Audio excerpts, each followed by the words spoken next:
never been so quiet. The squirrels found a new hideaway. Tomorrow will never be the same. There is so much hope in our hearts. Brick by brick we shall overcome and walk right into a new start. Welcome to the brand new world. We're the children of a Mother Earth. Reach out your hands, let us heal our earth together. Welcome to the brand new world. We're the children of a Mother Earth. Reach out your hands, let us heal our earth together. We will heal the earth, heal the earth, heal the earth.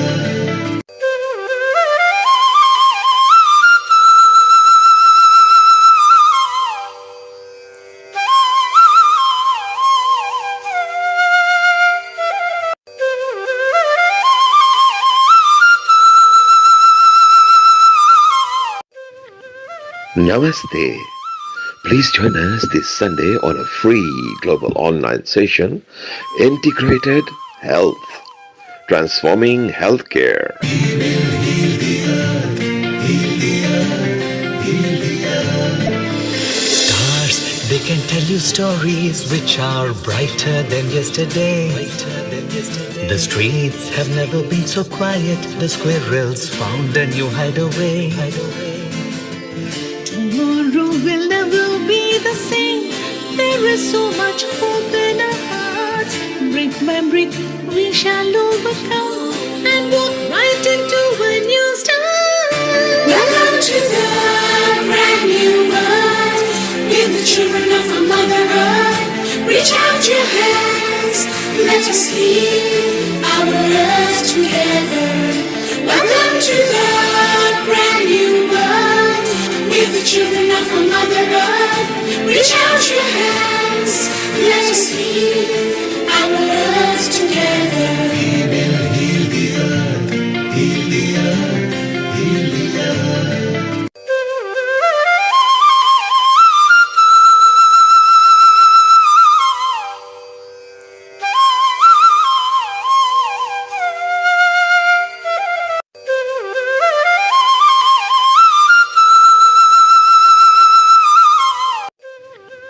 Namaste.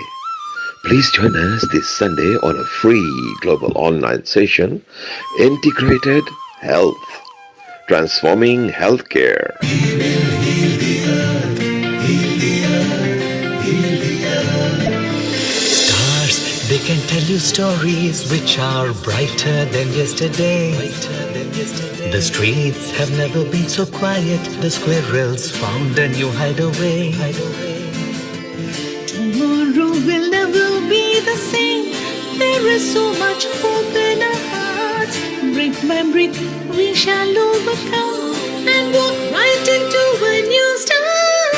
Welcome to the brand new world. We're the children of a Mother Earth. Reach out your hands, let us heal our earth together. Welcome to the brand new world. We're the children of a Mother Earth. Reach out your hands, let us heal our earth together. We will heal the earth, heal the earth, heal the earth.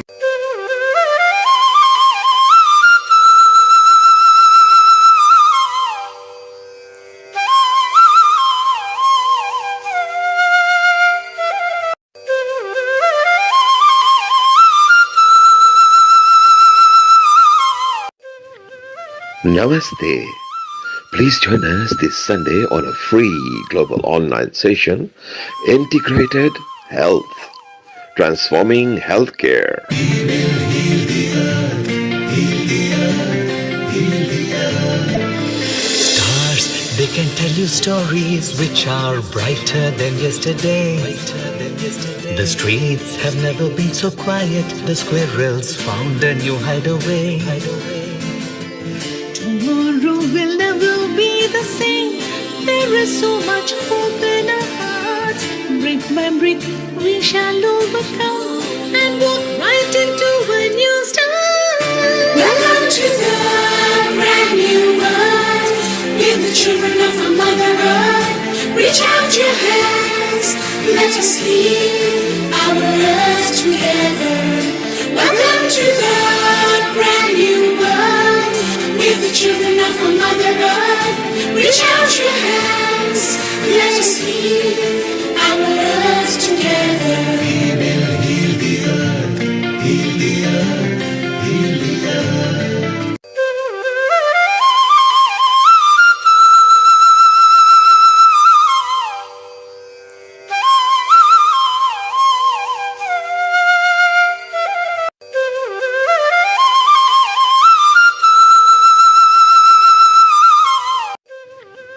Namaste.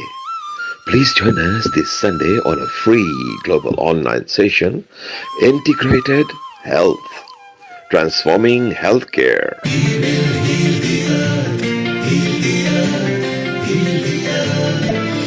Stars, they can tell you stories which are brighter than yesterday. The streets have never been so quiet. The squirrels found a new hideaway. Tomorrow will never be the same. There is so much hope in our hearts. Brick by brick, we shall overcome and walk right into a new start. Welcome to the brand new world, with the children of our Mother Earth. Reach out your hands, let us heal our earth together. Welcome to the brand new world, with the children of our Mother Earth. Reach out your hands, let us heal our earth together. We will heal the earth, heal the earth, heal the earth.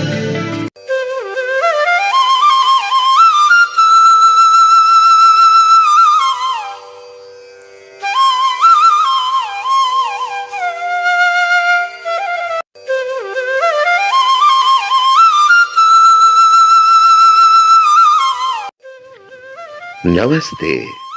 Please join us this Sunday on a free global online session, Integrated Health, Transforming Healthcare. We will heal the earth, heal the earth, heal the earth. Stars, they can tell you stories which are brighter than yesterday. The streets have never been so quiet. The squirrels found a new hideaway. Tomorrow will never be the same. There is so much hope in our hearts. Brick by brick, we shall overcome and walk right into a new start.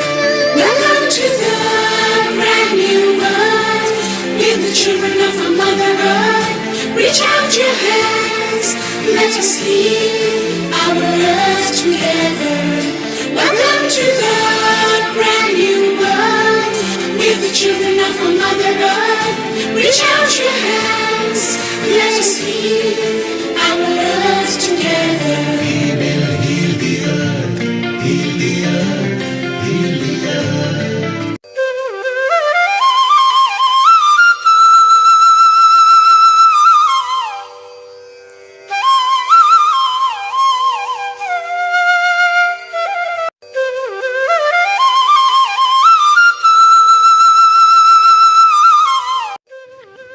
Namaste. Please join us this Sunday on a free global online session, Integrated Health, Transforming Healthcare. We will heal the earth, heal the earth, heal the earth. Stars, they can tell you stories which are brighter than yesterday. The streets have never been so quiet. The squirrels found a new hideaway. Tomorrow will never be the same. There is so much hope in our hearts. Brick by brick, we shall overcome and walk right into a new start.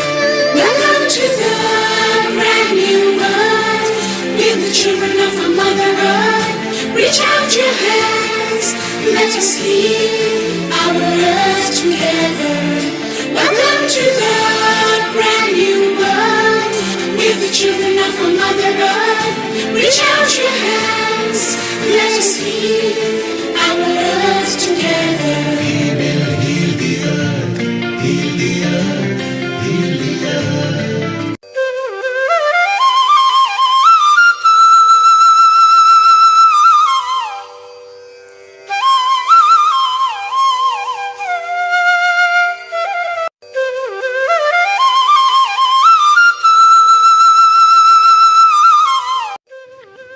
Namaste. Please join us this Sunday on a free global online session, Integrated Health, Transforming Healthcare.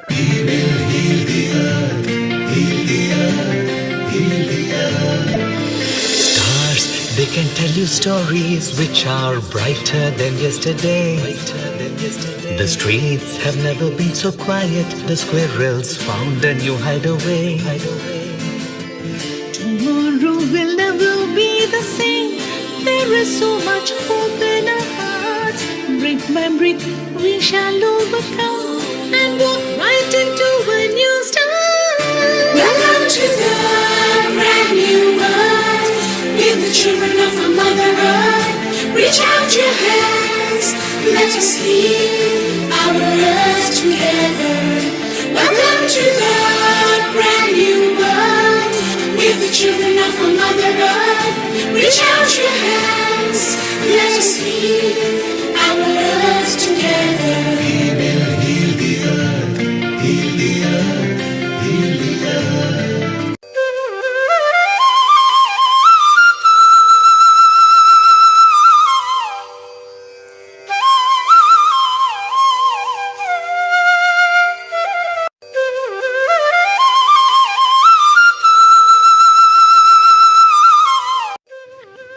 Namaste.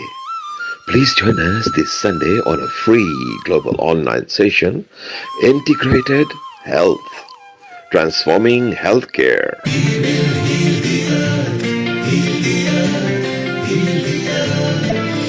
Stars, they can tell you stories which are brighter than yesterday. The streets have never been so quiet. The squirrels found a new hideaway. Tomorrow will never be the same. There is so much hope in our hearts.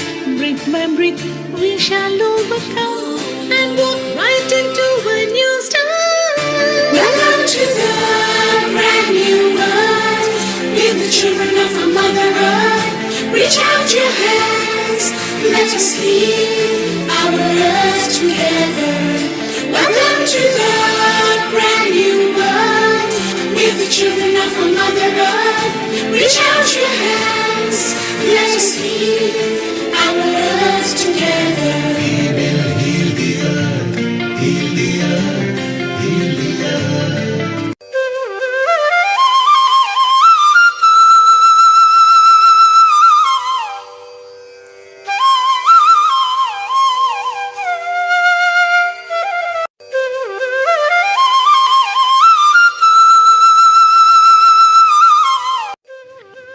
Namaste.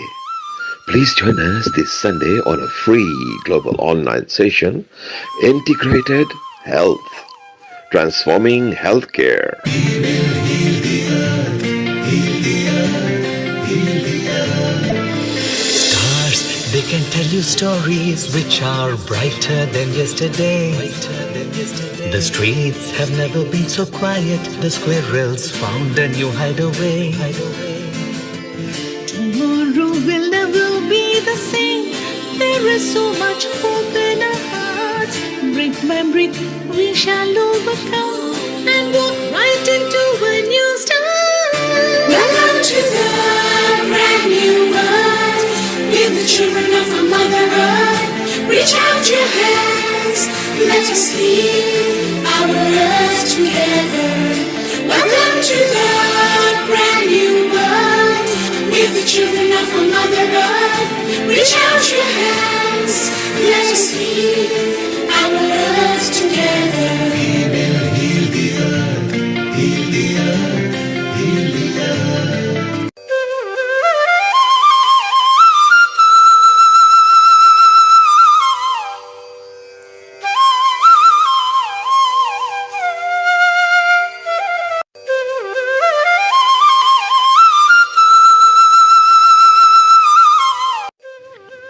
Namaste. Please join us this Sunday on a free global online session, Integrated Health, Transforming Healthcare. We will heal the earth, heal the earth, heal the earth. Stars, they can tell you stories which are brighter than yesterday. The streets have never been so quiet. The squirrels found a new hideaway. Tomorrow will never be the same. There is so much hope in our hearts. Brick by brick, we shall overcome and walk right into a new start. Welcome to the brand new world. We're the children of our Mother Earth. Reach out your hands, let us heal our earth together. Welcome to the brand new world. We're the children of our Mother Earth. Reach out your hands, let us heal our earth together. He will heal the earth, heal the earth, heal the earth.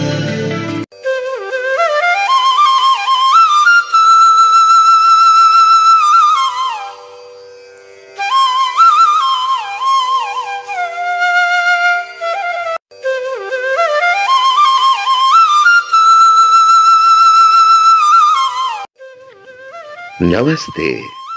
Please join us this Sunday on a free global online session, Integrated Health, Transforming Healthcare. He will heal the earth, heal the earth, heal the earth. Stars, they can tell you stories which are brighter than yesterday. The streets have never been so quiet. The squirrels found a new hideaway. Tomorrow will never be the same. There is so much hope in our hearts. Brick by brick, we shall overcome and walk right into a new start. Welcome to the brand new world. We're the children of our Mother Earth. Reach out your hands, let us heal our earth together. Welcome to the brand new world. We're the children of our Mother Earth. Reach out your hands, let us heal our earth together. He will heal the earth, heal the earth, heal the earth.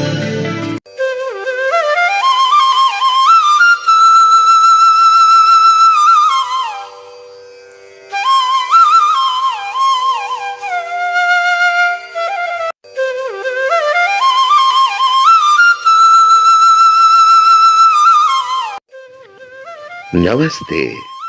Please join us this Sunday on a free global online session, Integrated Health, Transforming Healthcare. He will heal the earth, heal the earth, heal the earth. Stars, they can tell you stories which are brighter than yesterday.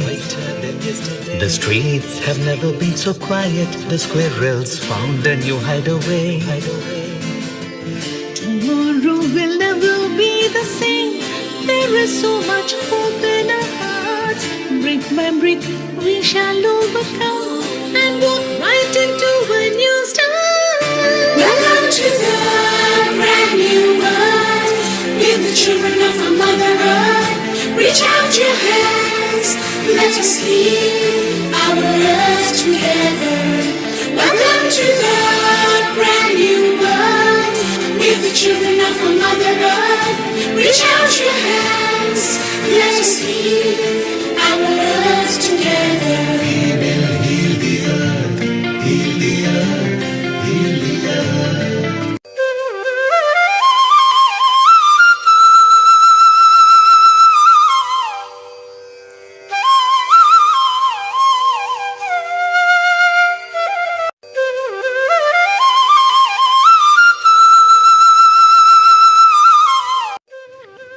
Namaste. Please join us this Sunday on a free global online session, Integrated Health, Transforming Healthcare. He will heal the earth, heal the earth, heal the earth. Stars, they can tell you stories which are brighter than yesterday. The streets have never been so quiet. The squirrels found a new hideaway. Tomorrow will never be the same. There is so much hope in our hearts. Brick Brick by brick, we shall overcome and walk right into a new start. Welcome to the brand new world. We're the children of a Mother Earth. Reach out your hands, let us heal our earth together. Welcome to the brand new world. We're the children of a Mother Earth. Reach out your hands, let us heal our earth together. We will heal the earth, heal the earth, heal the earth.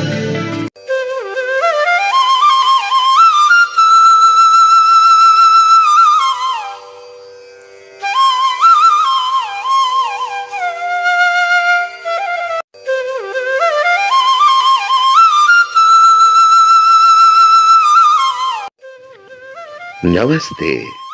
Please join us this Sunday on a free global online session, Integrated Health, Transforming Healthcare. We will heal the earth, heal the earth, heal the earth. Stars, they can tell you stories which are brighter than yesterday.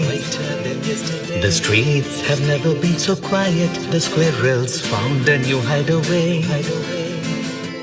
Tomorrow will never be the same. There is so much hope in our hearts.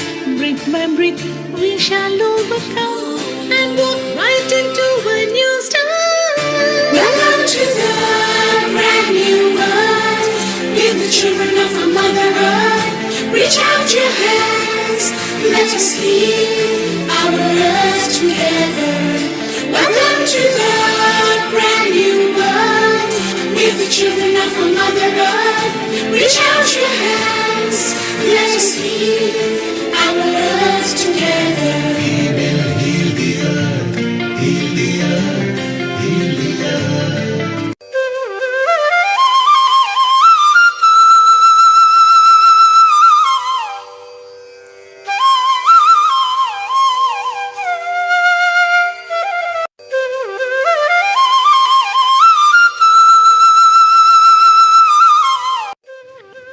Namaste.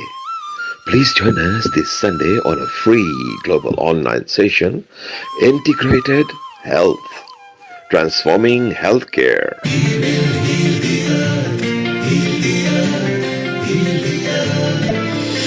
Stars, they can tell you stories which are brighter than yesterday.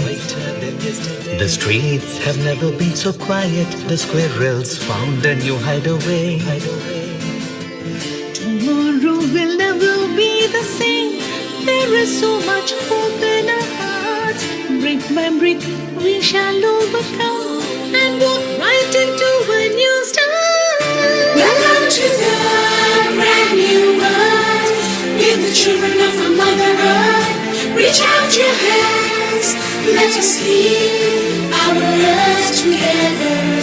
Welcome to the brand new world. We're the children of a Mother Earth. Reach out your hands, let us heal our earth together. We will heal the earth, heal the earth, heal the earth.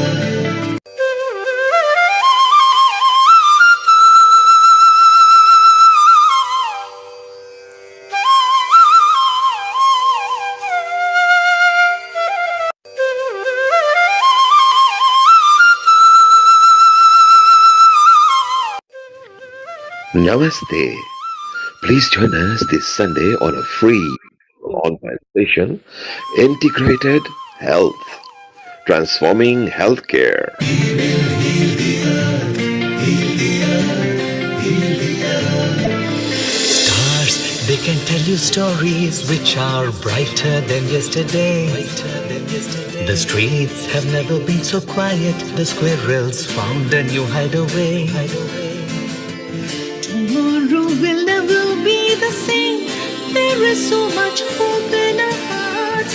Brick by brick, we shall overcome and walk right into a new start. Welcome to the brand new world. We're the children of a Mother Earth. Reach out your hands, let us heal our earth together. Welcome to the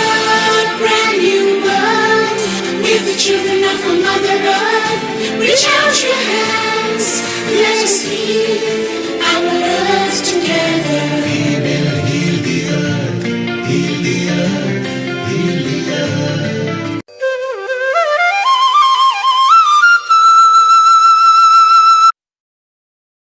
10, 9, 8, 7, 6, 5, 4, 3, 2, 1.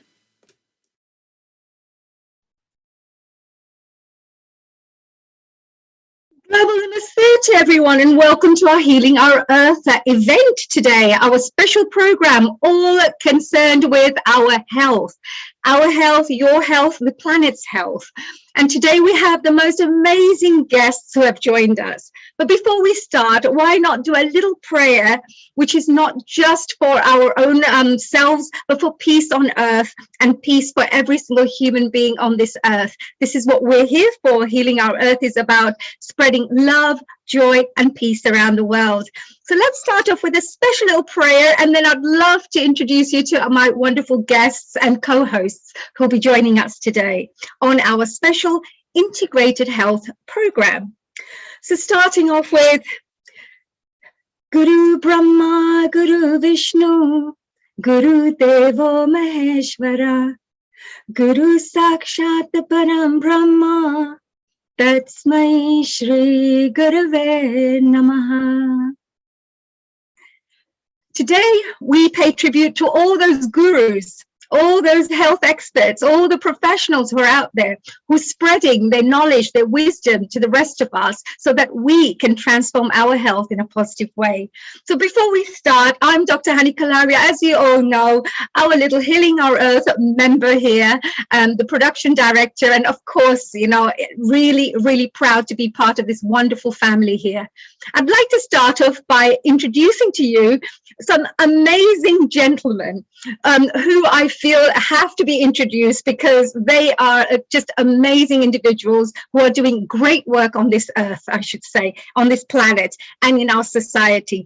So I would like to say global namaste to Dr. Rajiv Gupta and Professor Ramesh Gupta, OBE as well. Hello and welcome. Thank you so much.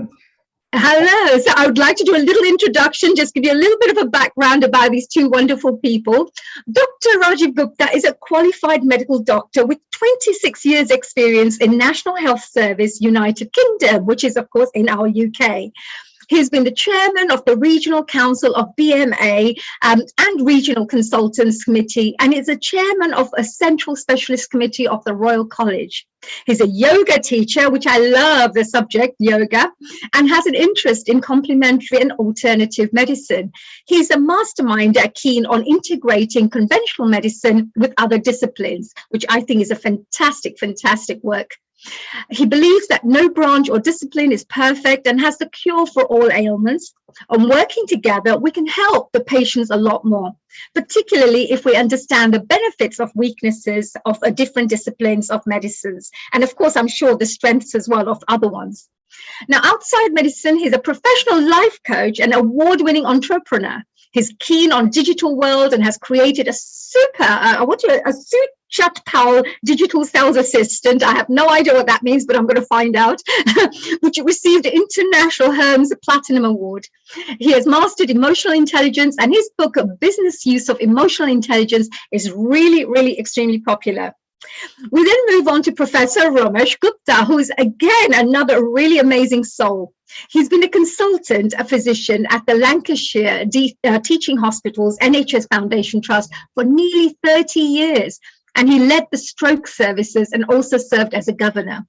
In addition to his work as a consultant, Ramesh has an interest in medical professionalism and has collaborated with a wide range of organizations to take a leading role in fostering the personal and professional development of healthcare workers. Great work. And these organizations include NHS trusts, the Department of Health, BMA, GMC, and many more. Ramesh has a great interest in and enthusiasm for engaging the community in health promotion. and he chairs the National Forum for Health and Wellbeing and has pioneered the Health Mela format for empowering people to take charge of their own health. Wow, and a welcome to both of you. Hello, Dr. Rajiv Gupta ji and our dear professor. How are you, dear Rajiv ji? Yeah, it's fantastic. I'm so excited. It's like fourth in a row of integrated health session that we are having, and I'm so passionate. I have been a doctor, qualified medical professional, allopathic or conventional medicine for nearly 30 years now, and I've found that there are so many good aspects of the conventional medicine, but it's Yes. not. Absolutely. 30 years of being in this industry, you must have come across so many professionals, so many patients. You may have heard of miraculous, changes in people's lives through this knowledge that you're sharing. And you've also come up with this really fantastic idea, birth of this idea called the Global Integrated Health Forum. Tell us a little bit about that, because just in case if our audience members have joined us for the first time, it may be really worth us just sharing what that particular organization is being set up for. So the organization we have set up for particularly providing the best care for the patients and improve the health and well-being. So as I mentioned, traditional medicine or conventional medicine or the allopathic medicine, I have worked for many years, but for chronic pain, there is no relief. So you give stronger painkillers and keep giving. But that is not the cure. It affects the kidney, it affects the liver, it's side effects. While there are other branches, so what I'm keen is bringing the conventional, traditional allopathic medicine, Ayurveda, homeopathy, hypnotherapy, Tai Chi, yoga, aromatherapy, and anything else, because each of them offers something good. Yes, absolutely. At this moment, I want to give you a big hug, Dr. Rajiv Gupta ji, because, I have always been thinking about, why do we not share this knowledge with the world? I'm a very much, because we all come from different backgrounds. We all have our own preferences. I have a preference for very natural healing side. So I won't take medication. I won't take painkillers. Hardly you'll see me. If I have a bit of a sniffy nose, I'll just go and get some lemon, honey, and ginger and drink that. Next day, I'm fine. So, and boost up my immune system if possible through fresh air and spending time in the nature. So for me, I'm very much like that, but sometimes you find that you don't have those choices much outside there, and we always get, oh no, you're feeling down, so take this medication. Oh, you have this issues, take this medication. It's not solving the actual issue of the person, whatever they're having there. So this approach that you're talking about would work like a little investigation, right? Like, okay, what issue is it? How do you enjoy being treated? What are your thoughts on, how to be a good patient? How do you want to be a patient as well? Not just this is how you need to. This is a medication you need to follow. So please tell us a little bit about that. Right. So, honey, as you mentioned, that we are not giving choices. So the idea is currently, for example, in UK and most of the developed country, there is a drive to rely on the conventional medicine or the typical allopathic medicine, because there is a lot of research evidence, the trials which are double-blinded, which take the personal bias away and bringing the effectivity. However, the other things or other branches have done some of that, but not to that extent. The idea is that we pull more evidence so that we are not giving a blind suggestion. And I, being interested in so many things, you got Sam here, who's kind of doing yoga and acupressure for many years and run that group. If you can do yoga and acupressure, which is harmless, and bring an improvement in the general body style, helps your backache, your arthritis, and there are groups run by Darshan Sohal, who has been doing like every single day yoga classes for like nearly 2.5 years, and I have seen so many testimonials. So that brings, why don't we use it? And the commissioning is now reformatting, so we can save like millions and millions of pounds. Yes, because at the moment, if you look at the health service, everybody seems to be ill. Everybody seems to have issues. People are taking time off work all the time. It affects the national, I would say even economic or, productivity, which is really, really terrible because you're losing money from unhealthy people, and at the same time spending more money on medication and treatments, etc.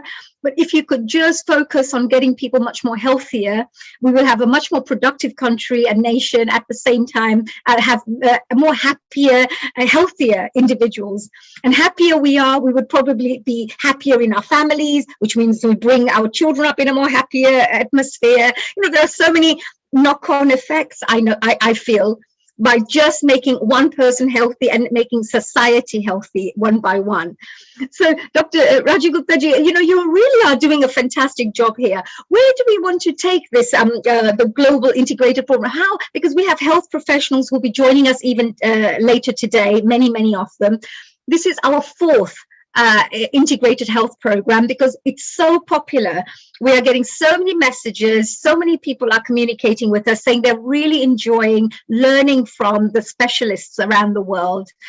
So there seems to be a real interest in the area of health. Why do you think that is? There's also, people getting unhealthy. There's a real strong interest in the field of non-conventional medication.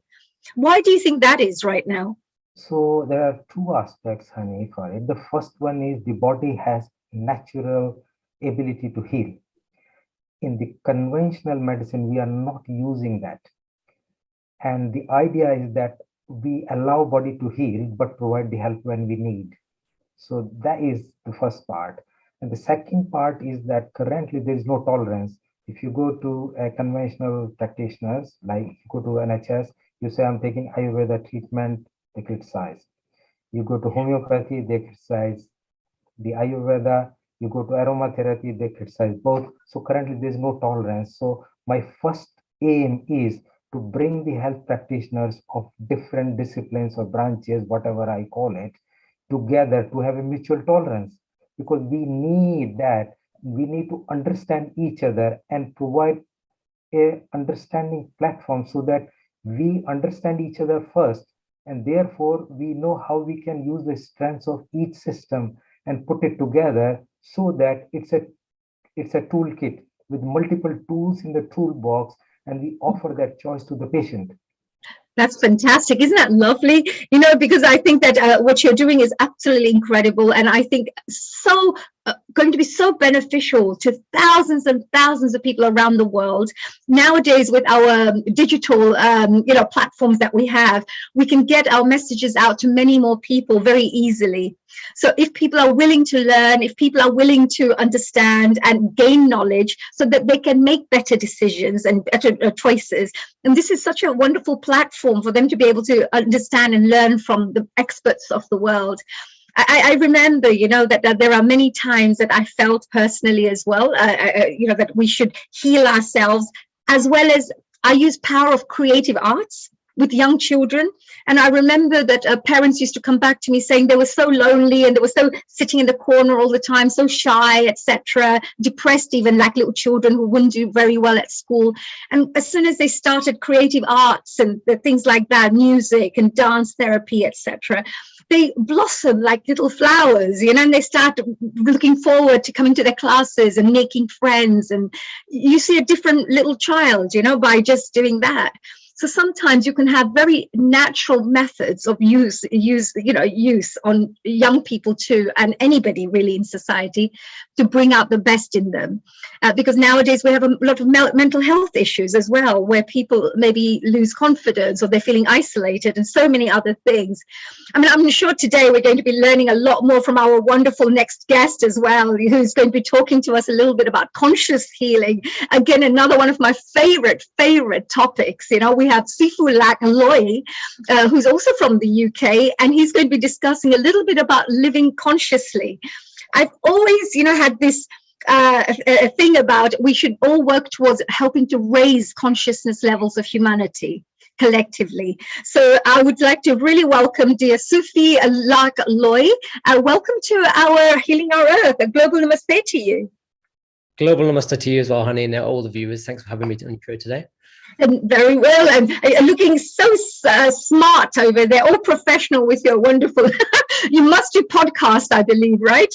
We do have a podcast channel, that's right. Yes, I can tell. Very nice. I'm going to listen to all of that. But before then, tell us a little bit about your background. My background, I am actually a computer science software engineer by academic and daytime profession, but my true soul's calling is I'm a spiritual teacher, and my toolkit, as Dr. Rajiv Gupta said, is martial arts, self-mastery, meditation, and the idea is ultimately towards aligning people's bodies, minds and spirit, and bringing them back into alignment towards one's own self-realization. And so the teachings are really kind of directed towards cultivating that. I call it sharpening the sort of consciousness. Oh, but what do you mean by chopping consciousness? That's a really interesting way of looking at something, because I always think about raising consciousness levels or becoming more aware, consciously. So what do you mean by chopping consciousness levels? Correction, sharpening the sort of sharpening, right? Oh my God, he's really getting into his martial arts here. Chop, chop, chop. Free, right? Yeah. No, I think you've got chopping in your head there, honey. Thanks for clarifying. So if you sharpen up, what do you do with that? What do you mean by sharpening up the consciousness? So imagine your consciousness is like a piece of steel, and that steel you have to, and we want to turn that steel into a samurai sword. Now that steel has to be heated under intense pressure, and then it has to be beaten and is beat intensely. And the traditional samurai swords are beat and folded 100 times until it resembles the shape of a samurai sword, and then eventually that samurai sword is then cut on a whetstone until it gets sharper and sharper and sharper. And one's consciousness is like cultivating a samurai sword from scratch. Initially you might be like a block of steel which is unmolded, and the idea is to mold your consciousness into a higher state, so that it's ultimately sharp. And when you get to that point, it becomes, the samurai sword is a piece of art, absolute piece of beauty. And when you're really shining to your highest possible light, then you are a walking piece of art. And you express that out into the world, and people will gravitate towards you, and you can share your process, share your journey with them, and help them cultivate and sharpen their sort of consciousness. So that's the idea here. Wow, I love it. See, I told Neil Kumar, who's of course the founder of Healing Our Earth, that I actually really love these integrated health programs. I love everything. I'm a constant student anyway, and I'm a lifetime student of life. But, the information that I get is such a beautiful example that you spoke about just now. It's something that we would always remember. And it's absolutely right. If you tune yourself in, even your intuition gets very sharpened up as well. So you get very connected to many things around the world through your intuition. So it's the same kind of similar process, I believe, that you're talking about. And how can we connect? Yes, how can we connect that with our health? Okay, so today what I wanted to talk about was living consciously, I think, and really about focusing that on Mother Earth. And so we want to start off by talking about, if we're talking about living consciously, then first of all, we need to understand what living unconsciously looks like. So if I was to ask you that question, in your mind's eye, what does living unconsciously look like? Being unaware, just working, like without thinking, just doing something, mechanically, without being aware, maybe. Is that right? Absolutely spot on. You've actually hit the nail on the head. Unaware. And the thing is, when we live unconsciously, the way we express ourselves outwardly is through things like overconsumption, excessive eating, excessive drinking, even excessive material sense gratification. This is being addicted and lusting after experiences, whether it's adrenaline junkie type experiences, or whether it's experiences after certain material things and so on.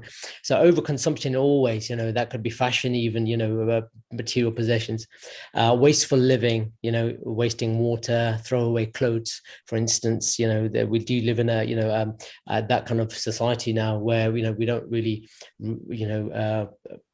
mend things. Then we've got things like damaging the environment, I will call it all the P's: pollution, plastics, pesticides, and the list goes on. Yeah. And then wow. And then we got and you're talking my language. I'm a district environment chair for Rotary Club, and I know this is all the things we talk about, and it's so important for people to be aware that how much we're wasting, how much we're literally destroying the earth because of our greed. When we can reuse things, we don't need all this. It's like need. It's not even need. It's want. It's not need. If you did things on a needful basis, we could feed the whole world. But yes, please carry on. Yes, it's very good. It's very good.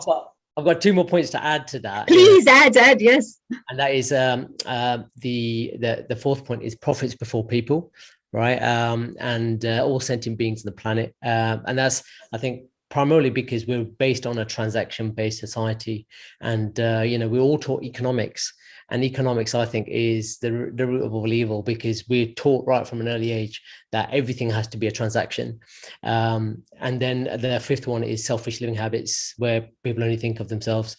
And, in the West, one of the most common statements, especially in the US, is as long as you're happy, as long as you're happy, it's okay, but at other people's expense as well, and other animals' expense, or other creatures, or Mother Earth, and these things all need to be taken into consideration. So what I wanted to do was today, I wanted to share something called koans. Now koans are these Zen teachings, but I've actually written my own, and the way they present themselves are as kind of spiritual riddles or quizzes. And when I share a koan with you, and honey, I want to do this with you today, right? Oh, please do. Oh my God, am I going to be put under the spot? Oh gosh, yeah, go for it, please. I want to share 2 koans with you, right? And it will kind of like give us the foundations for living unconsciously, and most importantly of all, redirecting to live consciously. And what happens is, when I say the koan, you'll have like a spiritual experience, a momentary thought, maybe a momentary vision, maybe a momentary visualization, maybe, but you'll have an experience that's internal only. And if you listen carefully in moments of silence, right, and just inwardly focus and let it come to you, you'll understand it. Okay. Right, go for it. Yes. Yes, absolutely. All right. So am I meant to do something? Am I meant to sit here quietly, or can I keep an eye open? Get into your Zen state, Sure. Let's get into my Zen today. Go for it. Right. So the first one is, the hole in the boat is on your end. Okay. So what does that say to you, honey? The hole in the boat is on my end. So the water, I'm thinking about all the water that can come into the boat from my side. So I just need to plug it right somehow. That's what I can think of. Am I in the right track or not? Come on, tell me. You are and you're on, right? Because the thing is that, the thing is, with living unconsciously, it is, we're all in the same boat. And, it's almost like we live with this mindset: the hole on the boat is on your end, not my end. So you deal with it, right? But what people don't realize is we're in the same bloody boat, right? Therefore, the whole thing's going to sink if we all don't do something about it.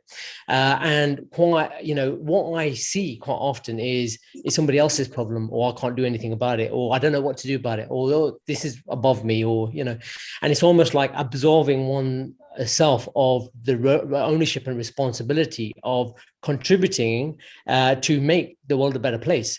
And we've got so many toxic lifestyle practices that are really just helping this boat sink a bit quicker. And you nailed it when I asked you, when I talked to you about, when I asked you the question about what does living unconsciously look like, and the first word you said was unawareness. Now, the hole in the boat is on your end is about becoming aware there is a hole, and that we're all in this boat, and we actually all need to do something about it. Something small, Doesn't have to be overwhelming, just something small. And we'll get to that as my. And it's true, because living even in a little hole slowly over a period of time means that water is going to seep into that boat bit by bit by bit, and we won't even know when we are going to start drowning. And if you don't do something about it now, then you know that you're going to be in real trouble afterwards. So this is what's happening with our planet as well, isn't it? Because everybody thinks, oh, it'll happen one day. It won't be so soon. It's okay. I'll enjoy my life. But really, you don't realize that even your children could be really suffering in the future because of, very shortly. In 20, 30 years' time, so many trees would have been cut off that it's going to affect our air pollution and all sorts of things, really. That's right. And we already don't have, even our organic soil doesn't have life force in it, like prana, we would say. There's there's no life force in the food that we eat nowadays. Things like that. There are so many issues. Absolutely. I think Satguru is doing a beautiful drive around the whole Save the Soil movement as well, where, if we don't do something about it now, we're going to lose all nutritional content in the soil, where we'll actually be able to use the soil to actually harvest food, grow and harvest food. So if we're not careful, we're actually going to have a dead landmass. Yes, absolutely. So yeah, we have to get on it, We have to all get on it. So that's why Healing Our Earth platforms, where people like yourselves and who have such amazing knowledge about this area, and also consciously working towards doing something. If each one of us came together and consciously did something towards, collectively we could make a huge improvement in the world. But we just need to come together, everyone with the same vision. And I can see that each and every single one of you are doing the same thing. Luckily, we're all coming together to create a stronger force by the looks of it. Absolutely. I like to say there's many roads to Edinburgh. Just choose one. I love that. Yes. Whether it's the plane or the train or the bus or cycling out there, right? But just, let's find the quickest way if we can, right? Let's all jump on the plane together. Yeah. But I like your thing as well about the riddles. And, you talked about that. I think that's a very, very powerful way to teach people, because they remember things very quickly. They'll remember these stories, little stories, and they'll never forget these lessons. So I think you've got a very powerful style of teaching. Sometimes people zone out, as we say, not zen, but zone out when they're listening to people. It's like too much information. Yeah. But when you share stories and riddles and quizzes and things, people will always be perked up and listening and alert. And I've got another one for you. Yes, oh God, no, you're torturing me. I torture everybody else. I interrogate them, but you're interrogating me. Go for it. Go on. I'll keep you on your toes. I'll interview in the interview. Huh? Sure. Oh, you're very good. You are. Yeah, carry on. Go for it. All right. So the second one I've got for you is this one: action, inaction, inaction, action. Action, inaction, inaction, action. Well, it sounds a little bit like, for me, like, when you go with the flow, sometimes even through silence, there's a lot of work that can be done. And could that be true? Is that what we are saying? 100%. Oh, I'm so sorry. I'm so spiritually enlightened, but I don't think people realize this, actually. No, just joking. Please go ahead. Yeah, but yes. So action, inaction, action, right? So I think you're on the right lines, and the idea really is when you take action, there is a consequence. When you don't take any action, what I'm referring to as inaction, there is a consequence. Okay, so it's like standing by and letting all the toxic lifestyle activities carry on mindlessly, right, and not doing anything about it. That's inaction. That has a negative consequence, right? And there's, in some cases, not doing something can have a positive consequence as well. On the same note, by perpetuating toxic lifestyle habits, we're perpetuating harm to the planet, for instance, and other sentient beings. Or by not doing it, now you start to have a positive impact. So it's knowing when to act and when not to act. Okay, and this really is about being mindful of the consequences of your actions, your inactions to yourself, other sentient beings, Mother Earth, which requires constant practice. and cultivation. And we will go back to sharpening that sort of consciousness, right? Yes. And it's a way of becoming conscious, and it's a way of being. So this point talks about karma and consequences. Okay. Right. Did you say karma? Yes, the karma, the law of karma, as we say, Absolutely. one of the universal principles. Absolutely. So we start talking about karma and consequences. But you know what, honey, what tends to happen is when we start talking about something that's, on a global scale, people start getting overwhelmed. They think, oh, well, I'm inconsequential, I'm insignificant, how can I possibly facilitate positive impact to the world? And really the way to look at it is I want to give you a secret to focused action. Okay. And there's something that I call the 3 circles of influence. Okay. Now, if you imagine you've got a circle, okay, the inner circle, right? And then you're going to have another circle outside of that, and then another circle like that. So you got three circles, right? 2 other circles. Something like that. I don't know if you can see it, but 3 circles, right? Like darts when you're playing darts, right? Round. Okay, exactly, got it. Exactly, like a target, right? Target, right? Got it. So the middle circle is what I call the circle of direct influence. Okay, these are the things that you can do directly which will have an impact, okay, a positive transformation impact, okay, on the planet and other sentient beings. Okay, now you can only control what you can do, right, first and foremost.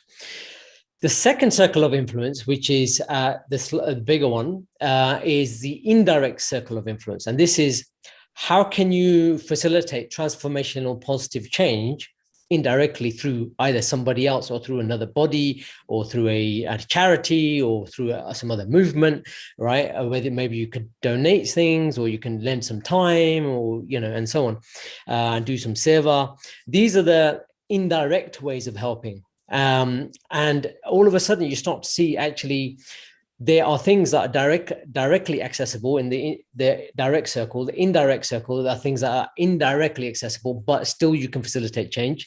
And then the final circle is a circle outside all 3 circles, or all the 2 middle circles, which is a big one.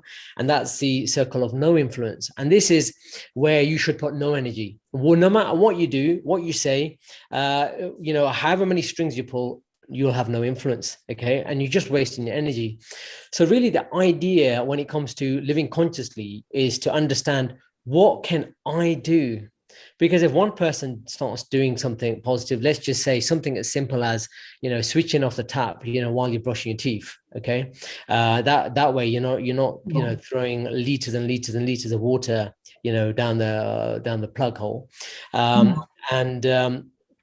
And then, you could share that with, 3 other people, they'll share it with 3 other people, and they'll share it with 3 more people. All of a sudden you start to end up with this kind of exponential ripple effect. And it starts to spread, but it just spreads with one person. So one person does it. And they say that if, the consciousness in the world changes by 1%, the whole consciousness will shift. So it doesn't take a lot. It doesn't take a lot. So the structures within our society and environment are set up such a way that, they want to try and make sure that 1% doesn't flip, right? But we're flipping. Flipping, right? Yes.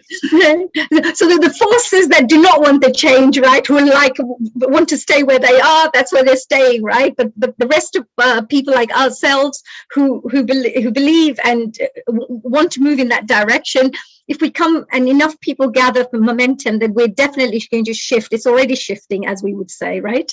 Absolutely. Otherwise people like us would not have been coming together and discussing such topics and absolutely educating more people out there. Yes, absolutely. They say that even if you were vegetarian for just one day, I mean, I'm a pure vegetarian, but if there were people out there who were non-veg vegetarians, but even if for one day they became vegetarians and everyone in the world just became vegetarian for one day, it would make such a huge difference to the to the carbon dioxide and all the rest of the air and all sorts of things. There's sort of greenhouse gases, all sorts of things like that. Absolutely. So Lack Lloyd, was there? I know we've got Dr. Rajiv Gupta who's just joined us again. Maybe he's got some questions to interrogate you with, perhaps. But was there any other messages that you wanted to perhaps share that you may wish? Final message, this is the 5th point I wanted to make, was, so remember we started off talking about what does living unconsciously look like, but then we also need to paint the picture about what does living consciously look like? Okay. So I had a list which I thought, in light of time, I'll just rattle through that, and then we can go to questions or however you want to do it. Sure, sure. That'd be lovely. Thank you. First and foremost, consuming only what you need, right? We are in an overindulgent society, and we've got everything available in the supermarket stores, and through Deliveroo and everything else. So there's nothing that you can want for. Everything's available. Just being mindful of what you're consuming, minimizing waste. Like I said, turning off the tap when you're brushing your teeth, have shorter showers, for instance. Preserving the environment. You could only drive when you have to, use public transport, use clean energy sources, ride a bicycle, even get a skateboard out if you have to, right? I've got a longboard and sometimes I bust that out. So, it's just using human power. Compassion and consideration for people, sentient beings, the planet, before profits. Everything doesn't have to be a transaction in life. And honey, both of us are in sync today, because you also mentioned this earlier on, which is giving is a new receiving. So try and give things, because when you give something without any strings attached, no karmic effect on it, it'll come back tenfold. And the last point I wanted to kind of really wrap up on is selfless living habits, which is act to leave Mother Earth in a better condition than when we first arrived, for not just for us but for future generations. And I'd just like to close off by quoting a beautiful quote, and it says, and it goes like this. It says, a society grows great when people plant trees in whose shade they know they shall never sit. Wow, that's so beautiful. So this is what all the yogis, by the way, from the past that I know of, would do. When they eat any of the berries and things, or then they cut the plants or something, they will plant another one. Always. It's like for them, a yogi will always know that what they take from the earth, they will give back again as well for the future generation. They know that that's going to grow in 10 years time, 20 years time. They may not be there, but this is absolutely right.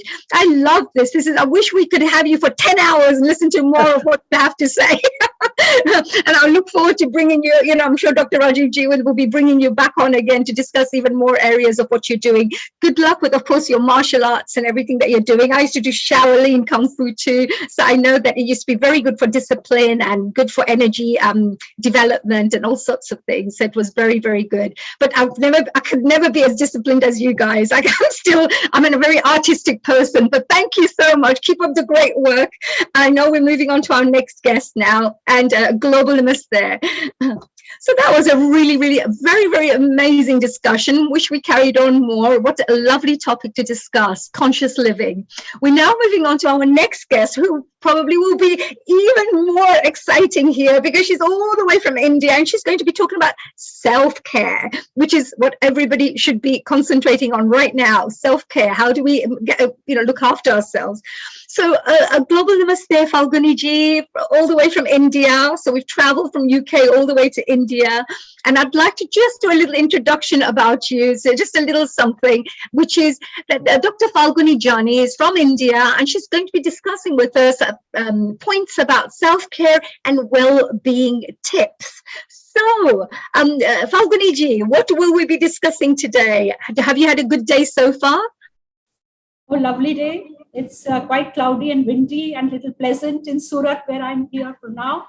Very nice. And did you enjoy listening to this wonderful discussion that we've been having about conscious living? I did, because as you rightly said, I'm going to just take from there. Exactly. Oh, fantastic. I knew it. I knew that you're going to be developing upon that as well. So I believe you're going to do a PowerPoint presentation for us. Is that right? Yeah, we do have that. Fantastic. So what I'm going to do, I'm going to leave the platform for you to take over, so you can share all your wonderful tips, and maybe we can discuss after your presentation, and maybe I'll have a few questions for you then. Sure, honey. I look forward to that. Yeah. Great. All yours. Thank you for inviting me. And let me share about the work I do and what I have been experiencing so far. So I'm going to speak about very simple self-care and well-being tips. Okay, next. So I'm Dr. Falguni Jani, and I have been a counselor all my life, and I follow integral psychotherapy, which is a psycho-spiritual approach. So I'm not going to say much about it, but I have got experience where people not only feel good, but they change forever. So that is my effort, transforming lives. Next. So right now I'm an advisor with Yaha Wellbeing Company, and Yaha's motto, as you see, our vision is clarity. That is creating life and realizing inner potential through yourself. So what we are doing is that we are into now mental health well-being, and we offer solutions to individuals and organizations on well-being. And we have developed self-help mental health kits and tools. And these are available on our well-being store. As you can see right now, www.yahalive.com/wellbeing store. So we are offering these 4 types of, the products. We have music therapy, we have self-help kits, we have positive affirmations and well-being ebooks. So what we are aiming at is that people should just go and buy directly and help themselves without anybody else coming in between. I'll discuss more about it next. So here is a free resource thing from Yaha YouTube channel. You can subscribe. We have 50 plus videos, 20 plus playlists, and daily 1 new upload. On, you can see on the side what we have on these videos. We have well-being dose, we have brain teasers, creative activities, well-being discussions, positive affirmations, music therapy, and more. So you can subscribe and just go to it and see what can help you. Next. Now, I'm very happy to say that a few months back, we got in touch with Kiritbhai Mistry, and he is the chair and founder of South Asian Health Action Saha. And we are doing such wonderful collaboration on conducting well-being life workshops for the participants from Saha. They are well-being ambassadors. And what we are doing together, I'll just give you a nutshell and then we move forward. We are training ambassadors on these well-being life 6 workshop series, and this is our crux, the well-being trinity, the physical, mental, and emotional side. So now that we have to understand ourselves thoroughly, we have to integrate these 3 aspects of life: the physical part, the mental, and the emotional. So whatever happens, we believe that all physical illnesses or mental illnesses have psychological roots. There are deep-rooted trauma or certain experiences that bring about even physical pain and chronic illness, etc. So when we understand the whole trinity, then only we go to the core of the problem. And going to the deepest core and knowing oneself thoroughly is what is important. Okay, so what we do in this well-being life series with health ambassadors from Saha is that we help them to break the loop that always comes, with mental difficulties and physical difficulties as well. The loop of sadness, anxiety, and stress. And so we help them by giving them 5 activities and 3 tools to practice 4 times a day, so that the loop is broken at the subconscious level. Now, this is interesting because why we are aiming at help at the subconscious level? Because you may do a 10-day, program or a training or a quick fix solution, but things that remain in the subconscious do not go away. And once you stop the practice, again, you are attacked by the same problems. So during this workshop, we guide health ambassadors into understanding the root of the problem, where you learn something, Again, it's a trinity. You learn something, you unlearn something, and you relearn something. So each one can plan their own routine and learn the connection between mind, body, and heart. And it is a transformative journey. And as the earlier speaker said, yes, I too say more awareness, more consciousness, more self-control. Now, well, let me give you an example of the car. If you do not know the different features of your car, how can you operate it? Similarly, you need to know about yourself, your personality. And many a times, you just ask a person randomly, hey, what are you thinking? So, well, I don't know what I'm thinking. What are you feeling? So half the time we are not aware what we are doing, as if in a half sleep, things just keep on happening. So we aim at a shift in awareness and a conscious control. People have to take their lives in their own hands. And this knowledge comes from the ancient spiritual wisdom of India. We have all the guidelines in the Upanishads and the Bhagavad Gita, and we have taken inspiration from them and planned our series. Next. So what we found out that, these two terms, wellness and well-being, are very popular. So pre and post COVID, we have seen that there is a shift from wellness to well-being. Now, what is that shift? I'll come to that.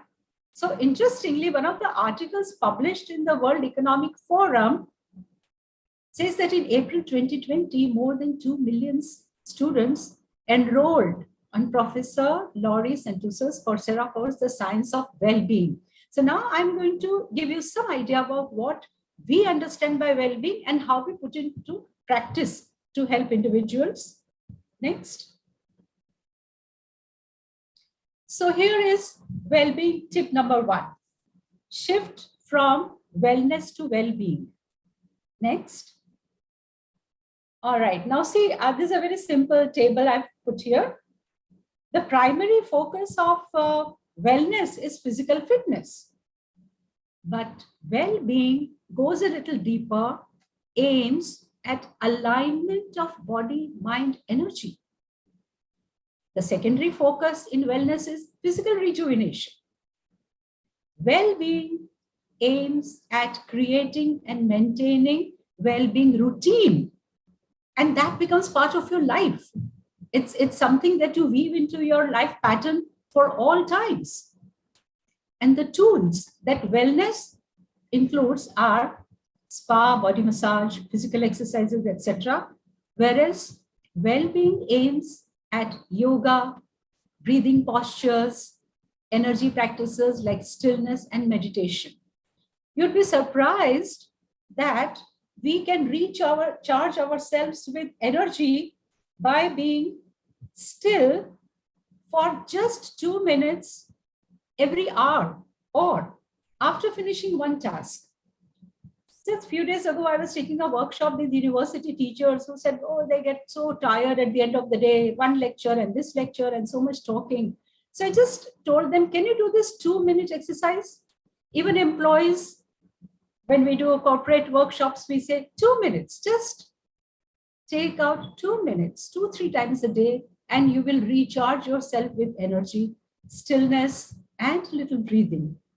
We are also conscious about our mobiles and we keep on, charging them.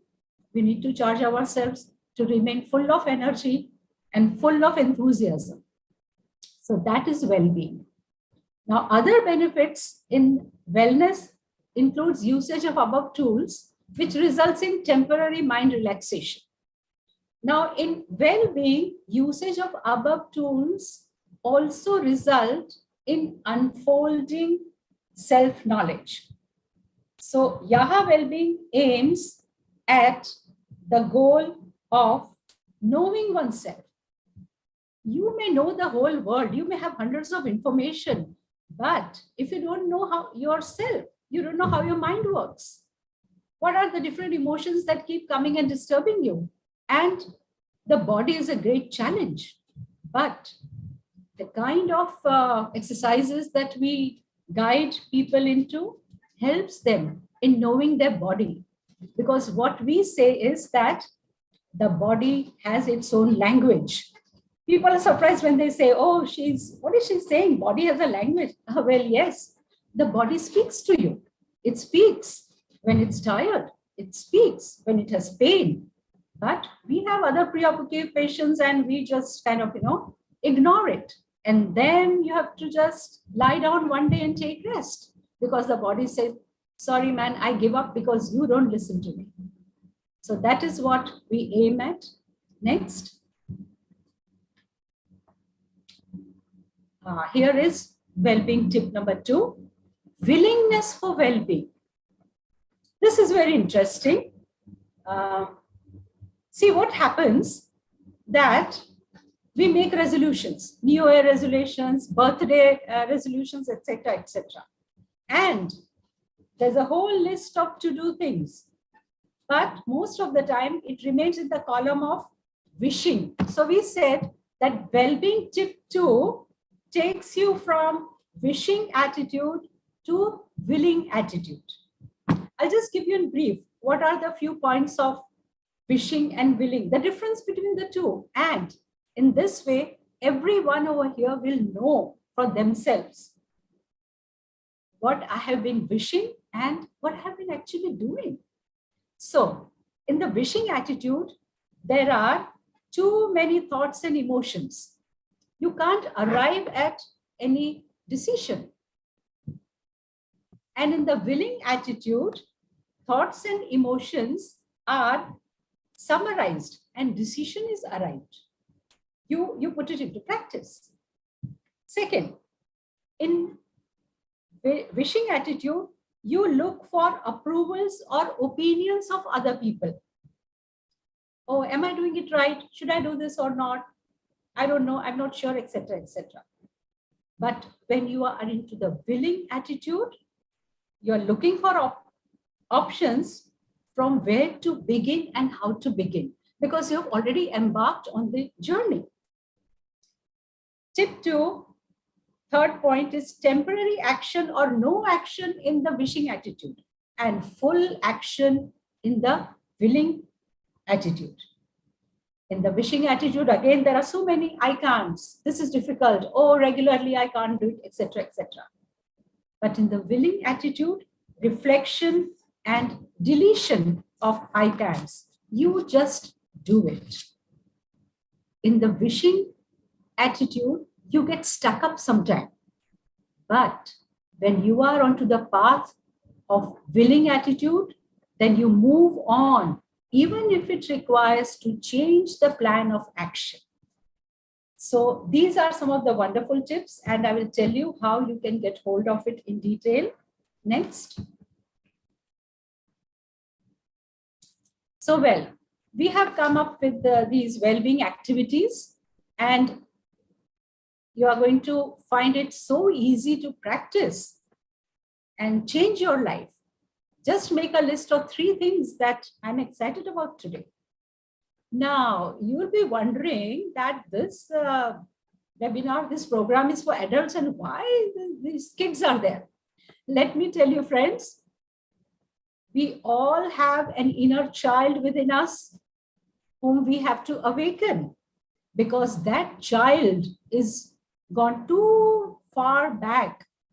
You have seen children full of energy, full of enthusiasm, laughing all the time, and they're never tired, even at night you have to put them to sleep. They want to do this and that. Well, go down this memory lane and remember your dreams, your favorite food, toy, game, all your precious memories. And there's a small exercise which I give to some of my clients when I do counseling. I said, you are upset, you are troubled by the present moment, just go and see your old albums, your photographs, and see your face. Just see how you were. And I tell you, friends, it really connects them to that phase of life when they were full of joy, full of love, full of enthusiasm, full of energy. And that memory, remember what I'm going to say next, that memory gives them experience once again. You try it. It's not a mere memory. When you live those moments from the past, you again have the same feelings. You can try and see that. Okay. The third one is about the mood tracker. You can find out at the end of the day what your mood has been. Fabulous, very good, can be improved. So these are very simple well-being activities. And next. So here are some more tips and well-being activities for you. I gave you the 2 tips from the digital book that we have, Well-being Tips, Well-being Tool, and the fun games of 21 days of fun and well-being. These are 2-in-1 well-being starter pack, well-being tips book, and 21 fun days of well-being ebook, which are available on our international store. I'll give you some idea about it. Okay, so for the participants, we have this special offer. And apply Yahasaha 20, and the code is valid to 24th May. You can download the link. It will be available in the chat box. Yeah. And I'm so happy to be here. And before, Honey starts giving me questions, I'll just say one thing last, which is we have tried, the world has tried, humanity has tried to make changes from outside. You make new laws, you make all changes from outside. Governments change, economic patterns change, this change. But as Sri Aurobindo says, and I'm a devotee of Sri Aurobindo, he says, unless man, human being, changes from within, no outer system can liberate man. You have to change from within. You have to know yourself. You have to work for your own transformation. And this pandemic has taught us that no matter what help you have from outside, medicines help to a certain extent. People, institutions help to a certain extent. So we want to promote self-help solutions and change yourself. And I have this one, line that, friends, I'm going to give you a master key to unlock all the powers that are within you. Don't look always for solution outside. Don't be dependent on medicines or therapies or anything. Try and observe yourself and change yourself, and transformation will occur, which will completely revolutionize your life. Thank you for listening to me. Oh, thank you very much, Falguniji. That was absolutely amazing. Really thoroughly enjoyed that. And it's so important, whatever you shared. So many points that you kind of covered with the short time that we have. I wanted to find out more. You also said some very interesting things about the psycho-spiritual approach. That was very, very, very interesting, because you're connecting our psychological, our mental well-being with the spiritual well-being, aren't you? Exactly. We try to help people to reach the core of their being, which is a spiritual self, our Atman, the spirit. Yes. So how do you reach that core? It is through certain psychological processes of going inwards, observing, analyzing, and testing for yourself how it goes. Yes, and it's like an inner world, isn't it? For us, it's like an inner world. It's like an invisible world, but it's real. So you will see yourself transforming bit by bit by following some of these processes, as you mentioned. I also liked what you said when you said about, it's about learning, unlearning, and then relearning as well. That was very powerful, actually, because we all know that we all think we know everything, and when you try to give somebody advice, I know what I'm doing, but if you actually were just a little bit more open-minded and listened and maybe relearned their approach, they'll end up getting a different results by trying something different, trying something new. I think that was really nice. I also love your memory lane thing, because that really uplifts people's life. So I think every single person who does those three things, or just remembers all the beautiful, happy memories of this, it uplifts their vibrations, as we say. As soon as your vibrations are uplifted, you think more positively, you will do more positive things, etc. Oh, Dr. Falguniji, you are absolutely really good, and I'm looking forward to this the package that you're talking about. So the website is what is the website if people needed to perhaps find out more? Yeah. Can we have the slide once again, please? But it was Yaha. You were just yes. Before I called Dr. Rajiv Gupta ji and maybe our dear Ramesh Gupta ji as well, Professor Ramesh Gupta ji. Maybe they may have a few questions that they may wish to ask. And I know we are now going to begin our panel discussions as well. So, which is the website you mentioned? It was Yaha. Yeah, it's given over here in the chat box. Yes. www.yahalive.com. Yahalive.com. So everybody who's listening out there, if you want to find out more, if you want to find out about how to do some self-help work, then here you go, self-care and self-help work. Dr. Falguniji, thank you very much for joining us all the way from India. And I really look forward to hearing more about all the great work that you're doing and all the positive transformation that's going to be taking place in people's lives, thanks to you. Thank you for having me. Thanks to Kirit Bhai to invite me. I'm happy. And thank you. A global namaste to you. Yes, global namaste to you. Thank you. Now, that was a fantastic presentation there. I'm sure you all enjoyed that. We have Dr. Rajiv Gupta ji back again, and of course, our Professor Ramesh Gupta ji as well. There you go. We're now going to be talking a little bit about eat smart, think smart, and be smart. Now, you may think, what does that actually mean? Well, we're going to be finding out, not from me, but from the two wonderful pioneers of this great work that we're doing with the Global Integrated Health Forum, Dr. Rajiv Gupta ji, and of course, Professor Ramesh Gupta ji. So, what are we going to be discussing now, Rajiv ji? So first of all, I would like to congratulate both Laklai and Falgunijani for wonderful presentation, and I would invite them, if they can, help and contribute into this big program, Eat Smart, Think Smart, and Be Smart, because a lot of practices which Laklai has mentioned about being conscious and the conscious eating, conscious living is what the program is about. And we incorporate that into the early stage of childhood. Imagine how much immense benefit they will get in next 50, 60, 80, 100 years they are going to live, compared to if we learn in our adulthood, we have got limited lifespan. Yes, absolutely. And it's also not about living how long you're living. It's also about how well you're living. Because even if you're living so short life and you live your life really well, even that's great, isn't it? Why have to suffer? And there are many people that I've even met, 102-year-olds who are active at this age, doing great work for their communities, good service, because of their attitude, because of their mindset. So I think you're absolutely right. If we get people to perhaps understand and follow this really great quote and think smart, eat smart, be smart. Yes. What does smart mean to you, though? Meaning more conscious? Is that what you mean?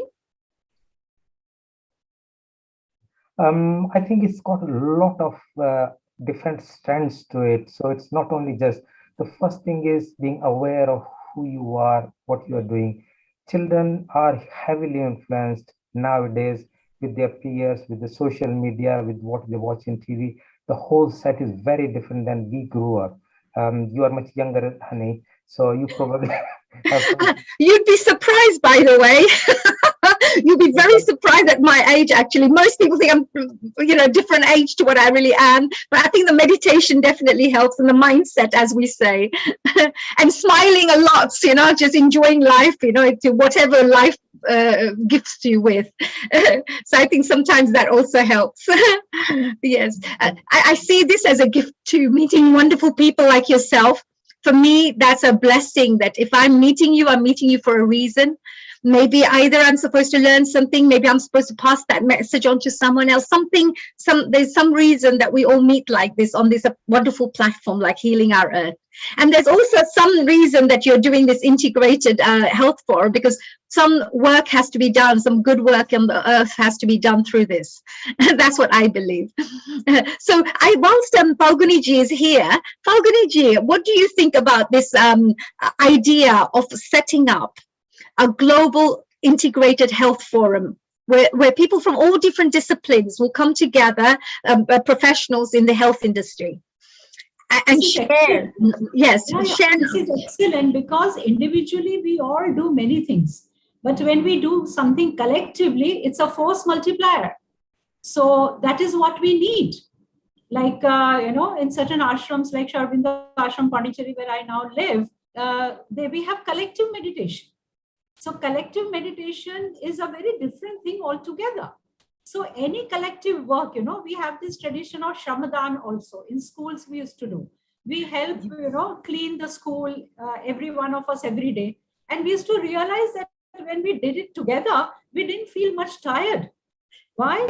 Because you get energy from people. You get energy from the universe when you are working together. So actually, it really helps the individual and the collective. So a collective effort is always, the best, and integrated really is the need of the hour, because there are so many aspects to healing our earth. And so all have to, come together in one platform. So as I said, we do alignment within ourselves, and we have to do alignment in the society as well. Right, yes. So we talk about individual consciousness, and then we talk about group consciousness as well, don't we? Collective consciousness. So everybody has, if we start becoming healthier, thinking healthier, other people will start thinking that way too. It just has this little effect, a ripple effect on other people in the... Well-being is contagious, laughter is contagious, and we have to spread that. Yes, absolutely, yes. And I believe, when you follow a certain process and you become a bit more balanced, the bliss comes from within. It's not about forcing yourself to laugh and just to smile just for the sake of it. It's actually, you feel joyful inside. Whatever life is throwing at you, you're thinking, yeah, let it come. I'm just growing, I'm evolving as a person. I'm evolving as a soul. So I think sometimes the bliss and joyfulness comes from within if you're a little bit more balanced and aligned, at times. Actually, it should always come from within, Yes. Outside is something temporary and it is superficial. So it comes when you are aware of your source. Like, I just give a small example, like solar energy, for example. If we all know how to tap the solar energy, we'll never be out of, energy crisis will be complete. So we are for our joy. If I am depending on somebody or some event or this thing, I will always be asking and then getting frustrated. But if I know that the source of joy is within me, every day I can feel joy. So that is where I want to take people, you connect with your own source, and you'll find everything lovely. There is not such a good day or bad day. There won't be any difference. Yes. I think the spiritual practices that teach you that as well, to be in the center, for whatever happens in life. So, whether it's too happy or too sad, doesn't matter, deal with whatever's happening in life, in the best way you can. And, you can only do the best, So I understand that having knowledge helps, because by having the knowledge, and people like Dr. Rajiv Gupta, Professor Ramesh Gupta ji, yourself as well, when you share such knowledge and people accept and learn and grow, then you will find that they will make better choices, different choices in their lives, and that will have a knock-on effect to the results they're getting as well in their lives as well. Exactly. Choices, from earning to learning, from only success to lasting joy. That is it. Yes. Yeah. Yes, absolutely. Success. What do you mean by success? That is a very misleading thing. The greatest success, as our ancients told us, is self-mastery. Nothing gives you more joy than when you are able to, master even a little of your weakness, a little of your limitation. When you master that, gives such a joy than any other thing. And again, in the previous talk, you said about silence. There's a silent power. The person who has done it, doesn't have to speak. That person is in the room, and people will, he will effuse, the peace will, just flow. Absolutely. That is the way. I mean, I don't have to talk about peace. I have to be peaceful, not talk about joy. I have to be joyful, and it will just. Yes, absolutely. You're not trying to be peaceful. You are peaceful. That's the difference. I mean, I say to people in more of the Bollywood style. So we say, if Amitabh Bachchan walked in, he knows he's Amitabh Bachchan. He doesn't have to say, I'm Amitabh Bachchan, everybody. Look at me. I'm Amitabh Bachchan. I did this. I did. They don't have to say that. But somebody who's pretending or trying to be an upcoming star, they will really try to cause as much attention and, trying to. So you can see somebody who already is a star will be a star. They don't have to prove themselves at all. So in the same way, what you're saying is absolutely right. Thank you for that. So Dr. Rajiv Ji, what guests do we have next now? Who are we meeting in our panel discussion? So I think that's brilliant.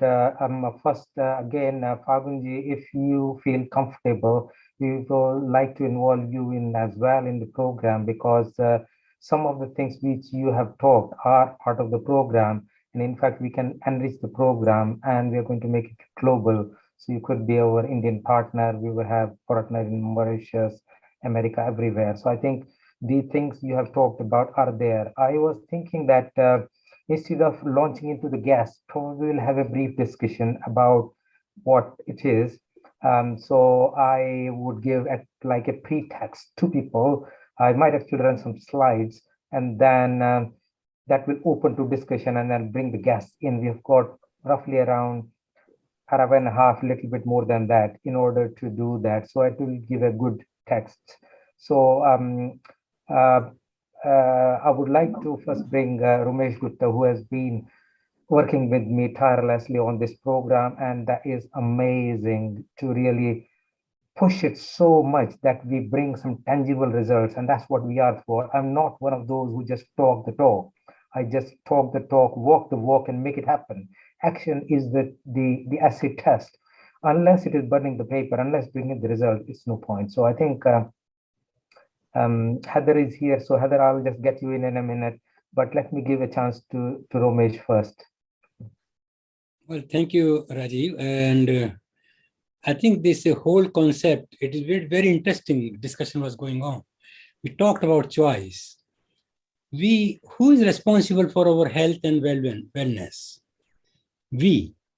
The government is not responsible for your health, nor they are responsible for your wellness. NHS is not responsible for your health or wellness. So who has the choice? We have the choice to choose from the menu which heals our illnesses if we have, or use the techniques which can give us the wellness if we have to enhance it. And as you say, be smart, think smart, and eat smart. And that all should start from the childhood. So I say, our school, our community, our health. If our children are healthy, we don't have to bother about the adulthood and the old age. That will look after by itself. So we need to start the good habits at a very young age. And how do you get there? That where you think that you are empowered and you have the responsibility for your own health and wellness. You have to empower. You have to empower the communities. And you can empower only by their engagement and giving them the knowledge and tools as to what is available. And that is where our integrated health forum comes into. We have been brainwashed that only allopathic or the conventional therapy is the best. Other therapies were they're old, they've no what you call proof to say that, or evidence to prove that these work. So I think that has to be nonsense, isn't it? These sciences like Ayurveda and others, Tai Chi, and they have survived for thousands of years. Nobody can survive for those many years if there's nothing truth in it. So I think we need to now collect the data collect the proof and collect the stories. And we need to let the people speak for themselves who have benefited, and then take our message to the children through the school, through their parents, involve their teachers, and tell them what is good health and well-being. How do you eat? You say that smart eating. What is smart eating? What is good? What is bad? They wouldn't know unless we give them some clues and some education and engage them. Think smart. That is again that the peaceness in the mind, and how can we engage with others and keep a happiness all throughout, rather than grudging and taking revenges and spending the whole life in teasing each other. And I think that then they will become smart. They will not become only smart children, but they will become smart adults, and in later on in old age. So your theme is extremely good. Eat smart, think smart, be smart. But our schools, our community, our health, children are the future, and engage them with the teachers. That is fantastic. And the Yeah, teachers that is really, really fantastic, Dr. Guptaji, and Professor Guptaji, actually, because we got two Guptajis here. So yes, so it's like the Smiths and the Jones, isn't it, and the Patels. So yes, we got all of them here on our platform, all the Guptas. But I just wanted to say that was a very good point you mentioned about the evidence and the data collection, because it's unfortunate people do not accept this, but it'll be wonderful that if we do start gathering this, then people do not have anything to argue against real facts and real statistics. So I think this is a really great work that you're going to be doing. I believe that we have Heather who's joining us right now. So Dr. Rajivji, who do we have here? Is it Heather Petty Silvertree that we have as our special guest? Hi. Hi, everybody. Hello, Heather. Hello. And I know that you're going to be talking about a wonderful topic, which is what we're just discussing right now. But tell us a little bit about yourself, so then Dr. Rajivji can take over as well. Right. Well, I've had, like most people, a very varied and interesting journey through life. And, you know, you learn each and every minute of every day, don't you? I think, yeah, so my background is education. I've been a consultant for local authorities over here for more decades than you'll ever get me to admit to. And oh dear, look so young, looking like a young little baby there. in the education field in the UK, is that right? Yes, that's right. But I've left the formal education kind of sector, and I'm far more now in, you know, the alternative sector. Work with. Yes. I work on different levels. What made you change? What actually made me change was I had the offer of voluntary redundancy, which I grabbed with both hands even. Yes, my 4 kids no longer needed me to earn, a good income. My husband had died 24 years previously, so I needed it to bring them up and to, independence. It was stressful. I loved my job. I did it well, but it wasn't really what my heart was saying I wanted to do. So when I got the offer, I took it, and then my life started. Wow. And what are you looking to do within the education field? How do you propose that this information could be, brought into schools, into the education system? And Professor Guptaji also mentioned the fact that, we need to educate young children, because if they end up incorporating good life skills and good life habits, then of course we're going to have much healthier society members in the future. Yes, what I see now is you've got two distinct, obviously it's a continuum, but two distinct types of parenting. You've got the parents who stick the child in front of a screen, and you get the parents who actively and avidly teach their children well. Now, that needs to feed into schools. Those first 2 years, as we're all aware, are the most formative years of that child's life. So talking about eat well, yes, get them eating well, get them eating raw foods, get them eating and drinking water. So they're getting all the nutrition that their brain needs to function. Then when they get into school, well, schools need a lot of education. In that, they are changing to having a piece of fruit instead of a biscuit, but it's lip service really. To be fair, I think large on the whole. So it says the education is also about the teachers and the education system themselves. It's not just about the children. It's about educating the teachers, even the head teachers, so they can incorporate such strategic objectives in their schools. Yes, absolutely. And the nutrition, whoever's in charge of the nutrition element of their meals. Yes, that's the whole education in itself. But, without the proper nutrition, they're not going to be able to think well. They're not going to be able to be well, behave well.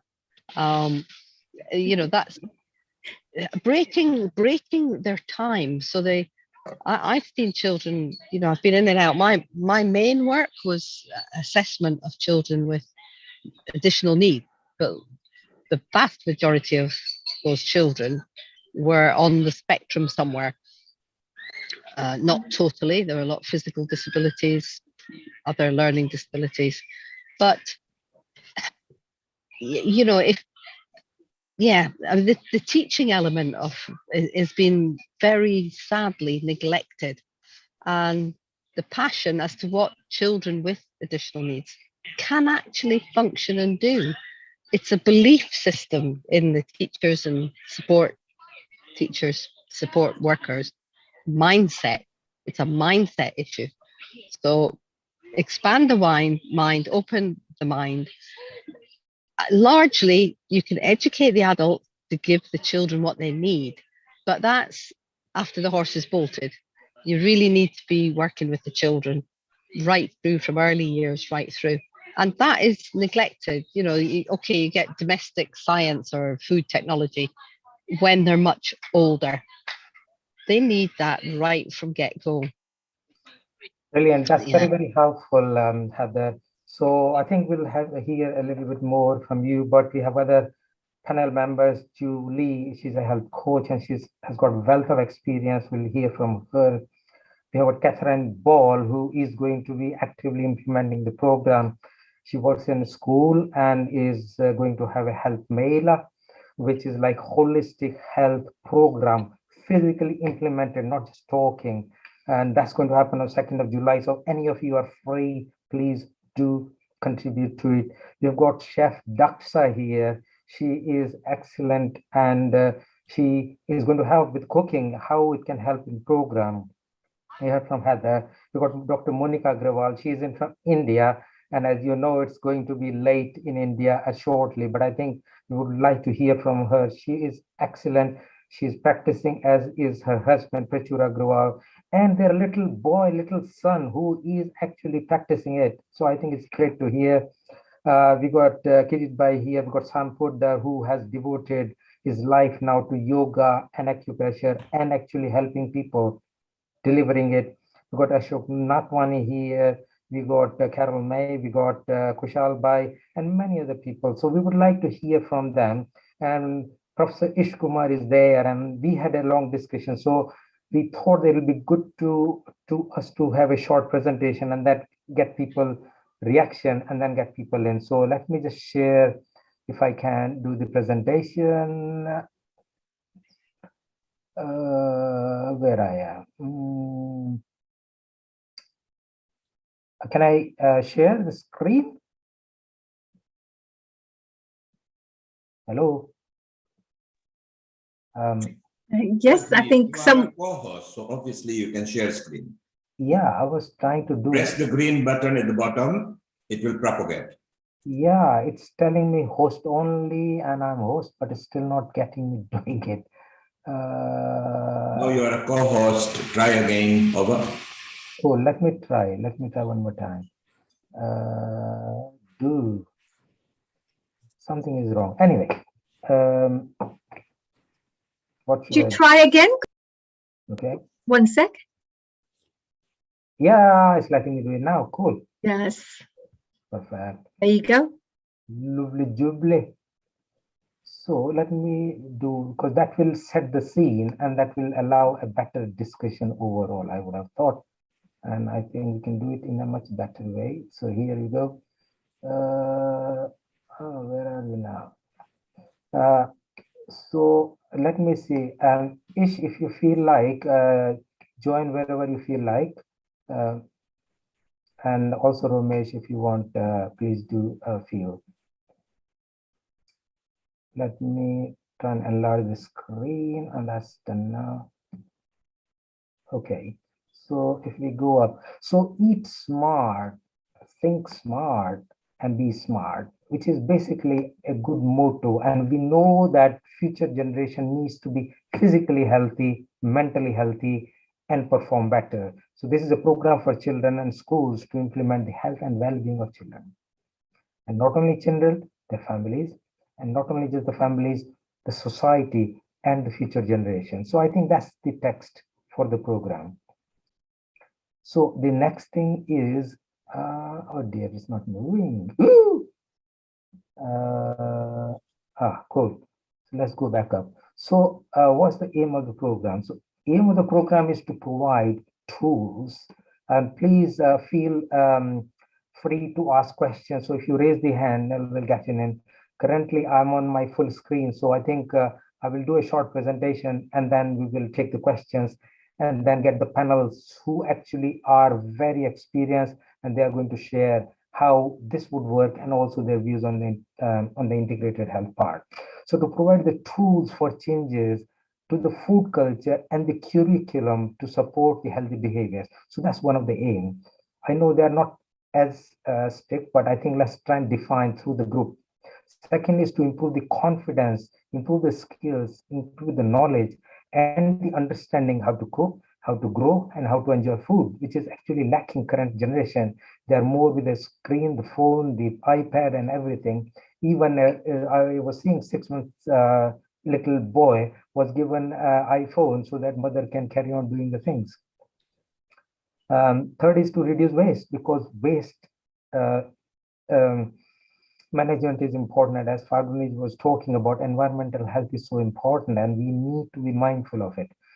Then it's becoming conscious of the environment and the societal norms. And that's actually the other fifth aim we have got. Develop self-control, as happens if you are more self-aware and you manage yourself better, we get a better self-control. Redirecting from resourcelessness to a resourceful state, because we always complain, we don't have this, we don't have money, we don't have good family, we don't have this, my whatever environment is not good. So these all things are there, but then changing mindset from the resourceless state to resourcefulness, that is extremely important. And if you can prepare the generation for that, they will not be mourning all the time, they will be performing all the time. And to that extent is the developing a positive lifestyle habits and avoid the toxic lifestyle habits, as Lek was talking earlier, is one of the aim. And setting the approach to the food and nutrition is the next part of the game. So I think it's quite important that we stick to it. So next is, so what else are the outcomes expected? So if I go to the next slide, which it might do, I was stuck. So outcomes are contribute to reducing the childhood obesity, which is the physical part of the health. Tooth decay is also becoming common. So how to improve that? Then improving the mental health, I think is missed the world. And then improving the self-confidence and better school results, because if they are more resourceful, they use mindfulness, they have self-calm, they have meditation, that's part of that. They will be more self-centered. And therefore their memory is going to improve, their performance is going to improve, their mind hand skills will improve. Therefore there's better coordination of mind with hand, so they can type better, they can write better, and that's actually how it needs to happen.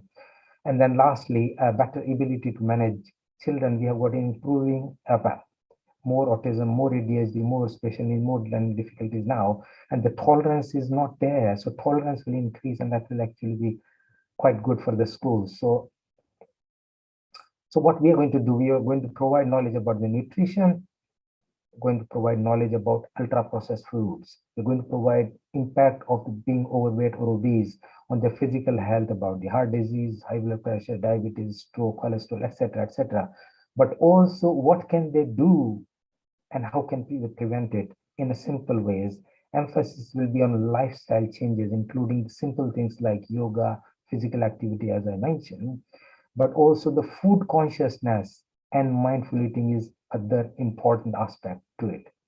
We are going to practically teach about emotional feeding techniques, how to build more confidence, how to remove negative emotions, how to help healing, how to heal the anxiety, bad feelings in a few minutes. And that's quite important. How to identify signals of anxiety and in themselves and other children and other difficulties so that it can be signaled early and be actually addressed by both the school teacher and the family, as well as the external health needed through counselors. How to protect yourself from ill effect of the social media and how they can reduce the screen time, etc. So the next part is school. So school head teacher will commit to provide support to the teachers and the teaching assistants to be trained. So we have this program that we are still refining. Then we will train the teachers and schools, then teach the students and their families about better lifestyle of healthy eating and healthy thinking. So that is the Eat Smart, Think Smart program, and then they become smart through that. So promoting the program through the ambassadors we are looking for who can promote all this program to the child, family, and the schools, and then provide healthy meals in the school. So we will have some input, as we mentioned, from the chefs, and Chef Daksha is going to share some of that now.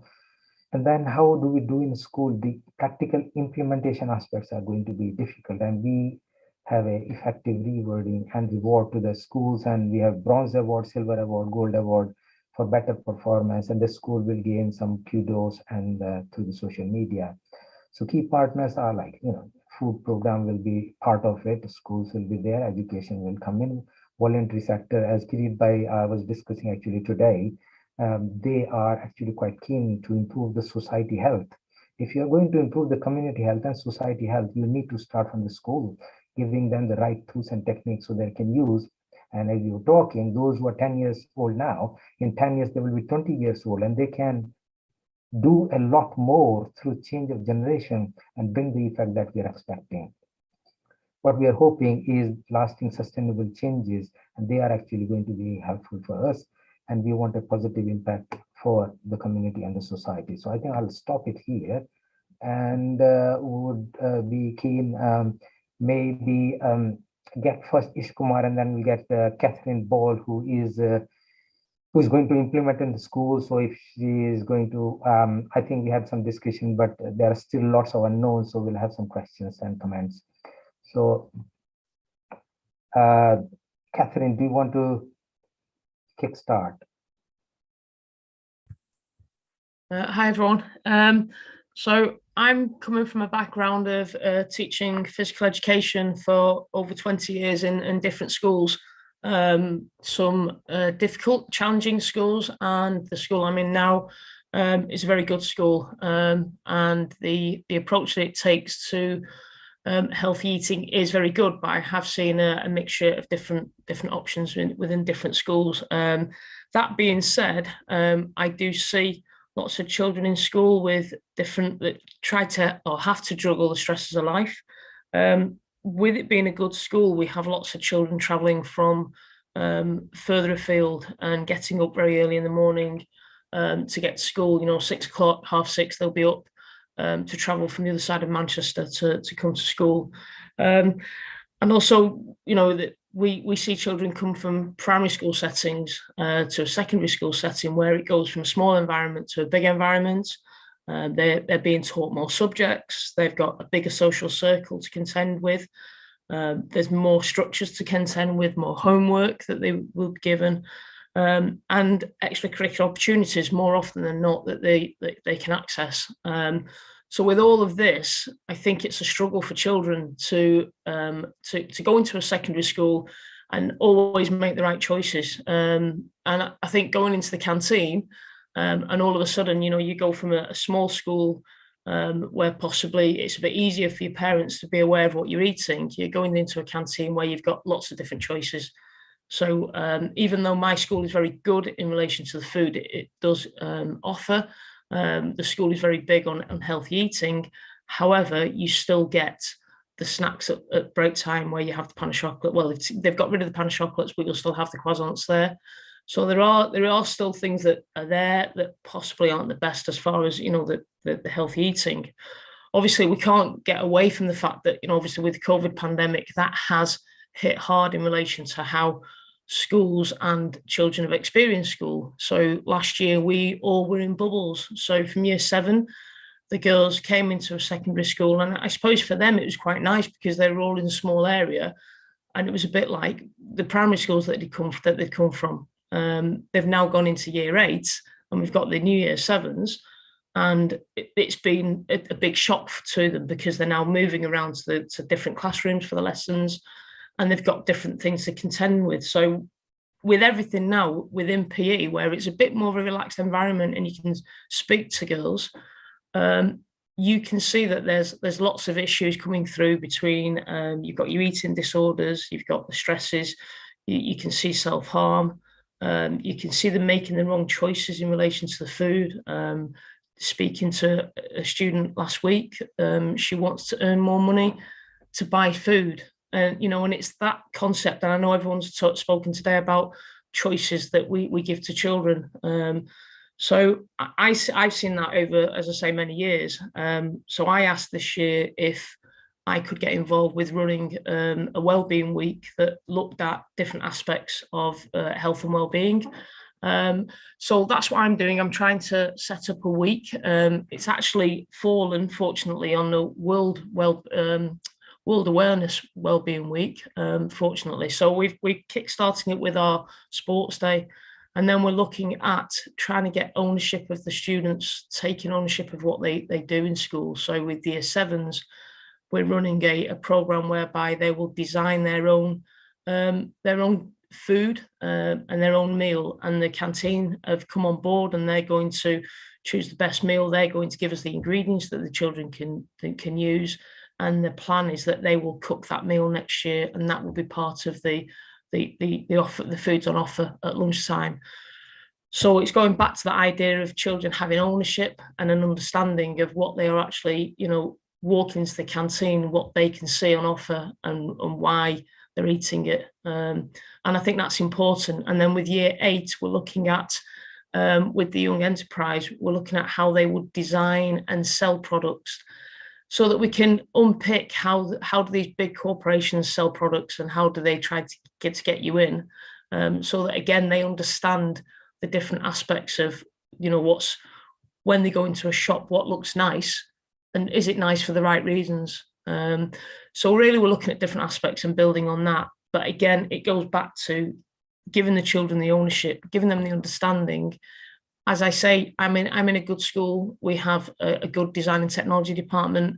All the girls are taught to cook. It is an all-girls school. They are all taught to cook, and they do, you will see them taking the food home to parents. And I know that they do a lot of cooking at home. I run the Duke of Edinburgh Award as well. So I know that a lot of them will use that as one of the volunteering or one of the skills options within the award.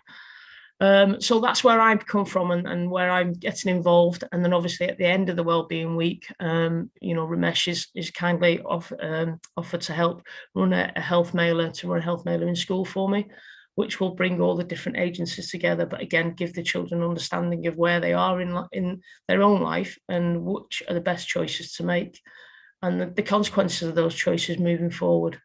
So that's where we're up to at the moment. Whether it will carry on, that's the key thing. Can we carry it on every week? We already have, through the Youth Sport Trust, a National Sports Week. Could we have something similar that would look at health and wellbeing within school? I suppose that's the key question.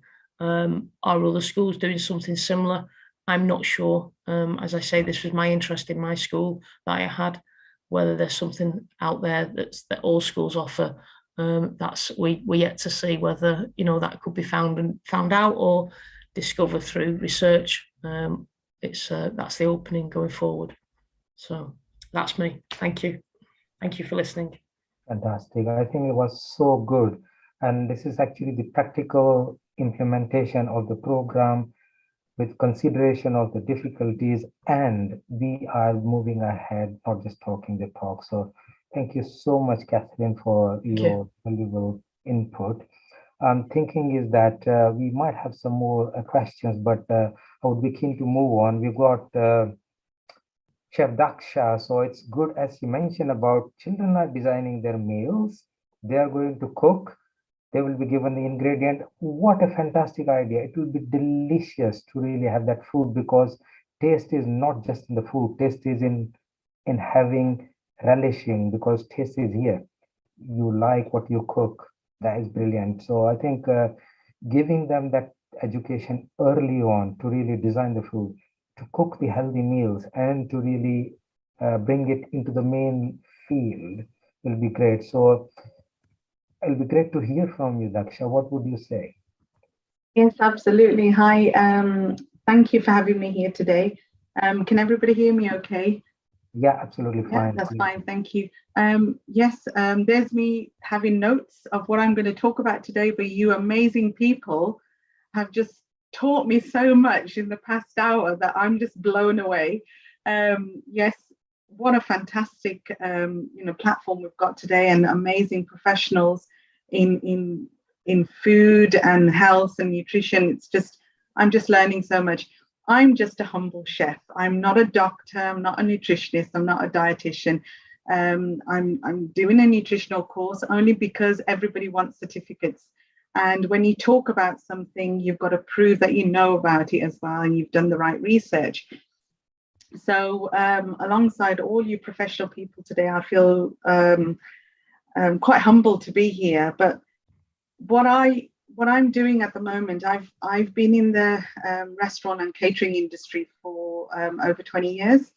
And in 2020, I was left to make a choice of whether to close my restaurant and catering business. In the end, we decided not to reopen. And in 2021, I've sort of embarked on a new journey. I felt like I had a calling to do something different in my life. I lost my older sister to bowel cancer 4 years ago, just before lockdown.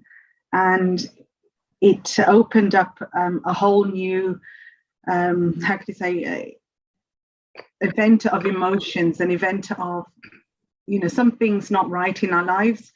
As a chef and a professional chef and cooking for the world for so many years, I thought I knew everything there is to know about food.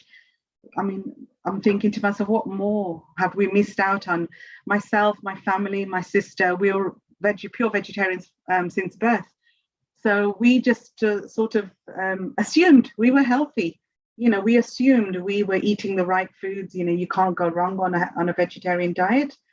But obviously, we were mistaken, and we were, when I was trying to help her increase her lifespan, the kind of foods and everything we learned about, it absolutely shocked me, and it made me realize there was so much more out there to learn, especially about food combinations, food preparations, and most of all, the equipment we use, the kind of cooking temperature we cook our food in. And all of this taught me so much, and I felt as if I can't carry on the profession I'm doing because there's just so much more I know now, and I want to help others.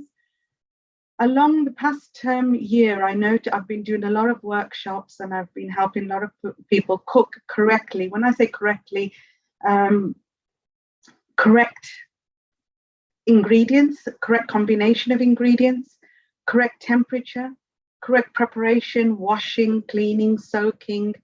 There's just so many aspects to a meal that we can easily overlook. And that's not even overlooking. It's like we just don't have the knowledge. The information is out there, but how to access that information, how to process it and actually put it into our everyday life is something people, normal people, everyday people, they find it too difficult. It's too much information to process. We live in such a convenient life where everything is just grab and go. We can go to the supermarkets, half of our food is ready cooked for us, ready prepared for us. You know, a lot of people still live on the microwave age, you know, bung it in the microwave and away you go. There's just so much out there. I started with adults trying to teach them the correct way. I find it so difficult to make them understand that there is a correct method. You've got to start from the beginning, the right food you select from the shops, the right combination, the right preparation, the right temperature we're cooking at, the right equipment we're cooking in, like don't use non-stick, don't use aluminium. And a lot of the time I notice, like, I get their attention, but then they look at me as if to say, what's she talking about? This is what we've known since childhood. Why, you know, what makes her so different? And suddenly she's telling us to use different cookware, cook at different temperatures. You know, I was told, some people say, but we cook majority of our food in the pressure cooker, you know, in a one pot, in this, in that. So why, you know, so you're telling me you're not getting enough in nutritional value. And I'm saying, I'm unfortunately, yes, you're not getting the right nutritional value. You know, your food is tasting fine, but what your food is supposed to do once it's inside your body, it's not doing it. All you're getting from that food is probably the fiber. And once it passes your tongue, you've enjoyed the flavors. What that food is supposed to do is to heal you, nourish you. It's supposed to provide growth. You know, it's supposed to do a job. Your food, everything we eat, breakfast, lunch, and dinner, has a job to do. And if we keep overlooking that and thinking, okay, you know what, I'll eat healthy on a Monday, does that Monday ever come? You know, my diet starts from next week. Does that next week ever come?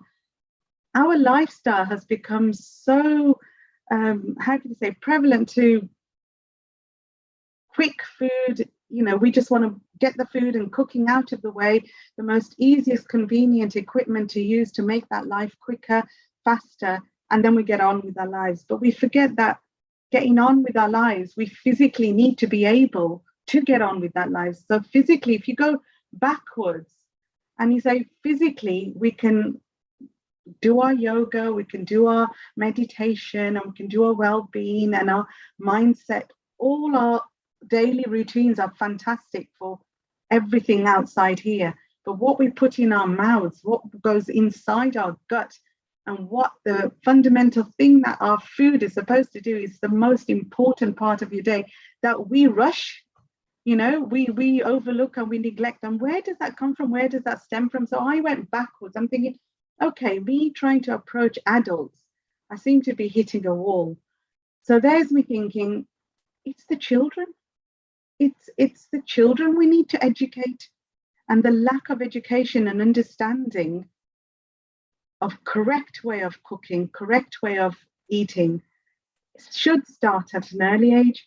I did a little bit of experiment in my own family children, and I would give them, I drop a little source of information. I said, look, okay, it's like my nephews, they do so much activities, but the lunch they eat is full of carbohydrates.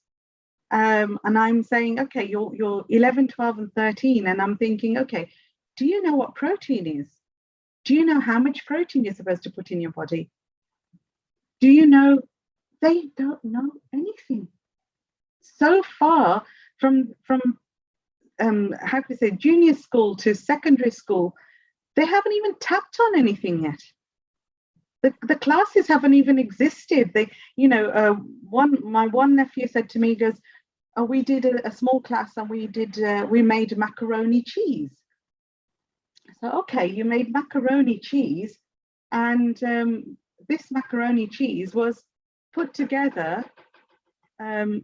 I'm sorry, guys, I'm going to have to interrupt you. Somebody is knocking on my door and I'm home alone. That's great. Thank you very much. I'm going to have to put it on pause, otherwise it's going to bang my door down. Bear with me a second. And I'll let me get. So whilst you're doing that, or maybe me and Rajiv can have a little discussion there. Yes, please go ahead. This is a really interesting discussion, actually. Whilst we are here, I'd like to really say that what amazing vision. Rajiv ji, do you not think this is an amazing vision? Because we cook every single day. For somebody to have a twist in the way we cook could have all the complete changes that they could bring into people's lives just by educating people on how we should cook. I mean, we don't know this, right? And that right kind of pots and pans, what temperature should be. We just cook, that's it, done, right? And what do you think, Rajiv ji? Because I know you've talked about these health professionals, but I wouldn't consider that, oh, a chef should be also part of this whole mix, because this is a really good surprise for me and a very good, it's a very good move. How important do you think this is as well for you? What do you think, Rajiv ji? I do a lot of weight management. So I've done like weight management, clinics for almost 20 years, slimming clinic, I've run the whole weight management program currently I do. So when I started in my current job around 13 years ago, the weight management, double integration pathway. So we manage from community to the hospital, but from child, parents, grandparents, because children eat what they see at home or what they get given. So how the whole influence happen needs to be a whole family tree. Yes, yes. To change. So when I did the training, I not only called the health professionals, I called teachers and I called chef, I called the health visitors. So all of them were part, because in order to influence the whole society, you don't need one. And that was one of the reasons why I got Akshay. Ah, yes, I think this is a really great thing. And she's so passionate about things. And also when you've been through an experience yourself, you're much more passionate and you understand the impact that this food could have on people's lives. And she's spending and dedicating time and efforts trying to educate others about this. And I think we should all be very open to learning these kinds of, knowledge that's being passed on to us. It's really good. And of course, just to remind our Healing Our Earth audiences, we're here on a live platform right now. This program is going live around the world in many, many countries. We have audience members all watching this program, and we have guests as well who have joined us here today from different parts of the world. So thank you for all our lovely Healing Our Earth family members around the world. Do share this knowledge and this information with others. If you're gaining something from this program, if you're learning something and you feel that somebody else could really benefit from this, please share the links of this particular program so others can gain from it as well and learn. But Dr. Rajiv ji, I think we have our next guest, do we? Correct. So I'm thinking we've got quite a few, so let's just move on. Absolutely. Let me get Julie. She's from Malaysia, and I know it's nearly 10 o'clock. They are probably 11, I don't know. So let's get in, and then we'll get Monica Agrawal, if she's still here. She's from India, and then we'll get Sam Uppodar, who is our own fantastic, not only talker, but he actually does. And I did spend time in Peace Island, where the whole day is yoga and healthy meals. So I would like to hear from him to connect what we do. And then we got also some other people who are amazing. And then we get Ish Sharma from Mauritius, who's going to share his wisdom, how we are going to implement the program, not only just here, but also we're going to implement in the Far East countries. So we are not going to have a local program, we have a global program. So welcome, Julie. So what do you think of this, and share your wisdom? And then we'll probably in a few minutes then move to next people, and then we'll open it for the group to ask questions. But please feel free to chat, put on to the comments, and if you have any questions, keep putting or raise the hand if you need. And for those people who are on the Facebook or YouTube Live or Periscope, please keep writing something, whatever you feel like, and what you like, what you don't like, or you have some questions about what it should be. So we will pick it up and then take it from there. So back to you, Julie. Thank you so much for joining us. Thank you for having me. And I was wondering whether Chef D, you had any closing statements, to complete your. Get her back in. Don't worry about. Let's just. Okay. Yeah.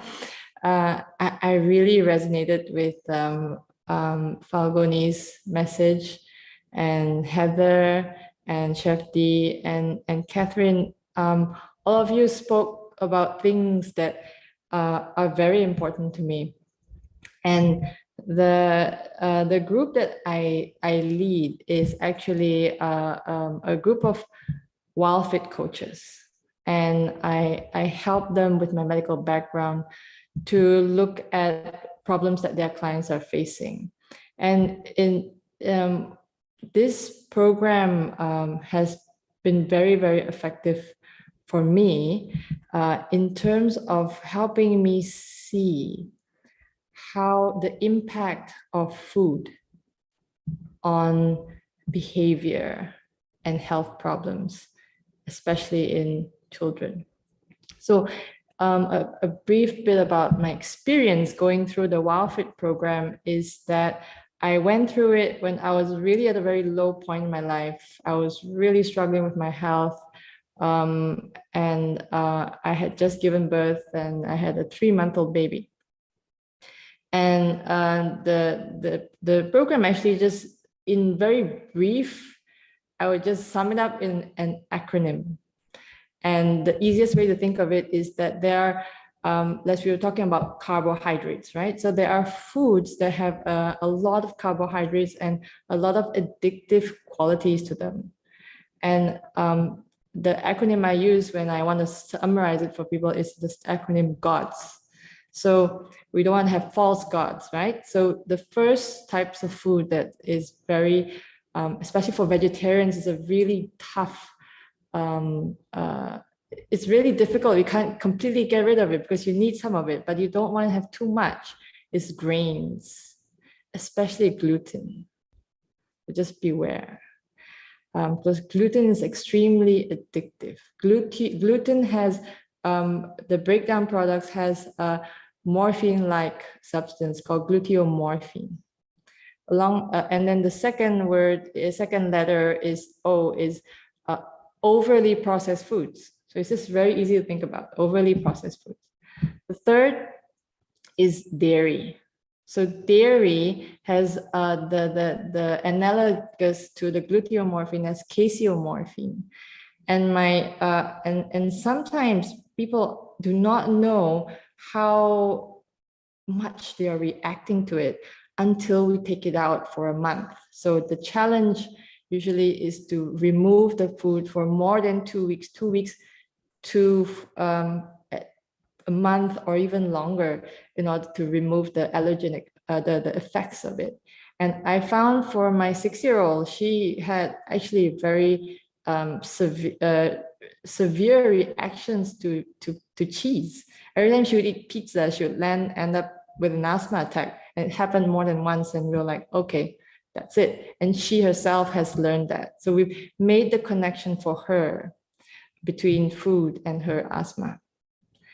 For me, when I was young, and this was sort of the painful part about growing up as a child of conventional doctors, is that we keep throwing medicine on top of the symptom, and then we kind of like just forget about it. So they were giving me all kinds of allergy medicines and sprays, and I had childhood asthma, and I've suffered a lot in my body, in big and small ways. And they never looked for the solution. I don't blame them for it, because they didn't have this information I have now. But the experience of getting rid of dairy for me was that I went from being a daily allergy sufferer to I only get a runny nose if I eat something naughty. Yeah. So the last letter is S, which everyone knows, sugar. So sugar in all forms is causing inflammation in our body. The exceptions, a few exceptions, of very high quality honey could be okay. And yeah, I think there's just very few reliable sources of healthy sugars. So stick to the fruits, the dried fruits if you have to. So I echo the thoughts about raw foods, about as much raw as possible. And I come from an Asian culture. It's really hard to cook things, to convince especially the children to eat raw foods, but just slowly introduce things like maybe the barmy beans, peas. It's not really Asian, but and give them let them try a food. And you have to let a child try a food multiple times. So there's a little trick I use for my kids, is that I learned this from one of these cartoons. They were talking about a no thank you bite. So you give a child a food and you say, it's okay if you don't like it. So, you just say that you can taste it, and if you don't like it, you can spit it out. Don't force them to get it. And I call it a no thank you bite. I said, you can have a no thank you bite or no thank you sip. And if I'm not mistaken, pediatricians, they advise you to try something for at least 14 times before you like it. So it's a lot to shift someone from a very non-vegetable based diet, because it's very carb and protein, animal protein based, to vegetables. But it just takes time, it takes determination. Offer them the broccoli before you give them the cookie, that kind of thing, gluten-free cookie. Okay, so those are the little tips I would like to share, and I don't want to take up more time, but I absolutely think it's so important to minimally process the foods and be very, very aware of how much sugar you're taking in, even though they are children and they burn it off and they have lots of glutathione, keeping their body healthy, but they still we can't push the body past its limits. Thank you very much. It's amazing, excellent ideas. And I like the word gods, it's fantastic. So before we bring Sam in, there's a question for Daksha. Is gas and electric price going up, and so is the food price? How will we encourage family to cook healthy food? There's a question from Ashok Natwani. Is there. So I think it's a very good and very valid question. So you can say, and then if I have any other comment. Yes, if I quickly just mention that's a very good topic. Gasan, if you know how to cook correctly, you actually don't need to be cooking for hours and hours. Our food honestly does not need that much cooking. If you, again, right equipment, right techniques, and the knowledge of the know-how, and you can cook with up to 70% less gas and electricity if you have the right equipment and the right know-how. It's amazing. That will save so much of money. 70%. Absolutely, yes, 100%. But we need to bring you back here. Yeah, apologies to everybody. So sorry I had to go. And I had a question for you, Chef D. Is the nutritional value of steamed food better than boiled food? Yes, absolutely. Steamed food is 100% better than boiled food, because when you boil your veggies, you've lost the nutrients in the water. People say, oh, but I'm using that water. But when you boil food, you're actually taking its toxins out as well, and you're removing its own natural waters. So you've not only added that toxin to the water, you've removed its natural waters, which you need. If you were to cook it alone, either it's steam or a correct cooking equipment that it can cook itself without the water, the vegetable will cook in its own water, and that will increase its nutritional value and decrease its cooking time. So you've actually cooked it between 86 to 96 degrees, less than 100. So you've actually kept up to 93 to 98% of its nutritional value. So yes. Fantastic. Yeah. So good. So just on that note, let me bring Sam, who is so good, whole lifestyle changes. He himself has lost a massive amount of weight, which I know myself. I've seen him before and after, and he runs the yoga classes. He follows it, and I think it'll be great to hear from him. So welcome you, Sam. Hello, Dr. Rajiv. Very nice to be back here. First, I'll tell you, I was authorized to go to the schools to teach yoga in Strathclyde. So they gave me the school with a lot of mental issues where the children were very violent. There was poverty from the deprived area where people didn't have enough, there was too much people fighting, things like that. But children have to given the ownership, as some of the previous owners said. See, children are told what to do. Do this, do that. Everything is people are jumping on them. When I take class, I send them a questionnaire. What you like to achieve? Health-wise, lifestyle-wise, food-wise, and give them information. Don't think they're idiots. They are clever people. Once you give them information, they'll make the right choice, right decision. So really, when I tell them, before I start the class, I tell them, talk about the universal energy, prana. Very important. Where does the energy come from? I'll ask them the question. I say, I'm looking for 3 answers. Most of people will say food and water. That's the first thing they will mention. They spend all their life eating and drinking. Next one, they look at puzzle. I see you're doing it just now. Air. You breathe in, you're taking in prana. And third is, where do you go for your lunchtime and breakfast time? You're told to go outside in the playground to have your breakfast or lunch, whatever you're taking. Why is that? Nature, sunshine, vitamin D3, all these play an important part to give you energy, prana. So what is prana? Nothing in universe moves without prana. Body to function, you need prana, universal energy. Prana is a vital link between your body and mind. And the breath is the main vehicle for prana to enter your body.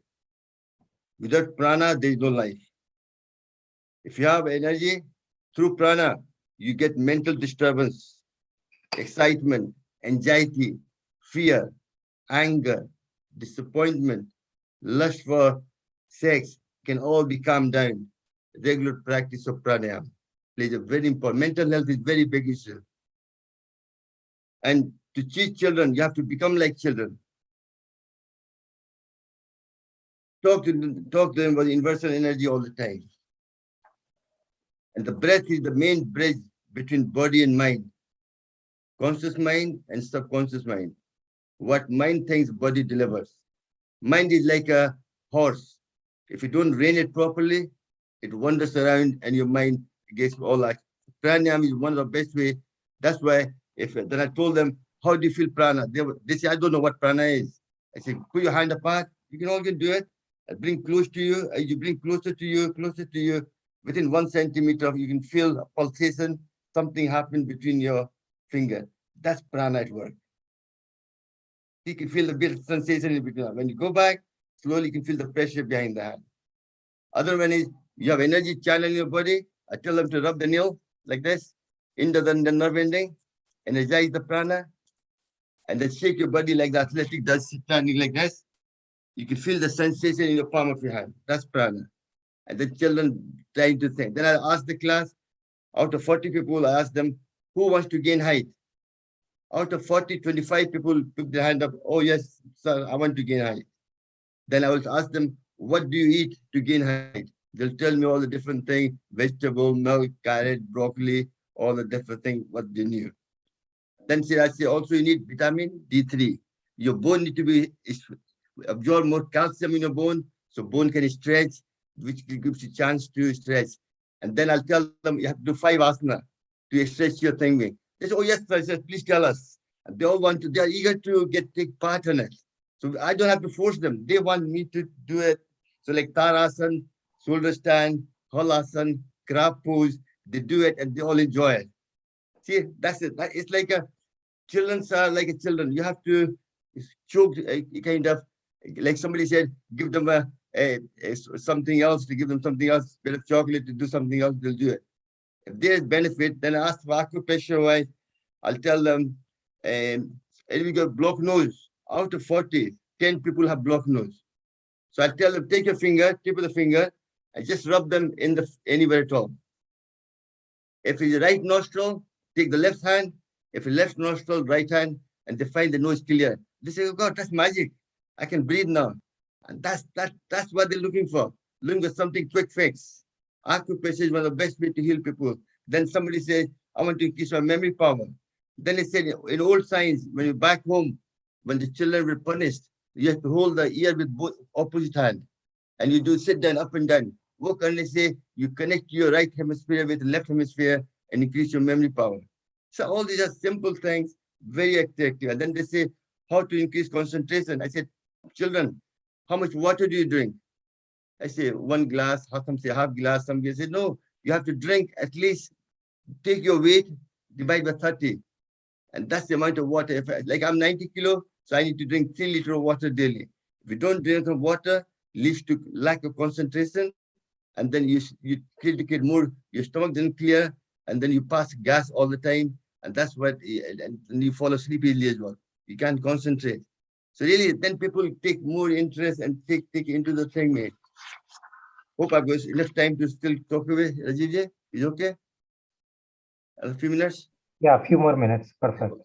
And the pranayama is very important. And pranayama is, if I ask children to go and sit down in Gyan Mudra and take deep breathing, they won't do it. After a few seconds, they start moving around. So you have to have physical. So I tell them to hold your hand, go up.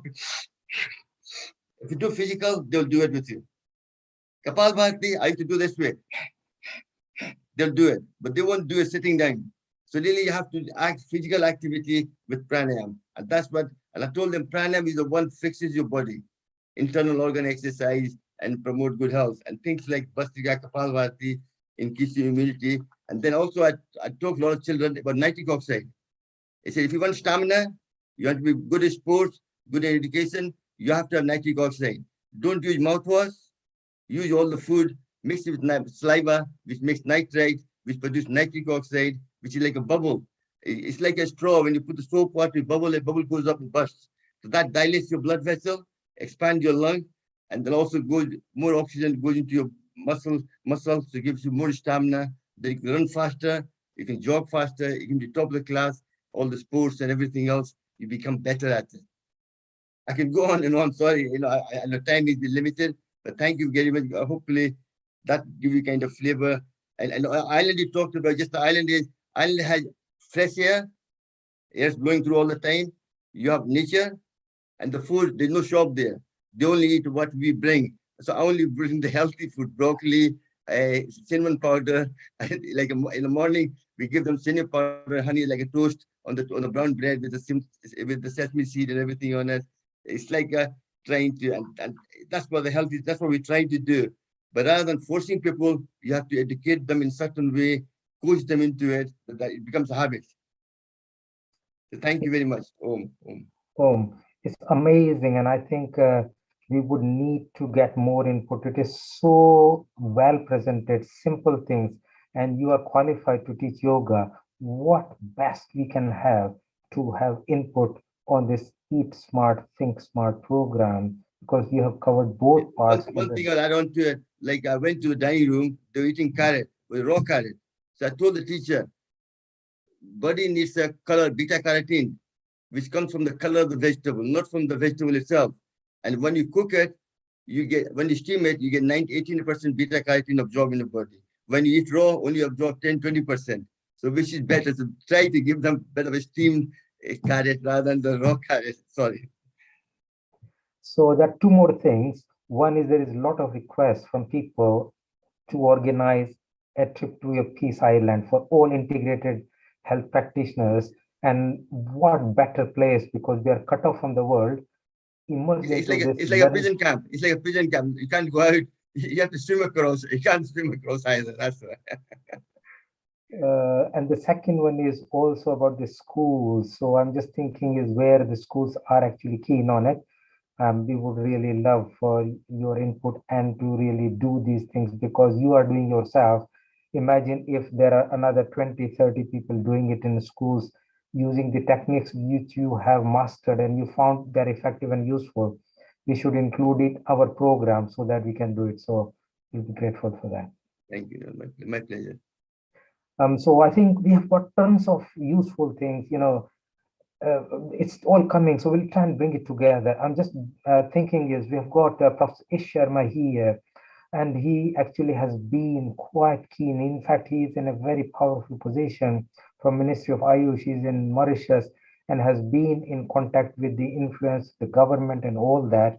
And we had long discussions, and the idea is that we're going to do it here, he's going to do that. I mean, we will make massive difference, not only just in UK, but globally. So I would like to invite him to have his views and how this will work and how we can make it happen in a much more effective way. So not only just the program, but also overall whole integration of the health. So first talk about the program Healthy System. So E2 smart, think smart, be smart for the children in the school, and also the whole integration of different things, because that is how it will work. So please, let's welcome Ish Sharma. Yeah, global namaste to all, and thank you very much, Dr. Rajiv ji, Dr. Romesh, Neil, all the organizers, Miss Hani Kalaria, and everyone. And wonderful listening to all of you. We have been like talking for quite some time by now, and I have been discussing with Dr. Rajiv Gupta ji for last 1 week that maybe this is high time that we move beyond talking. And that is where I would like to invite you all to Mauritius, where we'll be having there would be 2 activities undertaken. The most important would be a workshop upon eat smart, think smart, be smart activities. Like how can you all disseminate, spread the correct information about eat smart and think smart among the children. How can we be on the same page? How can we make a strategy to reach out to all the governments? We will be writing a joint letter which would be sent to all the governments. No one's 200 countries, and we pitch the same message, that what do we mean by eat smart, think smart, and somebody will someday listen to us. And this will be happening once we are in a training retreat where we are on the same page. We fine tune, we remove the kinks after mutual discussions and devil's advocacy. I question you and you question me, and finally we are at a real good standard. We have verified all the flaws, and we do not just take what anyone tells. We verify, then we prepare a paper and we send it across. And this retreat can be followed by, very importantly, cross sensitization. What I am talking, because I am an Ayurveda professor, might not relate to you, might not link to you, you might not understand, and somehow you being very nice, you being very decent human being, you are listening me with a smile. Okay, very good, very good. But in your heart, you might not be digesting what I am telling. So that is where we all have to come up with the forte, with the strengths of our particular systems. What little evidences we have got. If they are not there, then we as a team, this is such a huge team. We, not me, you are such an enlightened group. So we will support each other. How can we add value to Chef D? What can be value addition to the yoga therapist we are listening to? What can be evidence support we can provide to someone from music therapy or chromotherapy or multiple systems? So a brief cross sensitization, cross training, followed by this retreat upon eat smart, think smart, and goes without saying, this island paradise, the tourism would come for free. So we engage in 3 to 5 days of activities, followed by Panchkarma treatments for you all. If you want, we can provide Panchkarma treatments. We can train you with Panchkarma treatments. Very importantly, this retreat would be a place where we will cook. We have got the chefs with us. We all will cook. It will be a cooking workshop also. When you go back, you spread the right cooking practices to your society and to your family and friends. Very rightly put by another speaker, that Ayurveda has very clearly told different foods need be cooked at different temperatures. And how were they controlling temperatures 10,000 years back? They recommended separate wood for separate cookings. You want to cook this dish, then take a wood from this tree. For another meal, take a wood from that tree. Every wood would be having a different temperature. How does it attain the temperature? How does it maintain the temperature? How does it cool down? Because high temperature is an overgeneralization which like McDonald's or any food chain cannot afford to vary. They have to simplify their processes for profit making. They cannot afford to sell the same burger cooked at 10 temperatures. And high temperature cooking is the most important mistake we make when it comes to protein denaturation, which would lead to like a deranged genetic makeup and cancers.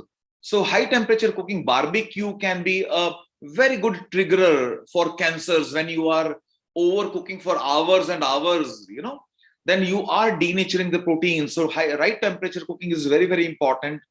So maybe if with the permission from Dr. Rajiv Gupta ji, if we can take some feedback upon this training session at Mauritius, we will be arranging everything. It will be a soldier system. We share all the expenses, no commerce involved, no profit making involved at all. Or if Mauritius doesn't suit you and we have got a better alternative, we will be the first to join. Maybe an interaction over here is very imperative, because we all would take like 2 to 3 months to discuss, to plan, to see our agenda, see your diaries, when are you free, so many things have to be considered. So Rajiv ji, is it the right time we explore this possibility? I think it will be good, but let people think about it and then we'll open the floor for discussion. I'm thinking if Monica is still here, she actually is again a qualified medical professional, but live a very, very stringent life. And I'm so impressed by her and her husband and his and her son, who is very young and is practicing this. They have a they wake up around 4 o'clock in the morning, daily have this, medical practice, but also the whole lifestyle. They have developed so many things. So I don't know if she is still here. So Rajiv, Monica is here, but she's not understanding that she needs to put the video on for me to tag her. Okay. Maybe Monica in India, if you can hear us, put your video on so we can put you on a screen. Over. Cool. Thank you so much. That's brilliant. And I would also want Romesh to really have a comment, and then we'll come back and ask other people in. Romesh.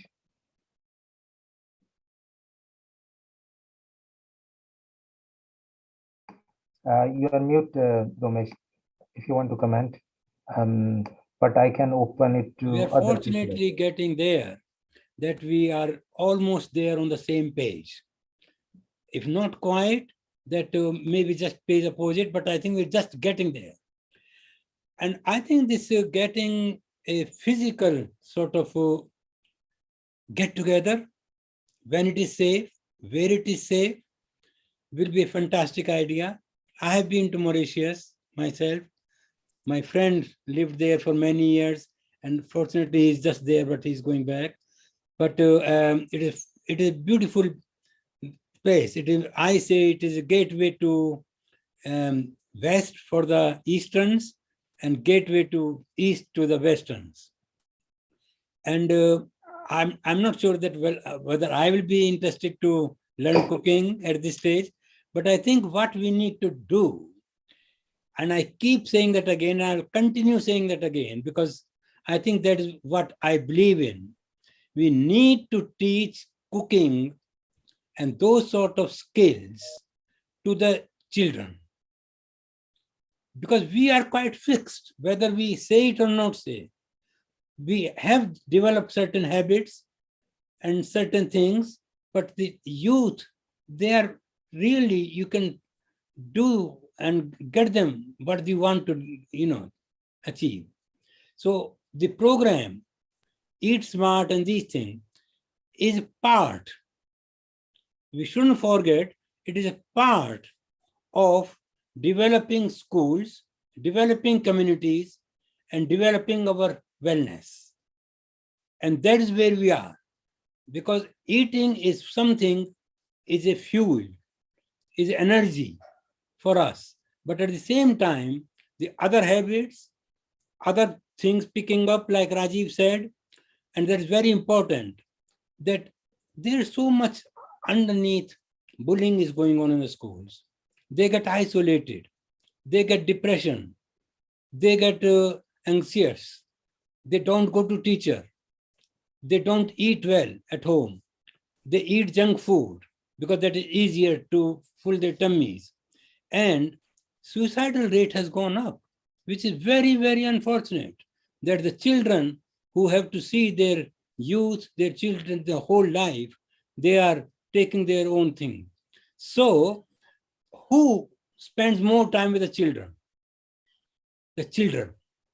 And if we teach the children themselves that fellow school child behave differently to you, note it and note these symptoms and bring to the notice of somebody so that they can be picked up at early stage by the teacher, by the parents, and can be then fixed up very easily, rather than leaving it too late. Sometimes we are too much in the confidentiality and all those sort of things. That is not my job, it is teacher's job, it is health visitor job, it is this thing. One thing which we have not uttered too much today, and I'm grateful that Professor Ish Sharma said that, it is team. We have to work as a team. You will always achieve more as a team than individual person. I think I will stop there, but children is our theme. Thank you, Ramesh. That was fantastic. Rajiv, yeah. From Mauritius, we've got Biju here, who himself is an expert in Ayurveda, and he's very close friend with Professor Ish Sharma. Biju is the one who said that Professor Ish Sharma should be with us. And they are the one who are planning in Mauritius a retreat to do with Ayurveda and cooking and this Eat Smart, Think Smart. So maybe we can listen a bit from Biju, if it's okay with Ish and Rajiv yourself. Over. Yeah, definitely. Viju, we had a talk this morning and 2 days ago. So I think it's a great idea, and I'm so pleased this is happening. It's not talking, it's happening. So Ish is going to that, not only that academic part, but you are the implementer part. You've got the business connection, you have got connection to ministry. It is going to happen. So the whole idea is that let's just get there. So please do share your thoughts and logistics. What do you need from us? What you can do for us? And then we'll hear from other people. It might be a small group first, and then we grow later. So please share your views and ideas. Thank you so much. Thank you so much, Dr. Rajiv Gupta ji and Ramesh ji, and especially Neil Kumar ji. Actually, we've been discussing many things over online platforms, and now we need to move to the next level. To take it to the next level, because we are in a global organization, we can do many things, and the world is demanding our mission right now. That is the reason we are getting a connection from all over the world, and we are growing day by day. And to take it to the next level, we first of all, the idea is not only for cooking. It is first we need to gather and we need to interact. When it is experience, there are a lot of fantastic holistic methods, healthcare methods are there. We can say that alternative medicines or integrated medicine or whatever names. But we are listening, but more than a listening, when we are experiencing from our practitioners, the confidence will be very much higher. Then we can really move to an integrated method. That is the reason we propose a get together in Mauritius, and especially maybe if we are staying like 3 days or 4 days, how we have to live. Early morning, we need to get up, and what are the yogas? It's part of the yoga and pranayama, meditation, and going to the Ayurvedic retreat, and the preparation of food, and sightseeing and workshops and learning procedures. We have to prepare a proper method of living 3 days or 4 days, and in that we'll be experiencing things, because we are experiencing, and this is the way we can take to the next level. And also from there, many things, I know here we are having a lot of health practitioners. So suppose that, for example, yoga practitioners want to integrate Ayurveda with them, and Ayurveda can integrate yoga therapy. Some other treatment wanted to integrate with this one. So this kind of information we can share each other, and we will be growing about it. And the Mauritius, one of the reasons we select Mauritius, both we have right now Ish Sharma, Dr. Ish Sharma, and me also here, and there is a good support from Mauritius as well. And one of the good place to organize, and very lovely place. Many people will like it. Climate will be very fine. And as Dr. Ish was telling, it was nothing related to profit making or something like that. It is an equal cost sharing. We can manage the cost. Only the people need to come, and we can plan it, and we can organize everything from here. Or if you have other options, fine. Because the main idea is that from the digital platform, at least we need to meet together and experience their abilities, and confidence will be in a different level. That is the idea behind it. And because of, if all of you are okay with that, we can think about it.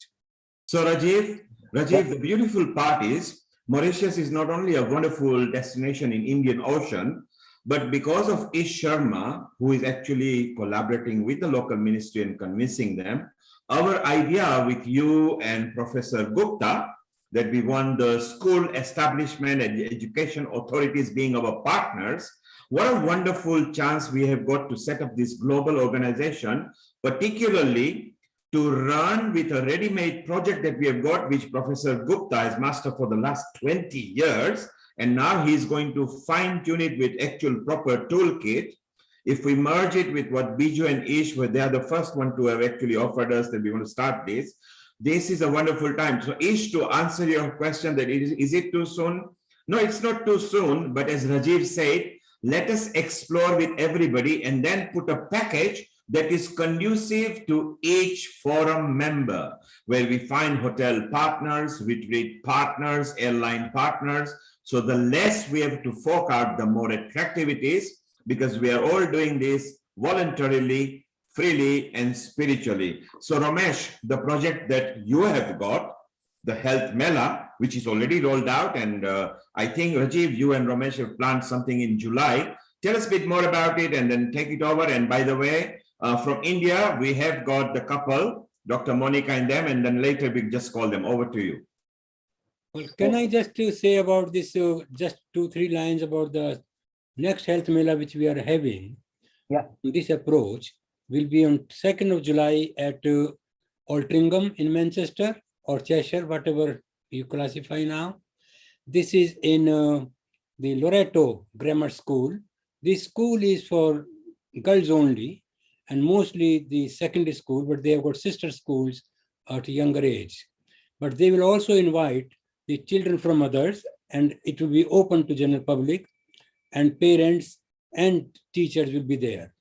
So the whole approach will be on that day, will be to give them the, empower them, give them the knowledge about right food, as to what is right food, right exercise, and what they should do to pick up the early stages of depression, anxiety, and if they are not feeling very well, because they can't say those things to their parents or brothers and sisters, at least they can talk to their friends, and then the friends somehow will be conveying them at a very, very early stage to the teachers, so that they can pick it up and avoid the unnecessarily increasing deaths which are occurring. It is shocking, honestly, that the children at that age thinking of suicide and being unwell, being not feeling well and not feeling happy, because that is childhood is all about happiness. Childhood is all about learning. Childhood about is the friendship, and the right thing if we teach them. And that is why I'm saying again and again, it is a our school, our community, our health. Let us start from the childhood. And I think nobody can say more and learn more than from Monica and his son, Harsh.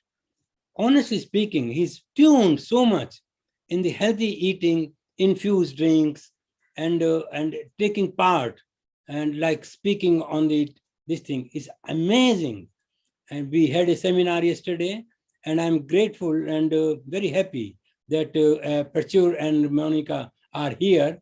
And they are my niece and nephew, by the way. But more than that, they are my gurus. Honestly speaking, they have taught us so much. I respect them that way. I never said, never say to them that thing because I'm their Tauji. How can I say that? But I think they are really wealth of knowledge and very, very pleasing to see them here. Thank you. Thank you so much, Romesh. And I completely agree. I had at least 20, 30 discussions with Monica and Pachur over past few months, and it's amazing the way they have changed their life. And I think many of us can learn inspiration. So Monica, please, would you want to share? You're unmute. Thank you. Namaste Tauji, namaste everyone. So actually today we are not well prepared for this session, but just share your thoughts of your lifestyle. Probably it'll be good, and about the how you can have your input because you are doing what can be done because you taught your child to do this, and the idea is can we teach in school to other children the simple techniques that can work. So just want to share that few things before going to the big thing, few little things we have to understand first. Like, do you know what makes us? Some of you might identify yourself with this physical body, but we are more than this. We are more of abstract rather than the physical form. As Lord Krishna says in Bhagavad Gita, that we are not this body, but the soul inside it. Somewhere I read that we are made up of three things. The gross body, which we are seeing, the subtle body, behind this is subtle body. Subtle body consists of three things, mind, false ego, and intelligence. And beyond this is our soul. Actually, we are soul. We are not this subtle body. We are not this body. This is all changing. We are soul. So, somewhere I feel that we have to concentrate on our soul first. If we work on soul, then our mind, our intelligence, our body all will get in proper, channelized in proper direction. So brilliant, isn't it? The Sthul Sharir, Sukshma Sharir, Atma. And Atma. This is what Lord Krishna said in the Bhagavad Gita. Yes. Yeah. So that is what is there, and it's so good to bring that concept here and how we incorporate that into our daily life, and then on to teach some of these elements in the school without being more theoretical. That's brilliant. So yeah, please do share your wisdom. So actually, when we born as soul in this physical body. As we grow, we develop our likes and dislikes. And this creates our identity. These likes, dislikes, and thoughts of our are influenced by the environment we live in. Social media platform and electronic media are playing a very big role, an active role in creating our identity by their influence. And this is happening not just with adults, but also with our children. Kids are so much possessed and obsessed with this electronic and social media platforms that whole of their upbringing revolves around this. We need don't sing a lullaby, rather play it on YouTube. Kids prefer putting their queries on Google rather than with us. And thanks to 2 year of lockdown, this dependence has taken a gigantic form, and we are flooded with all sorts of information, relevant or irrelevant. We as parents are overlooking these change of behavior because we somehow feel comfortable that we are not being nagged by kids constantly, or we get our own happy merry life. We as doctors and caregivers are noticing that the kids are getting exposed to all sorts of information being appropriate to their age or not. Some parents do claim that they have a really updated firewall system, but I know our kids are smart enough and one step ahead, and they know how to modulate our parents, our teachers, and all of us. In our OPD, we are noticing psychological, behavioral, hormonal changes, and uh, which are coming from the time much before than the expected time. Actually, our kids are getting violent, stubborn, non-compliant, using foul languages, and indulging in sexual activities not appropriate to their age. On the other hand, they are also increasing. There are also increased incidence of autistic spectrum diseases, depression, even suicidal tendencies. The question is, what can we do? Well, I would say it's true. You cannot stop the river flowing from any direction from going to, but we can channelize this and we can give some direction to this. Yeah, very good. That's excellent. So I'm thinking is that there is a lot of wealth of information here. And importantly, thing you mentioned is you can channelize it. You can't change the whole thing. And this is very good. We are going to have bite-sized chunks. So small things first. Let's start like in school.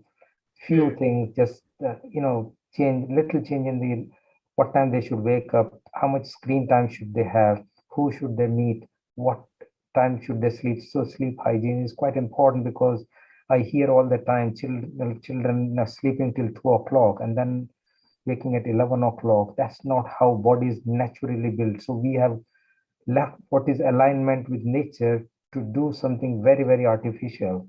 So moving back towards nature and the natural way so the body get better healing technique, just extremely important. So I think that is wonderful.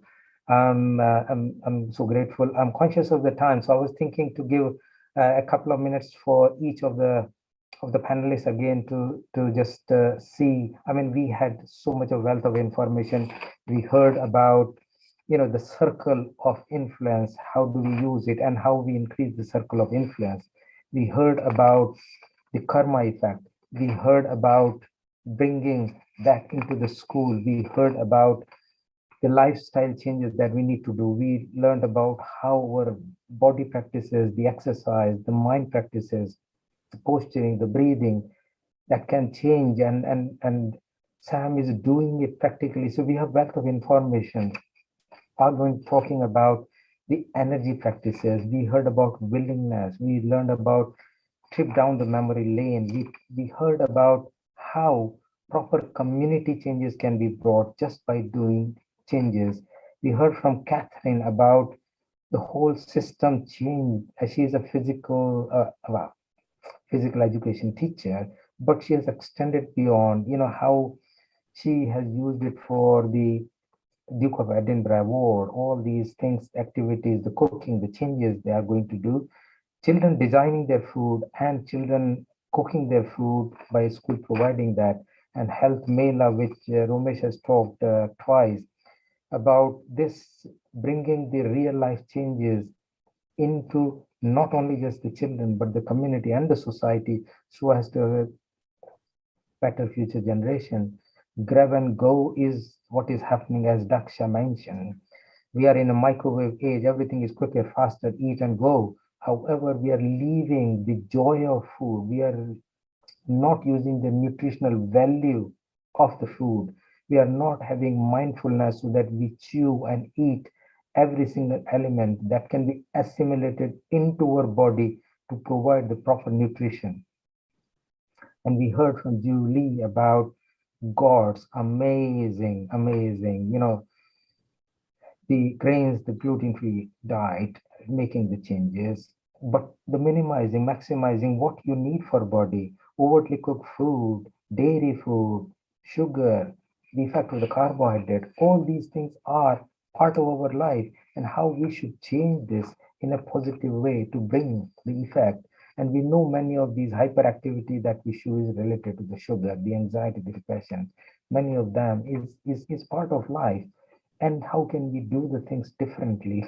Amazing thing was what Sam was talking, Tadasana for increasing the height. Children like that. So we can find the ways how we can incorporate many of these in school. An amazing offer from Professor Ish Sharma about retreat in Mauritius, which is going to be cost neutral for us, and support from the government, and Biju actually supporting it. He has got very clever business ideas, and how we're going to have the support from the hotel, from airline, as Nil Kumar mentioned. So if we all put our ideas together, the island can be paradise. It is a twin: tourism, enjoyment, learning, and as was amazingly mentioned, learning Panchkarma, bringing back into our own life, learning the healthy cooking and bringing back to our life. That would be brilliant. So I think we have learned a lot here, and on the top we learned the spirituality from Monica about how we feed our soul, not just the physical body alone. First we need to change. Before changing our kids, we need to change. We have to implement everything on ourselves first. And we have to create an environment in our house only. We have to change our association. We have to change our lifestyle. We have to go to early bed. We have to get up early. And these habits we have to inculcate in our children also. Fantastic. So brilliant. I was thinking probably let's give a minute or so, probably half a minute for people to see what they take and then come back from. So Carol, Heather, do you want to say anything on your view? I was thinking if we just focus on the program, what they can help and contribute, how can they help in making this Eat Smart, Think Smart, Be Smart program? So what can they contribute? Just probably 3 or 4 sentences, and then we will try and conclude the session. Heather. Well, I mean, our brains know best. Our brains know what we need individually. So we need to listen to our brains. To do that, we need to have proper amount of water in our bodies, because without the water, without the hydration, our brains can't function properly. So our neurology has to be working as optimally as it can. The taxing of sugar that's happening in the UK is a small start. Personally, sugar should be banned, because then we will find other ways of getting that high that people get. So yeah, that's it in a nutshell. Watch your nutrition and be hydrated so your brain can work properly. And there's early habits, right from the breast. Yeah. Thank you so much. That's brilliant. So Julie, any wise words, 3 sentences, how you can help contribute this program? I know you have practical experience. There's only one thing, actually. Listen to the body. The body, once you let go of the most addictive foods, which in the gods I mentioned, and we worship the right gods, right? We need to give the body, feed the microbiome in our body the right foods so that they're nourished and not the yeast and the bad bacteria that are going to call out for those bad foods. I mean, those evil foods. And yet, at the same time, have that enjoyment of being human. And, you know, we do want to enjoy some things once in a while, but just not every day. So brilliant. I think healthy eating is an enjoyment which currently is not part of the package. So if you bring it onto the top, so that enjoyment of food and nutrition which is there, we bring it back. So thank you so much for the wise words. Daksha, do you want to say 3 sentences? Yes, I'll be as quick as possible. Yes, Heather and Julie have covered everything I wanted to say, but I'm going to collectively say that we definitely need healthier food, healthier cooking techniques, and healthy food doesn't need to be bland. It can be super delicious if you know how to season it correctly. And you know what? Our herbs and all our spices are so super healthy and nutrition as well. So if we learn to combine it correctly, you know, we've got a powerhouse of nutrition sitting in our own homes. So yes, healthy food doesn't need to be bland. So let's cook perfectly. I mean, I know it's like turmeric is so good for immunity, and so are other spices and the foods, and that's how it should work. And yes, just not forgetting that art and bringing it back so that we don't forget what we have learned, but also bring something else. So that's brilliant. So Carol, I'll come back to you in a minute, but let me hear from Catherine. What do you think?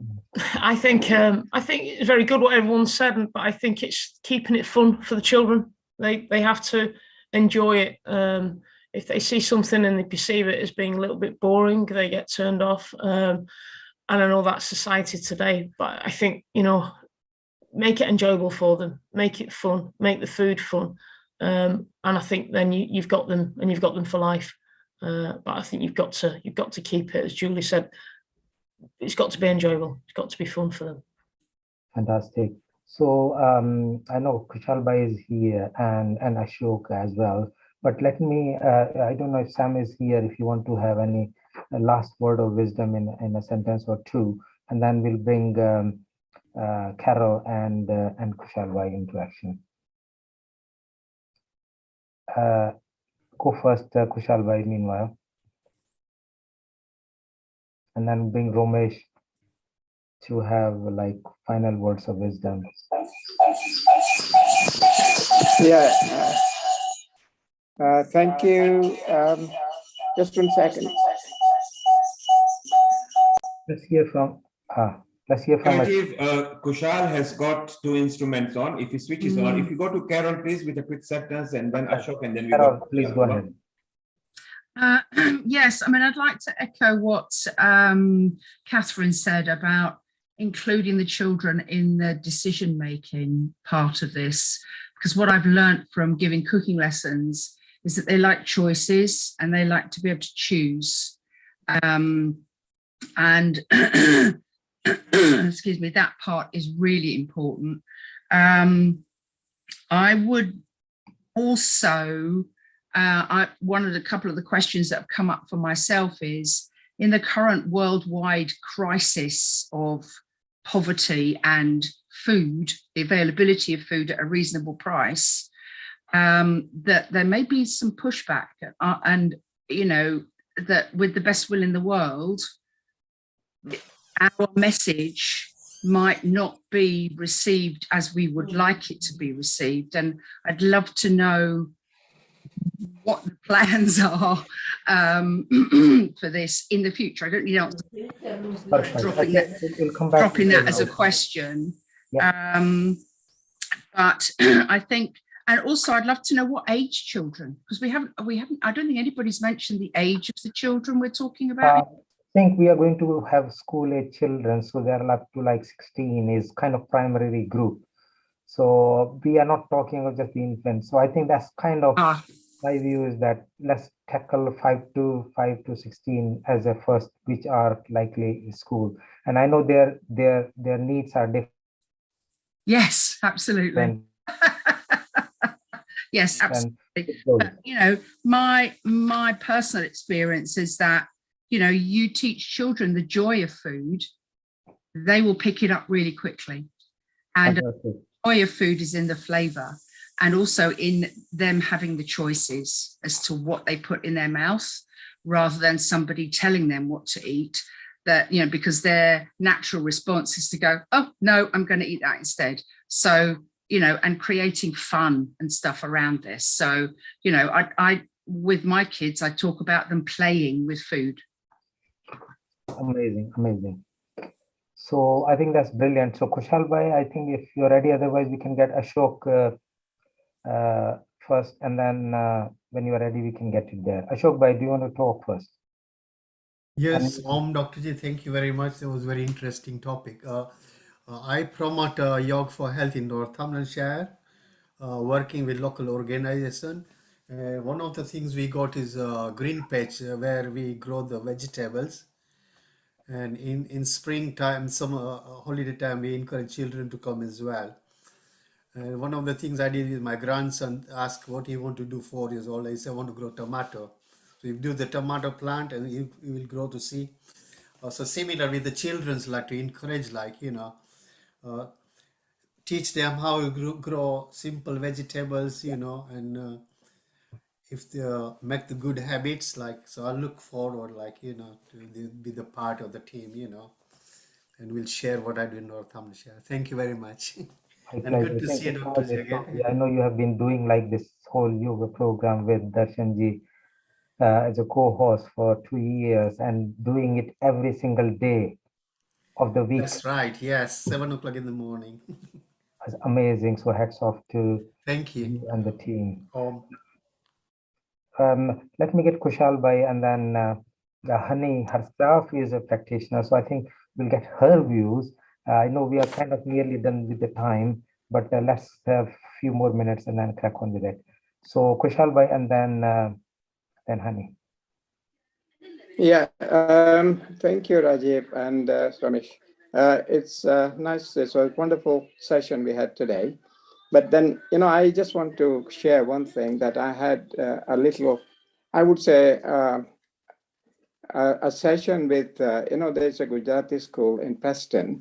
You know, they operate on weekdays, and we conducted a holistic children program where we taught them how to breathe, how to do various exercises with fun and things like that. And then what has happened that over a period of like 6 or 7 months, the parents have come and talked to us. It's a look, it's a wonderful program. Our children, you know, they look lot smart. He says what we need is a smart children, and smart children is to talk to them directly and show them what to do.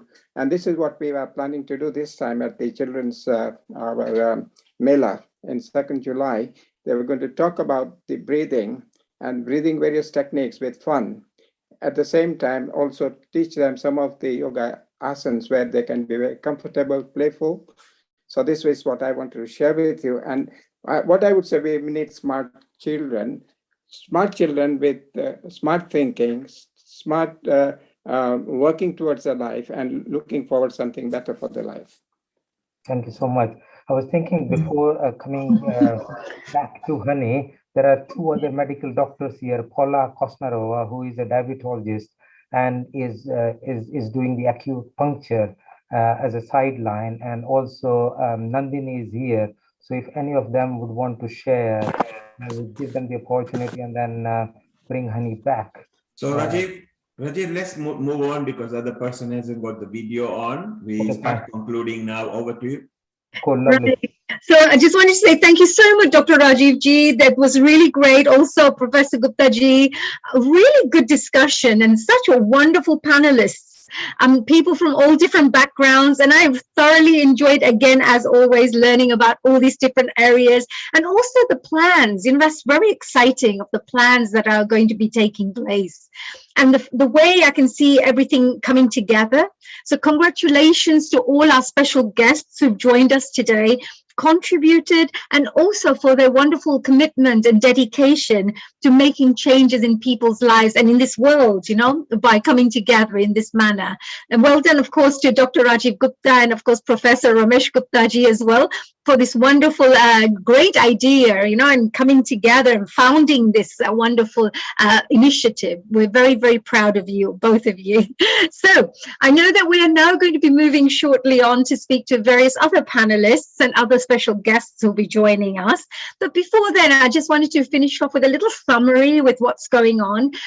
Today, of course, dear audience members, all from all over the world, you're watching the Integrated Health Program on Healing Our Earth. This was our 4th program, and next week we have our 5th Healing Our Earth Integrated Health Program. Thank you very much for all your messages that you're really enjoying these programs, and that's the reason we are putting more of these programs together for you, especially for you. So here you go, on the 29th of May, Integrated Health and Transforming Healthcare. A really, really important topic for each and every single one of us. Health is wealth, as they say. This will be from 2 to 8 o'clock. The week after, we have the World Environment Day. That is on the 5th of June from 2 p.m. to 7 p.m. As always, we're going to have some really, really amazing guests who will be talking about how to protect our planet and many other topics which are related to the environment. So this will be a really, really exciting topic for all you nature lovers out there. And I would say for every single member of the general public to understand how important it is for us to protect our planet in all different areas, and the climate and many, many other areas. So Dr. Rajiv ji, from all these things that we spoke about, we had so many different guests, people speaking about the schools, the chef, about cooking. We talked about yoga. We talked about so many different areas, governments, of how we could bring in, new policies. Can you tell us maybe one main highlight from all of this, like a little summary of everything we have learned? I think just one thing important is that there is convergence of thoughts, and people think it is important and it is going to happen. So because it's not just talking, so that's the first thing. If you think 2 more things to add to it is that it's a conglomeration. It's not just one thing. It's bringing everything together, which is eating, thinking, and doing it, and changing the lifestyle, and it's going to happen. And the third thing was also this retreat, which I think will be a fantastic idea, because, we need to bring, and we need to learn each other. Each profession, each discipline is important. And then we work together, we learn about each other, otherwise we will criticize. So increase tolerance and changing ourselves. So I think absolutely, what a really good. Increasing tolerance is also very important. Yes, about being able to appreciate each other's differences rather than professions trying to compete with each other. We're actually coming together and working more in unity rather than against each other. And I think that's also a very powerful area. Professor Ramesh Gupta ji, what about yourself? You also spoke so wonderfully. You shared some really great thoughts, during the panel discussions. Is there any perhaps highlights that you want to share so that we can leave a few thoughts with our audiences? I think it is all about looking after your physical, your mental, and soul. Spiritual. That's all a holistic approach to your health and wellness and happiness. If you are not happy, life is not worth living. You can never be healthy. Okay. Number 2, this physical health, we always think, what is the blood pressure, the numbers and all that, because they are easy. We forget about mental health, we forget about oral health, we forget about digital health. So we need to grow with those technologies and teach our students and teach our children how to use them appropriately. Absolutely. Don't get too much of indulgence into that, overindulgence, I will say.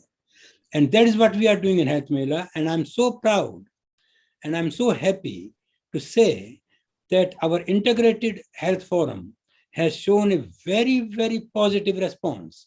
So many of them will be coming on 2nd of July, and some of them will are not able to come, will certainly join next time. Absolutely. What a fantastic way to finish off that particular section of our, discussions for today.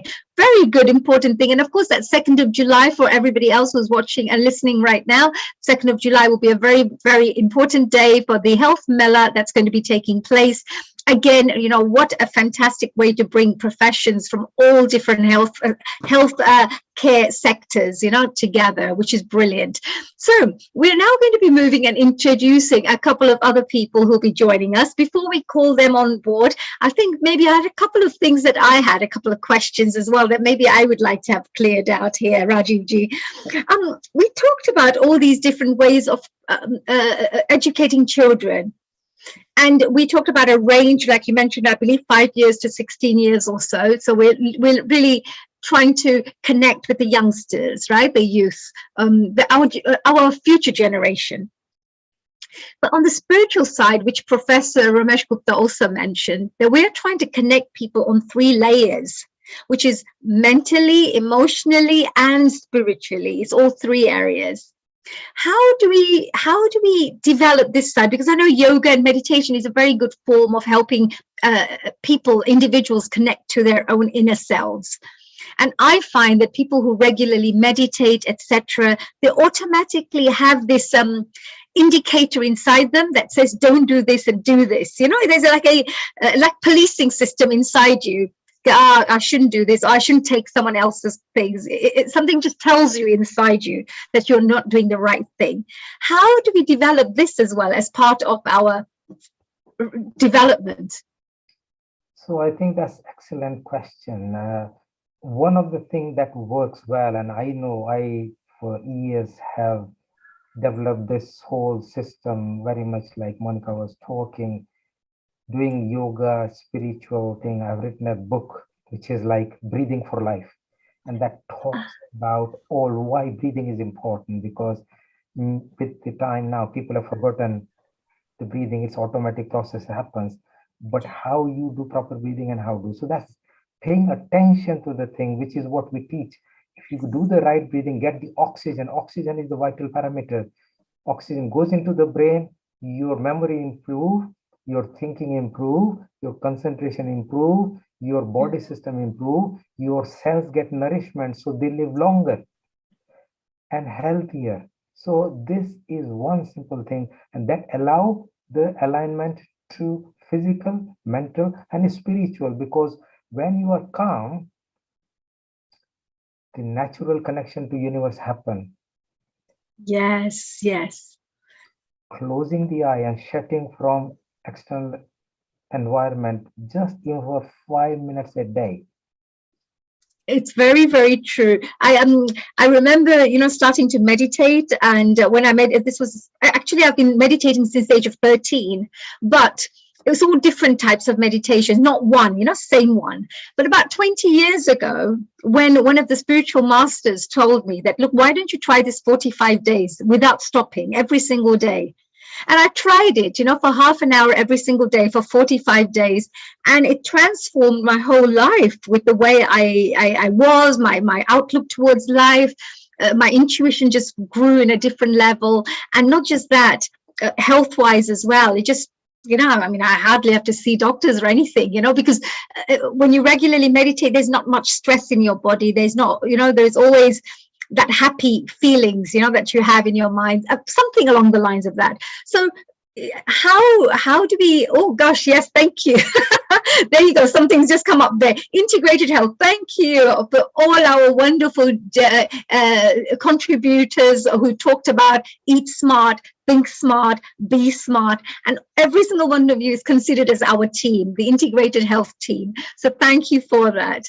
But so I was going to say that maybe, as part of our program of bringing in these wonderful programs for children, maybe we could consider doing some kind of advocacy of trying to bring in meditation for young children as regular, because from what I understand is their brain power increases, focus increases, intention, and whatever you think about focus wise will help you with your studies as well, of course.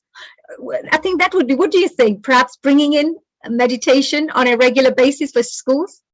I definitely think it would work because meditation helps in activation of the self-healing system. So that helps the body, but it also clears the redundancy, which is in form of stress, anxiety, and the thoughts, because there is no thought clearing system. Previously, we had a compact family. Children will talk to parents for hours. All anxiety will go. Now that system is gone. So that anxiety stays. And in fact, they gather anxiety through the social media, through talking to other people, watching things which they should not really focus on. So I think the whole self-clearing system, self-cleaning system, self-healing system is stressed or has multiple holes. If you plug that hole, just even as you mentioned yourself, you see the increase and better quality of life. You haven't taken medication because the body is more healthy. Yes, absolutely. Very nice. Because I can just see how powerful this will be. You know, I can literally see thousands. I mean, I can't stress this so, enough, because I feel it, I see it, how much good work is going to be done through this particular platform. So I'm very, very, very appreciative of it. So well done. Oh, there you go again. Thank you. Eat smart, think smart, be smart team. So wow, I think Neely's really getting into this. Let's move on to our next guest now before I get really pulled into all this and I interrogate Dr. Rajiv Gupta even further. So moving on to our next guest, which is Professor Nandini Chakrabarti, who's joining us. So a global namaste to you, dear Nandini ji. Welcome. Namaste, everybody. Yes. So Rajiv ji, you must know Nandini ji. Can you tell us a little bit about Nandini ji, her little background, or maybe Nandini ji would like to share a little bit about her background, because I know you're going to be speaking to us about mental health and of course the kind of programs, I believe. Tell us a little bit about this. What will you be talking about, and tell us a little bit about your background. I'm a psychiatrist in Leicester. I work in an early intervention and psychosis team. So we work with people experiencing their first episode of psychosis. That's my day job, my bread and butter. That I have interest in education and psychiatry. I'm the national lead for psychiatry recruitment in the country at present, and I've held associate dean roles in this Royal College of Psychiatrists in the past. I do have an interest in global mental health, and that stems from having worked in India, having been involved with charity work in Nigeria very early on in my consultant job, and with various roles within the Royal College of Psychiatrists. I've had the opportunity, I feel very privileged and honored to have that opportunity of working with people and projects in various countries. Mental health gap program is what I'm going to talk about in my presentation. So yeah, may I ask, just before we move on, so you mentioned about your work is also intervening when there's a first glimpse of psychosis. Yes. What does that mean exactly, so that if people are watching right now, what is it that we are going to be, what does it support?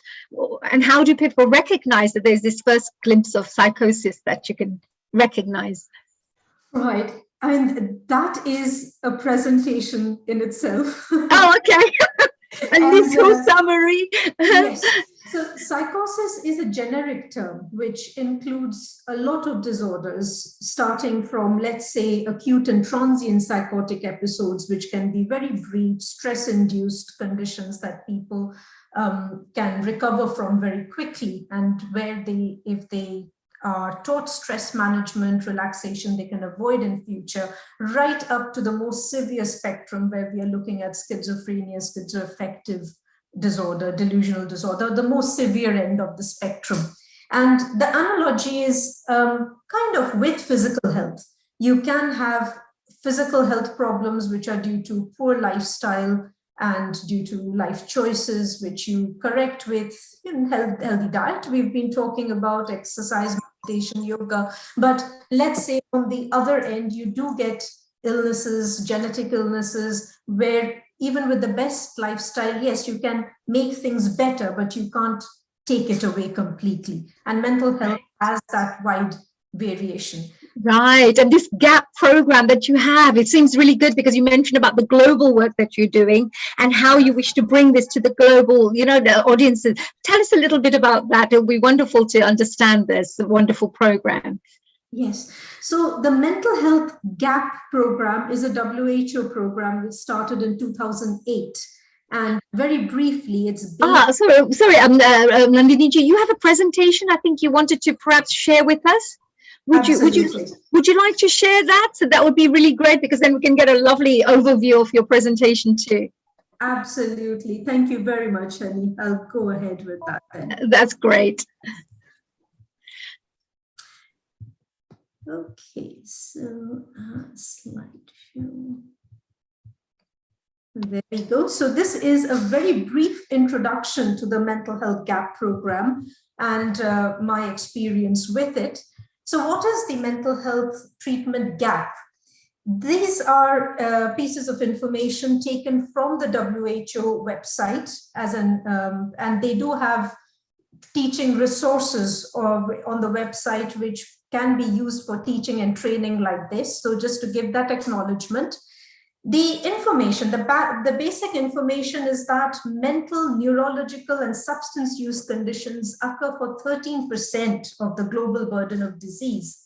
And yet, when we look across the world, and we're not just talking about Western countries, we're not talking about UK and Europe, we are talking about the world over, 75 to 90% of individuals with MNS conditions, as I'm going to refer to them, do not receive the treatment they require, even though effective treatment exists. Evidence-based treatment is there, but 75 to 90% of individuals throughout the world cannot access that treatment. And that is the mental health treatment gap by definition from the WHO. And this is what it looks like in a picture. So to highlight the main points over here, only 1%, can we imagine, only 1% of the global health workforce works in mental health. And within that 1%, 43% are mental health nurses, only 8% are psychiatrists, only 7% are psychologists, 33% could be people with other professions, let's say support workers, social workers with an interest in mental health, but the statistics are absolutely shocking. And hence, in 2008, MHGAP was started by WHO as a program. So we are talking about two things. We are talking about the Mental Health GAP program, and we will talk about Mental Health GAP as a protocol-based intervention guide, a manual which supports the program. So the program was launched in 2008 with the aim to scale up care for mental, neurological, and substance use, what's called MNS disorders throughout the manual. And the program asserts that with the proper care, with the assistance, with the medication, tens of millions of people across the world could be treated for depression, psychoses, for epilepsy. Epilepsy in many countries, especially in Africa and Asia, is also treated within the psychiatric clinic. And that's why it has been included within the MHGAP manual, not something that we are used to in the UK. The focus here is to increase knowledge and awareness within non-specialist care. So what's it's suggested over here, what is planned over here is that there aren't enough psychologists, there aren't enough psychiatrists, there aren't enough mental health nurses. So what the program aims to do is train up primary care workers, train up GPs, train up people who do not have specialist mental health qualifications in MHGAP intervention guide. The manual, which is very protocol based, every disorder has a section and algorithm for assessment, and there is an algorithm for management. So when this is taught to the frontline, to the primary care workers, they use that manual to identify various categories of M&S disorders. They give the treatment up to a certain level. It's only when things become extremely complex that they refer on to a specialist. And with that plan, when we are not trying to bring everybody to a psychiatrist's clinic, when we are not trying to bring everybody to a health nurse or a psychologist, it is aimed to give people the treatment in the front line where resources can manage that.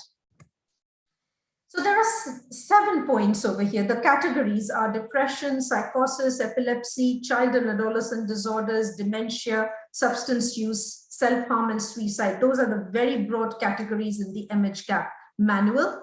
I'm going to, as the target audience, as I've said, these are people without specialized training in mental health or neurology, and they are the first point of contact for the patients. So many patients where the stigma exists might not want to come to a mental health clinic. They might not want to come to a professional who is known to be dealing with mental health, but they will go to primary care workers, they will go to general physicians. This is to give them the very manualized, very clear outline of what to look out for and what can be done in primary care before sending over to a specialist. This is what the intervention guide looks like. This is the second version, the 2016 version. So the MHGAP intervention guide has already gone through 2 versions. In fact, there is a 3rd version already being worked on. And this is a PDF manual which can be freely downloaded from the WHO website. The WHO website has not only this manual, but it's got teaching resources. There are ready-made slides, workshop materials, case vignettes, everything that a mental health professional needs to train the non-specialized staff. So what MHGAP is about, the program is about, is that these are materials which are not for direct use by mental health professionals. Our expertise is already in the training that we've got. But these are the resources, the training materials that we use to train non-specialized people in order to deliver part of the care in the front line before they refer on to us. So this is what the manual looks like. And within that manual, this is the master chart. So if you download the PDF manual, you'll find that it's color coded. Every chapter has its own color. So it's very easy to flip through. And here are the various categories. It's across 2 middle pages, actually. So these are the first 3 categories, and these are the next 7 categories. What we suggest when we train in the front line is that people print out these 2 pages, stick them together, and then there is this flow chart that they can put on. And you can see with every category, all the main points are also put in summary over here. So the master chart is there like a reminder, but within rest of the manual, all the details are there very, very clearly. This is what you look out for. If you get this, you do this. If you don't get this, this is the next step. And that takes you through assessment, treatment, and even follow-up. So I want to share some experience of MHGAP myself about what I've done. And in constraints of time, I'm just going to give you the very, very brief highlights over here. So Nigeria Healthcare Projects, NHCP, is a Wesley Guild project which was started in 1992. I got involved with one of the mental health projects from 2011, which is IDAU. So they've got 16 projects out there in Nigeria, out of which 3 are mental health projects. And the IDAU project has been where I have visited and trained frontline staff from 2011 onwards, more than 10 years now. My last trip was in 2020, just before COVID shut things down. And this is to give you just a flavor of the training that we do. Now, my role, according to WHO, the ideal thing would have been to train Nigerian psychiatrists who then go and train and supervise frontline staff in Nigeria. However, because of our relationship with IDAU, which was way before I was trained in MHGAP. We had been going there for a long time. It's a very, very rural area with 16 beds in the middle of nowhere, should I say. It's in Benue State. And this is the training happening in the local church. You've got to be sensitive to local culture, the local setup. Here's the only CPN of the project, and the rest are all primary care workers. We've also had some classroom training over there. We do lots and lots of role play. So the basis of MHGAP is you actually act it out. You know, this is Dr. Ali from LPT as well, from Leicester. Both of us visited in January, and this is us playing out. I remember the dementia chapter, actually.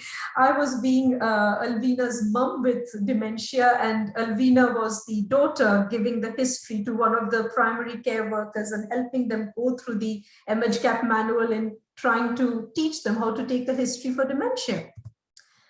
We have lots of group discussion, flip charts. It's not a lecture-based training at all.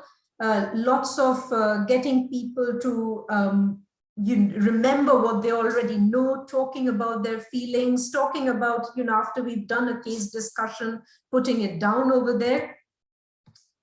Some useful tips that we have learned to add to MHGAP are, for example, the 7 golden questions. So I'm not going to read out this slide, but if you look at these 7 questions, these are, brilliant questions to break the ice and ask anyone. If anyone comes in where you're trying to think, where do I even start to take a mental health history? The 7 golden questions will always give you the insight to start looking into. Are you sleeping at night? Are you feeling tired? Are you feeling sad? Are you worrying? Talking about drug and alcohol. And other than the MHGAP protocol, we also teach them some very simple psychosocial techniques. Problem solving, relaxation is included within the manual, the entire relaxation exercise. And our favorite passed down to us from the Royal College trainers is the hand technique. It's CBT in short, very, very brief. So take up your hand, try and think about the 5 people in your life you trust, that you can confide to, people who support you. The 2 lines consider 2 activities that you can do in the next week in order to feel good, to motivate yourself, to get out of bed. And the 2 lines at the bottom of the hand are 2 sayings which give you hope, 2 proverbs in your culture which show you that there is light at the end of the tunnel. There you are. I've already used one of my favorite sayings there. This is the problem-solving model, the 6-step problem-solving model that we use in the training. So that was one of the projects, Nigeria, frontline training for primary care workers. And then last year, thanks to Kirit Bhai, who is in the room here today, through South Asian Health Action, I got involved in the Mental Health Ambassador project, where our aim was to train key members in the community, people already working in mental health, working to help people with influence, to help them, to give them the skills regarding mental health awareness, signposting, reassuring, perhaps even early identification. And I creatively thought, rather than giving them my DIY lecture on mental health, why not use the Mental Health Gap Manual, the intervention guide? And what we've done is we've used the assessment algorithms. Due to the UK system, of course, our ambassadors are not going to be delivering any key treatment, which is used in low and middle income countries, but they can use some psychosocial interventions, problem solving, hand technique, relaxation, anybody can use. And since we've done the training, we've also set up 2 monthly peer groups for discussion. It's really important to follow up any kind of mental health training, mental health gap training or facilitation with supervision and ongoing support of the people who are involved in it. And then my last project, this is just nearing completion. It was in August 2021 that I got involved in the West Uganda Mental Health Project. It's been delivered completely online. So the Uganda partners include the Uganda Ministry of Health, various university colleges over there in mental health, some very, very key important psychiatrists, both in the clinical and academic side. And on the UK side, we have THET, we have the East London NHS Foundation Trust, Jamie's Fund, and it's through the Royal College of Psychiatrists where I am involved in the International Advisory Committee and the volunteering group that I was asked to deliver mental health gap training. And this is exactly how it should be done, in that I trained the key psychiatrists, the key forward people in psychiatry over there, who have since then gone on to train other professionals, and then they are going to do face-to-face training for their primary care workers in the field. The only bit of the training left over is the supervision training, which we are happily going to actually complete in the coming week. And that's to give you a bit of the map and the areas where we are working over there. So that in very, very short was mental health gap in 3 different countries, in 2 continents, 1 to primary care workers, 1 to volunteers in the UK, and 1 delivered to the future trainers, the psychiatrists in Uganda online. Thank you very much. Let's stop sharing. That was very interesting, wasn't it? Wow. Deep stuff. Lots of great work being done there. Dr. Rajivji, what's your thoughts on that? So I think it's very useful, and a lot of people, although we expect them to know, they don't really know. And as Nandini said, that this whole structure and free resources available, with some training, they can do a lot good. And since what we have, we all become more rich if we incorporate more practices.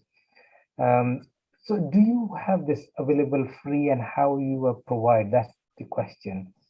The one thing is through our integrated health, which is again not limited to physical health, and we are incorporating other branches.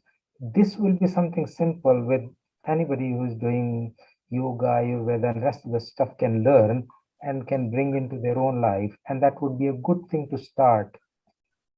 Absolutely, absolutely, Rajiv. And the PDF manual, even now, if you Google for mental health gap intervention guide WHO, you'll get the link, and it's a PDF that anybody can download and anybody can use, as long as you follow the WHO advice and guidelines on it. That is to be spread around. I have used it in medical students who are not going to become psychiatrists, and given them the manual to take away in whichever profession streams they use as a quick reference guide to what am I dealing with. And I think it's got potential to be used that widely as that basic concept of mental health in a very practical way. That's training. Yeah, absolutely. Whoever wants to train in it. That's wonderful. I am so sorry. We're very shortly moving on to our dear Kirit Mystery as well. We're running out of time there, Nandini ji. But that was really wonderful, and a great question as well there, Dr. Rajiv ji. Really great question. I hope our audience members had a chance to listen to that. And if you want more further information, you can get access to that PDF. So there you go. We now move on to our dear Kirit Mystery. And of course, you've just tuned in at this moment on Healing Our Earth. We're going on, we're on live at this moment in time. So people around the world are tuning in, and thank you for all your comments and messages. We now move on to Kirit Mystery, who's of course part of the South Asian Health Association. Is that right? Health Action. Health Action. Absolutely. Tell us, dear Kiritji, how are you? Have you had a good day today? Namaste. Global Namaste. Have you had a good day today? Yes, good, thank you. It's really insightful to hear the presentations, and it's lots of learning, so it's amazing. Oh, yes. so glad you are. It's all ears by the sounds of it, right? You're always learning new things, I can see. Very nice. It's important. So I think because of time pressure, I'm only going to say 3 things really, because you've heard me last week. But most importantly is that involved, we worked with Falguni Ben earlier with the Yaya Health. We're now working with Dr. Nandini ji, because the reason why was because, look, we're a small charity. We don't have lots of funding, so we couldn't afford the first aid mental health training. So we decided that we'll train our own, and that's what we started to do. And I think wow, very good, good initiative. So what we've got is our title today is about community engagement, community empowerment. We're training people with lived experiences, people from the community, to actually look at how we empower them to gain the skills, to be able to reach the communities that they're already connecting with. But hopefully by having the tools that from Yaya, from the MH Gap and other kind of people that we're going to be working with, these are the tools that we need, because we can't all be, the current challenges with our mental health services with huge waiting lists is a big challenge. So we need to find self-care tips. We need to find people in the community who they can turn to and then provide them that initial support, whether it's emotional, whether it's hand-holding, to find additional support.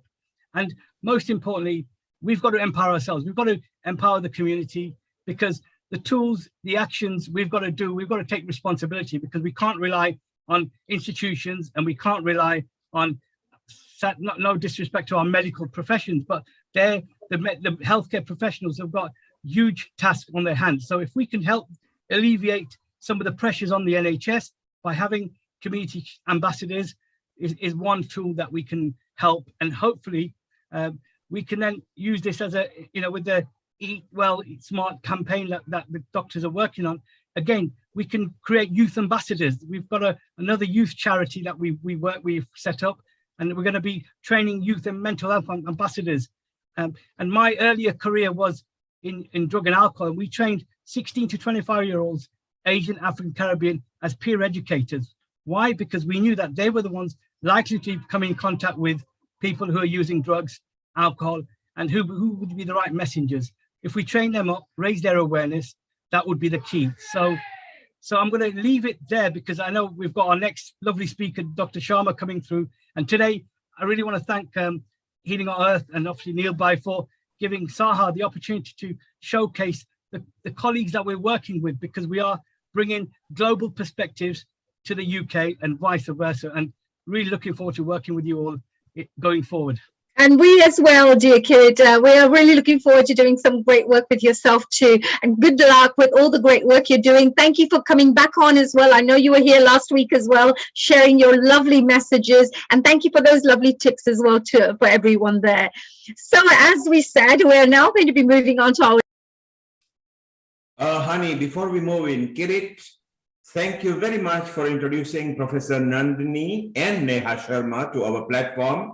And it is very kind of you. And earlier, you also brought in Dr. Falguni Jain from India. Rajiv, what a wonderful teamwork from, I've posted it in our group. But once again, on behalf of myself and the whole Healing Our Earth team, please thank them, because we are now actually planning real life face-to-face products. And those projects will actually do quite well. Rajiv, Kirit, thank you very much. Honey, over to you, to Neha. Thank you. We'll catch up, Kirit, again. Thank you very much, dear Neil. Oh gosh, he got there before I did. so well, thank you for that. So we now have Neha, a global namaste to you, Neha ji, Neha Sharma, Dr. Neha Sharma, right? Yes, yes. Fantastic. What a beautiful smile there. Tell us, dear Dr. Neha ji, can you tell us a little bit about your background, and of course, what will you be speaking about today and sharing? Thank you. Thank you very much for inviting me. And thank you so much, Kiritji, for introducing me to such a wonderful platform. And I'm very grateful to meet all the great speakers I joined last week and this week. I am trained as a clinical scientist. So I come from the research, evidence base, and I was trained in UCSF, University of California, San Francisco. And since then, I joined the pharmaceuticals, the healthcare industry as a clinical scientist. I work for UCL, NIH, and several American university before I moved to World Health Organization.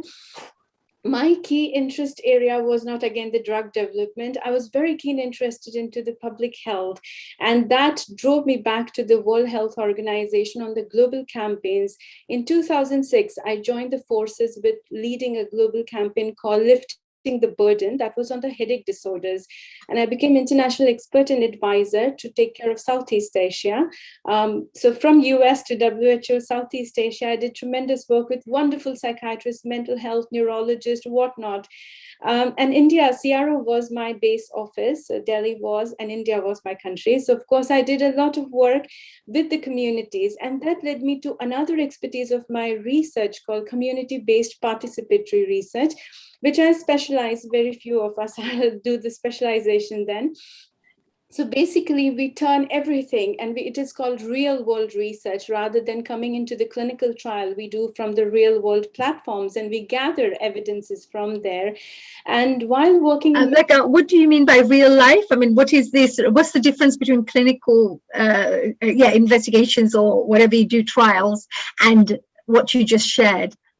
So what happens in the clinical trial, you have a hypothesis and you test it and you prove it that whether it's work or not. So it's a very standard setup where you test and you control the whole scenario. You control everything. So there is no confounding variable. What you're testing, you're getting out. So the vaccine trials to the drug trials, what we hear, it is more of the clinical settings. We do standardize, we control everything, all the confounding variable, and we just test our hypothesis. In this scenario, in the translational research, on the community-based research, there is no settings. You cannot control that because it's real people and there is the real environment, and you have no control over the confounding variable, and you literally have no hypothesis because you're learning from people, and while you're learning many things. So one of the examples I give you, the chronic pain in the UK. So I started this literally just before the COVID in 2019, and I was very interested in chronic pain, that another specialty area of mine for many, many years in chronic pain. And when I came to the Leicester, and again, when I started working with communities, I wanted to understand, in spite of that wonderful system we have in NHS, from the consultant to referrals to all the multiple specialty, personalized care to community care, everything is in place. Then why half of the population is still struggling with chronic pain? So my understanding went back to understanding the population, the real scenarios, what they have, how it triggers, what it is having, and how we change the scenario. So the very first stage was getting down on the community, working with the community organization. And I had wonderful partners network where I started to run a very open clinic where patient can just walk in, talk about it, and with the holistic integrated approaches like physiotherapy to yoga-based Ayurveda consultant. We had a team of multiple specialty from the integrative health, and we started learning, and we were amazed that the patients are doing everything what they were told by the GPs. So they went to the physiotherapy, they went to the consultant, they're taking their medication, they are on the lifestyle and workshops where diet and management, everything was taught, and they are following in the best of capacity. They are active, they are not lethargic or tired people bound home. They are very active, swimming to running to walking. But the pain is a constant. So this is the real world scenario where we started to learn then what is actually happening. Yes, so, what is actually happening? Even I'm intrigued. Yes. That is called community. So then we set it up. Research is very dangerous at the same time because we have to protect people. We have to be having the ethics in place and the ethical approval to the organizations involved. So for the CBPR, the community-based research, the very first thing is that we have a community advisory board because the people from the community should be involving in the research to the participation, and that only gives us the real idea what community wants. So the part of my specialty was to bridge that gap between the healthcare professional, the researchers, and the community really, and share the information with the research and evidences. So here, a lot of key findings came across where domestic violence to long-term trauma was one, which they never disclosed to GPs. 22% roughly They never talk to their GPs. So this is the trauma which is playing a significant role. And none of the professionals were aware because patient doesn't disclose. Now, they don't disclose for multiple variants because of the shame, stigma to the cultures we come from. Leicester is Asian community predominantly. So it is quite understandable that on an average, you would believe 15 to 35 years of abuse living in the same household. So the pain is really not coming from the body, and there is nothing which could help them because it is deep inside the trauma, as we say. Oh, is that so? I mean, of course, coming from a medical background, is that kind of pain something that could be removed? Can that be dealt with through various types of programs? Yes, yes. There has been a lot of research. Now, again, when I go back to the research, I'm talking about the research recent years, very recent developments, and it's called whole person approach. Now, it won't surprise me because I come from the Asian background, Vedic culture. Now, Vedic culture, we talk about, it is the Vedas, really the Vedas, and where the Ayurveda has come from. So that is the concept where it talks about Dr. Agrawal. I think she mentioned 3 shariras, and I would just elaborate. In Taittiriya Upanishad, it is given as the Panchakoshas. And in the Taittiriya Upanishad, it's a conversation how it defines. And it is exactly what we are going through right now in the medicine and healthcare system, that we are learning each kosha separately, but there is no separation. It is the one person we are talking about. So now when it comes to the trauma, this is the scenario we are talking about, the Vijnanamaya kosha, or the intellectual health.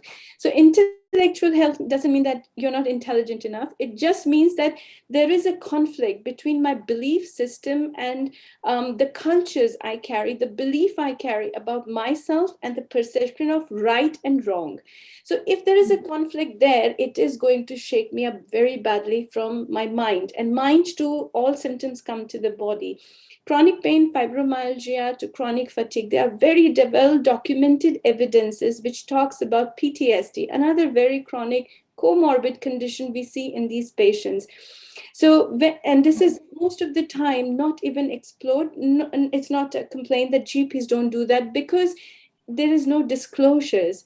So then in the same part, we set it up another community participation program with the police, because in the Asian communities there has been separate things going on, but again there is no bridging between these, and there is no cross referral in terms of directly community where they can share information or they can talk about and how it's interpreted.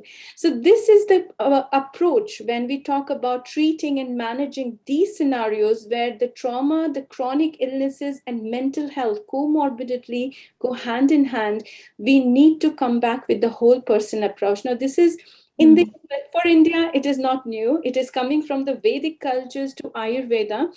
But then when it goes back to the medical research, this is a new approach, which is US is still working. It's called whole person approach. The whole idea is that I'm not just body, breath, mind, or even just the intellect, but I go beyond that because my environment, my family, my relationship, everything counts. And then how do we change it? So going back to the research and evidences and finding the right approaches, what we found was the there is a new discussion again in research, the culturally sensitive and culturally appropriate and sometimes trauma-informed approaches are required, because CBT to every other counseling. Now, you would be very surprised that as part of the referral, all these patients has been offered the counseling, has been offered the psychotherapy, and CBT has been done for most of them, but it is not helping. And the very consistent thing, they come back and say, it didn't work. It does work, but not on you, because you have to acknowledge that. And it is something like a very much, and this is a very sensitive area for them, because they don't want to talk about it. They don't want to accept it. There is a lot of shame. So when there is a lot of faith to the belief system is involved, we have to work. And again, going back to the roots of the traditions, we found this amazing approach called Vedic counseling. Now, Vedic counseling is not faith-based, what we learned over the years in India. Again, with working with Ministry of Ayush, working with National Mental Health Program in India, and with the spiritual teachers to Advaita, to all different wide expertise. I was very fortunate to work with all of them. And then we integrated this Ayush Psychiatry project. Very last year we did that. So with WHO, with Ayush Ministry, and there is a AVPR Foundation who actually initiated this. So in the emergency cases of the psychiatry, just like Dr. Nandini explained the gap, this is exactly what we did. But it is the slight difference, what, as she said, the gap is the real professional. It's just 1% of the workforce which can manage. And this is not enough, because the outbreak to the mental health after the COVID has been a tremendous issue. So what we did was we brought the complementary therapists and we trained them into mental health as part of the National Mental Health Program in India. And we worked with them. So from Ayurveda to homeopathy, everybody had to run a standard protocol, which is given by the National Mental Health. But at the same time, not just treating, but also rehabilitating them into the community with the complementary support. And out of that, we got research papers which we published this year, including Royal College of Psychiatrists International Congress, European Psychiatry Congress, to several journals. We are publishing our findings. So all this work brings back for us, and in the UK as well as in India and globally, that whole person approach need to be reestablished. It was there from Ayurveda to Chinese traditional medicine, and then modern medicine started focusing on back to the body and healing and mind-body medicine. So now I think it's the very much time that we consider these integrated approaches, but as a whole person approach. And when this happens, the community needs to come forward to join hands, because otherwise this is not going to work, because they are the one who gets the real world scenarios to us. This is, again, there is a lot of chaos when it comes to the faith healers or it comes to the religious schools. We are not talking about religion and faith. We are talking about the real scientific techniques. Yet faith works very importantly. But the movement in the Leicester itself, if you talk about faith, there is several communities, quite rigid ones. So you don't want to touch those sensitive areas as a clinical or research or as a professional. You don't want to get into those areas where you don't know how and what may come up, because I'm not trained as a faith healer or my team is. Yeah, these are quite sensitive issues as well, when people can get quite rigid with their views sometimes. So it's, yes. Been in the British psychiatry, there has been a conversation about culturally sensitive rather than faith sensitive. So the cultures are, because we are groomed into a culture, we come from a faith and belief. It's not just my faith or religion, but a belief about the society, myself, how I fit in, what I do, how I react, how do I talk. So all that standards which I'm carrying with myself. And if there is a conflict with that, and then I have a problems with people around me, that is going to start a chain cycle, and it has to be reversed. And there's only way of reversing that when we start dealing with the whole person. Yeah, wow, this is really interesting, this whole person. And I love the fact that you talked about Vedic counseling, because, that's a completely different, I've never heard of that before. Vedic counseling sounds amazing, that all the principles of what's already in the Vedic system are used in order to support. Is that right? Vedas are not religious. It's not talking about the religion or Hindu. Yes. Talking about the value base. This concept has been brought forward by David Trolley, one of the very, very renowned American Ayurveda expert, and he's been awarded many times in India.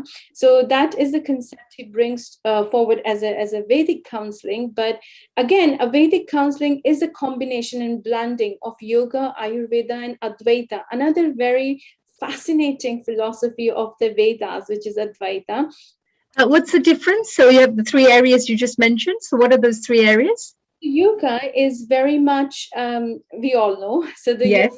Breath, body, mind coordination to breath work, pranayam.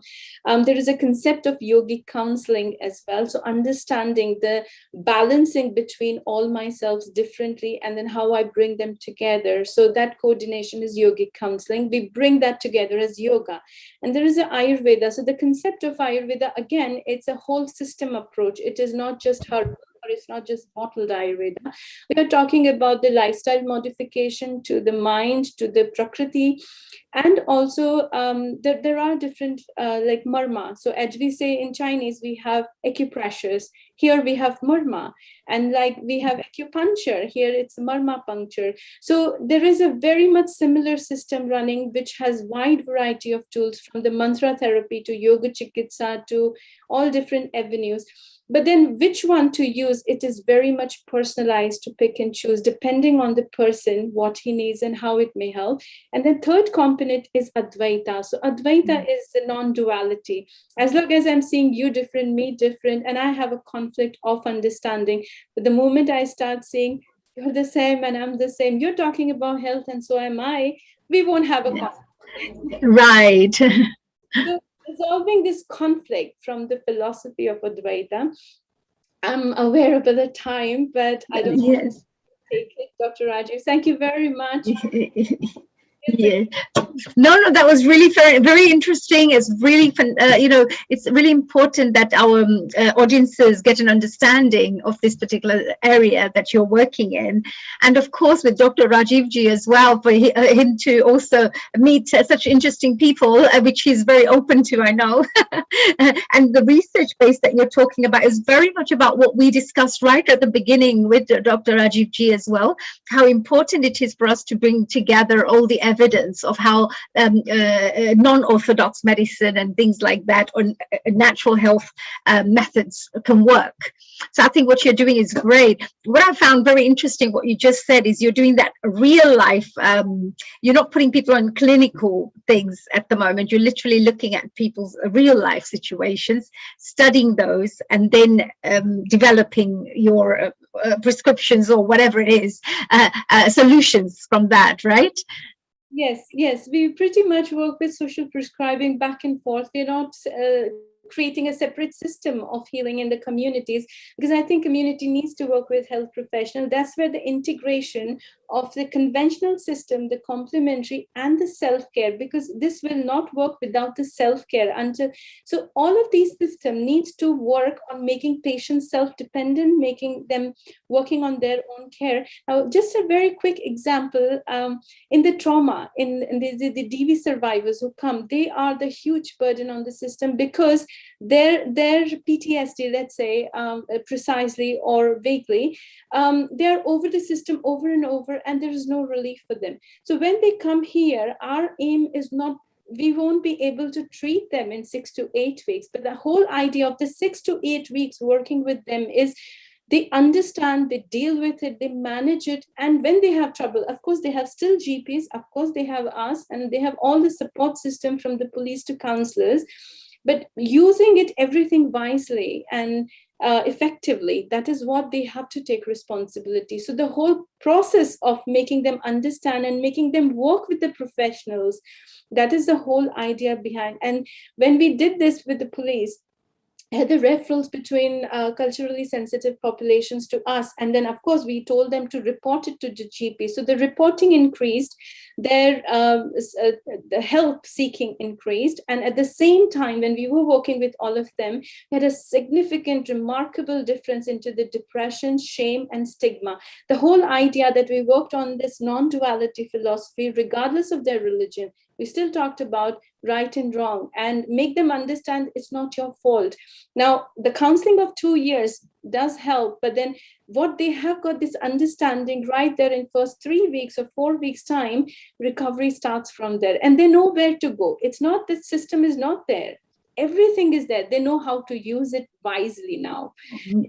It's very nice that you're making it very accessible, because there could be people who are out there looking for support, and doors are closed on them as well, because they may feel, and then they just go away, thinking, oh, I'm not getting any help. But to have open areas which are open, very welcoming, supportive, are really good places to be, I think. Yes, it's very nice, very nice. Rajiv ji, do you have any questions, perhaps? And if you wanted to interrogate Neha ji while she's here. It's amazing that I've been myself researcher. I've been like the UK whole coordinator on international trials, and the typical double-blind control trial and all that. And since I have been so keen on this integrated health, I was finding it difficult. How do we do the proper trials? And being the consultant in the NHS and part of the Royal College, etc., they need some evidence. And how do we bring soft evidence towards hard evidence that will compel them to take on board what we want? So I think that was my difficulty. So I think we need to have a longer discussion between ourselves so that we can bring some of this together, because real life is that I'm very passionate about it. I'm spending hours and hours. This is our 4th seminar, each lasting 8 hours, and I've been for 8 hours in every single of them. Congratulations for that, by the way. I have to say, well done for your commitment, dedication. I know that whatever your efforts you're putting in, they say karma, law of karma, whatever effort you put in is definitely going to come back multiplied afterwards, I feel, Rajiv ji. So we congratulate you for that. So that's brilliant. So I think we need to work together so that we can bring it into action.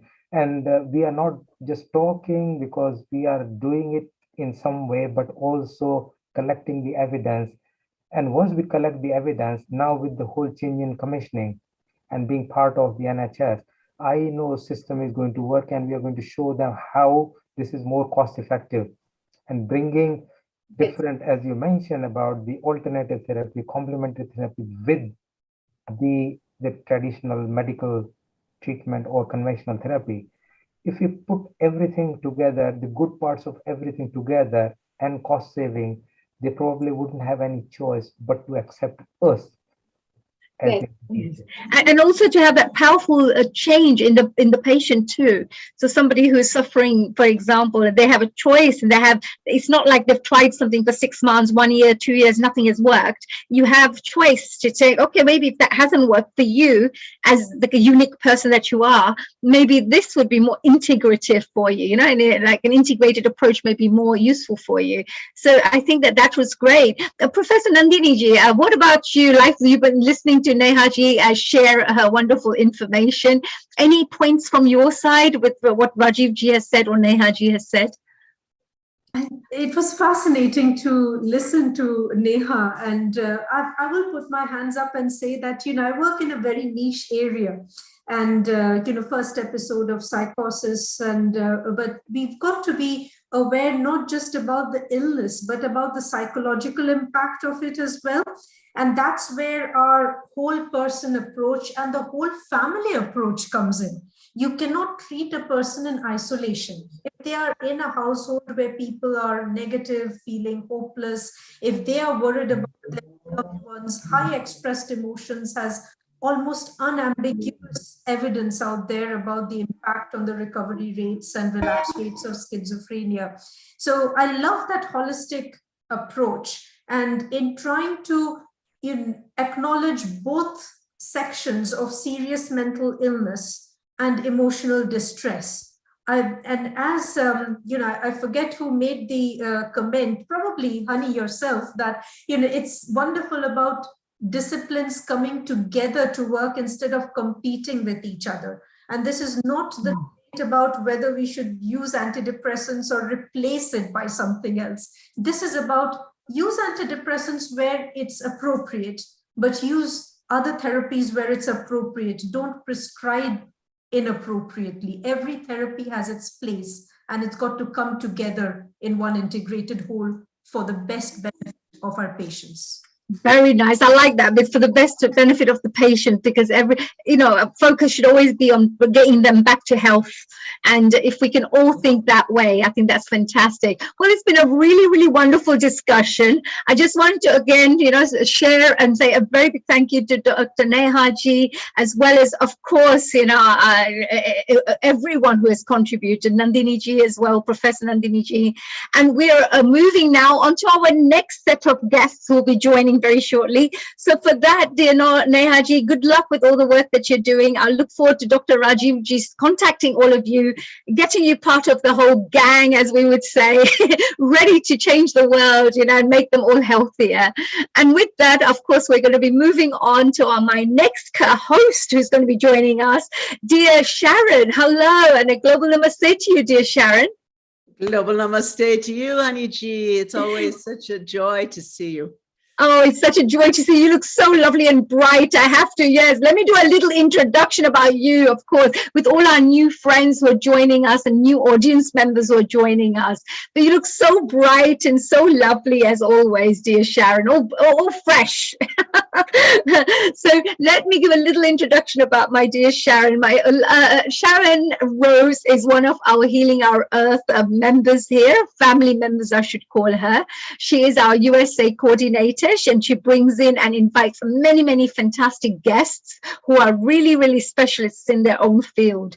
And Sharon Rose herself is the winner of the Filmmaker of the Year award from the 20th World Congress on Qigong, Tai Chi, Taoism, and natural healing. And she's also the director and producer of the forthcoming documentary called Quantum Qi, the Taoist Art of Nurturing Life. Sharon has lectured, performed, and presented her films in numerous universities, spiritual centers, cultural organizations, and museums, and was a consultant to the National Endowment for the Arts.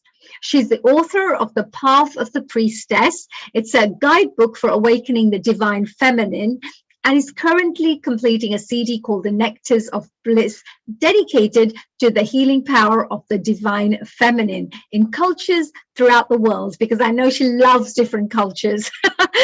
and she has a lot of knowledge about different cultures too from around the world. Dear Sharon, how has your day been? Have you been enjoying watching the special guests share their wisdom with the rest of the world? Yes, and I must say that as an American, who has looked into and experienced so many cultures, and I always have to tell my wonderful audience, the impact and the power of living with my Guruji Sitara Devi in India, which really set this incredible foundation for me in the Vedic tradition, in so many things. And from that perspective, I've been able to go out and really look at cultures and experience cultures around the world. The last number of years, I've been very focused in Taoism and ancient Chinese medicine, and particularly Qigong. And yes, we're going to be very shortly going to be finding out about Qigong as well. You have a very special guest who's going to be joining us very shortly. Actually, I better let you take over, because I know that we've got quite a few guests who are coming one after the other, and I know we have lots of information to take from them, right? Yes, but I was going to say, before we go, dear Sharon, just wanted to say, of course, you've all tuned into Healing Our Earth here. I'm Dr. Hani Kalaria, and I have had a real pleasure being with you all the way from 2 o'clock till now, listening to these amazing contributors who are here from all over the world. We went from India to Malaysia to now to the USA. We went to India, so many places. All our special experts come from all over the world. And Sharon was another fantastic host who will be now taking you onto the next part of our journey here on Healing Our Earth. And she'll be introducing you to some really, really fantastic special guests, one of them being Dr. Alex Bang, who will be joining us very shortly as well. Dear Sharon, the platform is all yours. And if you wanted to mention anything, sorry to disturb there. Oh, that's okay. Well, number one, I want to say that I have my sweater on because I'm in the mountains of Colorado, and we've just had Colorado's had a lot of snow. Here we've had a little bit. We needed it. We were in a drought, actually, and we got some snow, but like north of us, they've had like a 1.5 feet of snow. And so the weather got cold, but we're doing fine. My greenhouse is keeping all my beautiful plants well and healthy and blossoming. So So that's really good, because of course today our discussion is all about health. This is integrated health. This is our 4th episode, and next week, don't forget, dear audience members, if you're watching right now, next week we have some more guests as well for our integrated health episode 5. So today Sharon will be telling you lots and lots of really juicy information, great words of wisdom, and lots of fantastic expert knowledge. So dear Sharon, it's all yours, my dear, and I look forward to hearing what your guests have to share today. thank you, Haniji. A global namaste to everyone. Global and the namaste healing, to you. and the Healing Our Earth team. Thank you so much. Well, it's a pleasure to be back with you today, and as we continue our journey into alternative health, and I'm very, very pleased to be bringing Dr. Alex Feng. What an amazing man. He has done so much for healing and health. It just, I'm so grateful for his work. And also he's been an integral member of the World Congress, Dr. Epi Chow's World Congress on Qigong and Tai Chi and Taoism and traditional Chinese medicine and alternative health. And we have the 22nd World Congress coming up in September. So we're bringing some of the major people involved in putting that Congress. It's like the 22nd one. So they've been contributing to this alternative health message and work for so many years. And it's just a delight to bring him on. Namaste, global namaste to you. Namaste to you. Can you hear me? I can hear you. Neil G. I'd like to introduce Dr. Feng. Neil G. Global namaste, Sharon. I can see here Dr. Alex Feng, and a very big welcome to you, and meet our Dr. Rajiv Gupta as well, who you will be communicating via Sharon with, and Honey and everybody. So Sharon, what a wonderful personality you brought. Let's extract superpower spiritual energy from Dr. Alex Feng. Over to you. Well, I'd like to introduce him a bit first. He has an extensive and pretty incredible bio. Yes, so if you go ahead and just read, or if you ask actually Dr. Alex Feng to give us more introduction, because he knows his stuff. Well, I'll read a bit. Yes, go ahead. Dr. Alex Feng, PhD, OMD, LAC, is an internationally recognized practitioner and teacher of traditional Chinese medicine, and an accomplished Chinese internal martial arts practitioner, teacher, and grandmaster, specializing in Daiji and Qigong, Daoyin. He's currently lecturing on medical Qigong with the Zoom platform at UC Davis and intercultural roots in the United Kingdom, and has resumed his in-person Qigong and Daiji classes at Jidao Huan.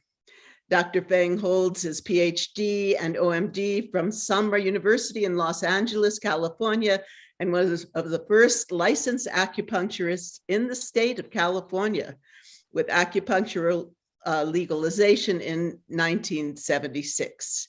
He's the founder of Jidao Huan, the Taoist Center in Oakland, California, where he practices traditional Chinese medicine and teaches Chinese internal martial arts. He has been instrumental in leading the evolution of Eastern-Western medicine integration, staff acupuncturist at San Francisco Chinese Hospital, clinical staff, Alta Bates Hospital, clinical director, integrative medicine at Highland Hospital in Oakland, California, and the designer and principal instructor of the class Qigong for People Living with Cancer at the Alta Bates Summit Comprehensive Cancer Center in Berkeley, that has been continuously operating since 2010.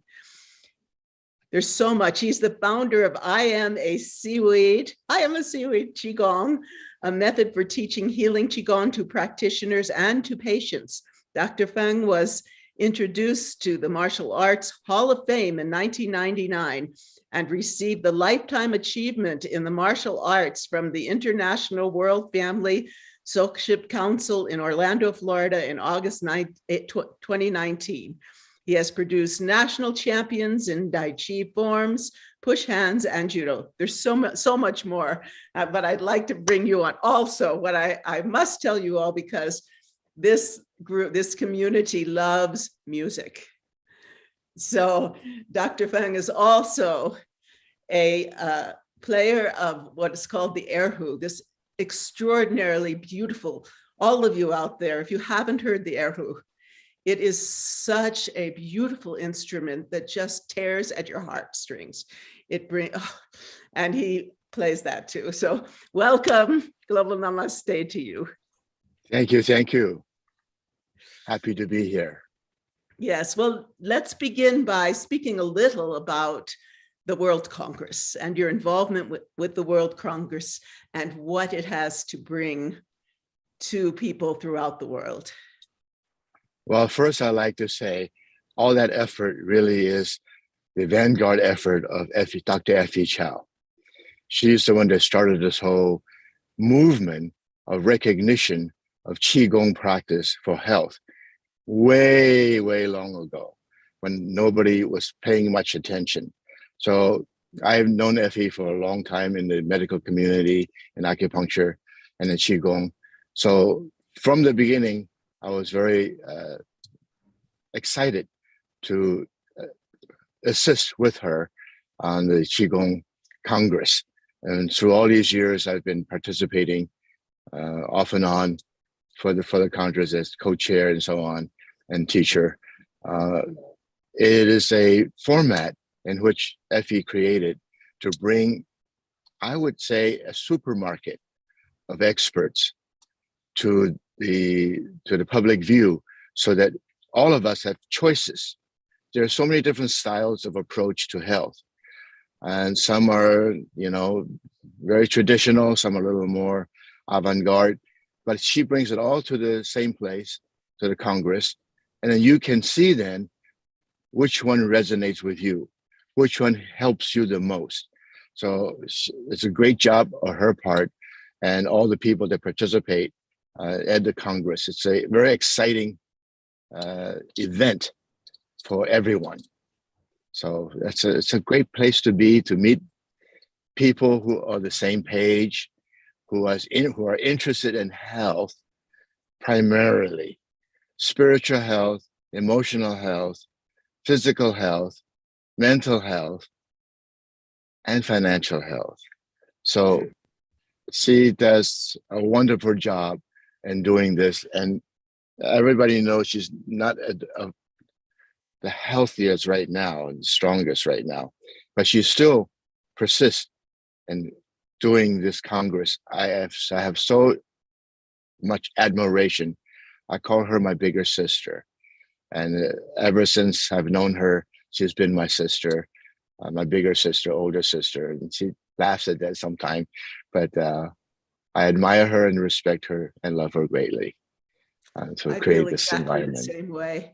And for all of you out there that are interested not only in alternative health, but in music and dance, Dr. Chow is always bringing, to this Congress, not only alternative health practitioners and Qigong masters and Tai Chi masters and scholars, but she's also bringing entertainment, I would say. So she's bringing, Qi dance, and she's bringing some really wonderful exhibitions of Qigong or Tai Chi. And so it's just such a cornucopia of wonderful experiences and knowledge for all of you. So that's going to be in September, and we'll be talking about it as it gets closer and showing some trailers and some information about it. So Dr. Feng, I'm very interested. I saw that you've done a lot of work with cancer patients. Would you tell us a bit about that work? Because, cancer is one of the biggest killers in our world.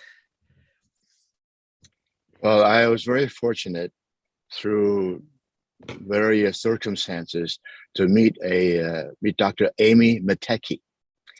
Dr. Amy Mateki is a physician from China and came to the United States, became a physician again, and also went to school and became a doctor of traditional Chinese medicine.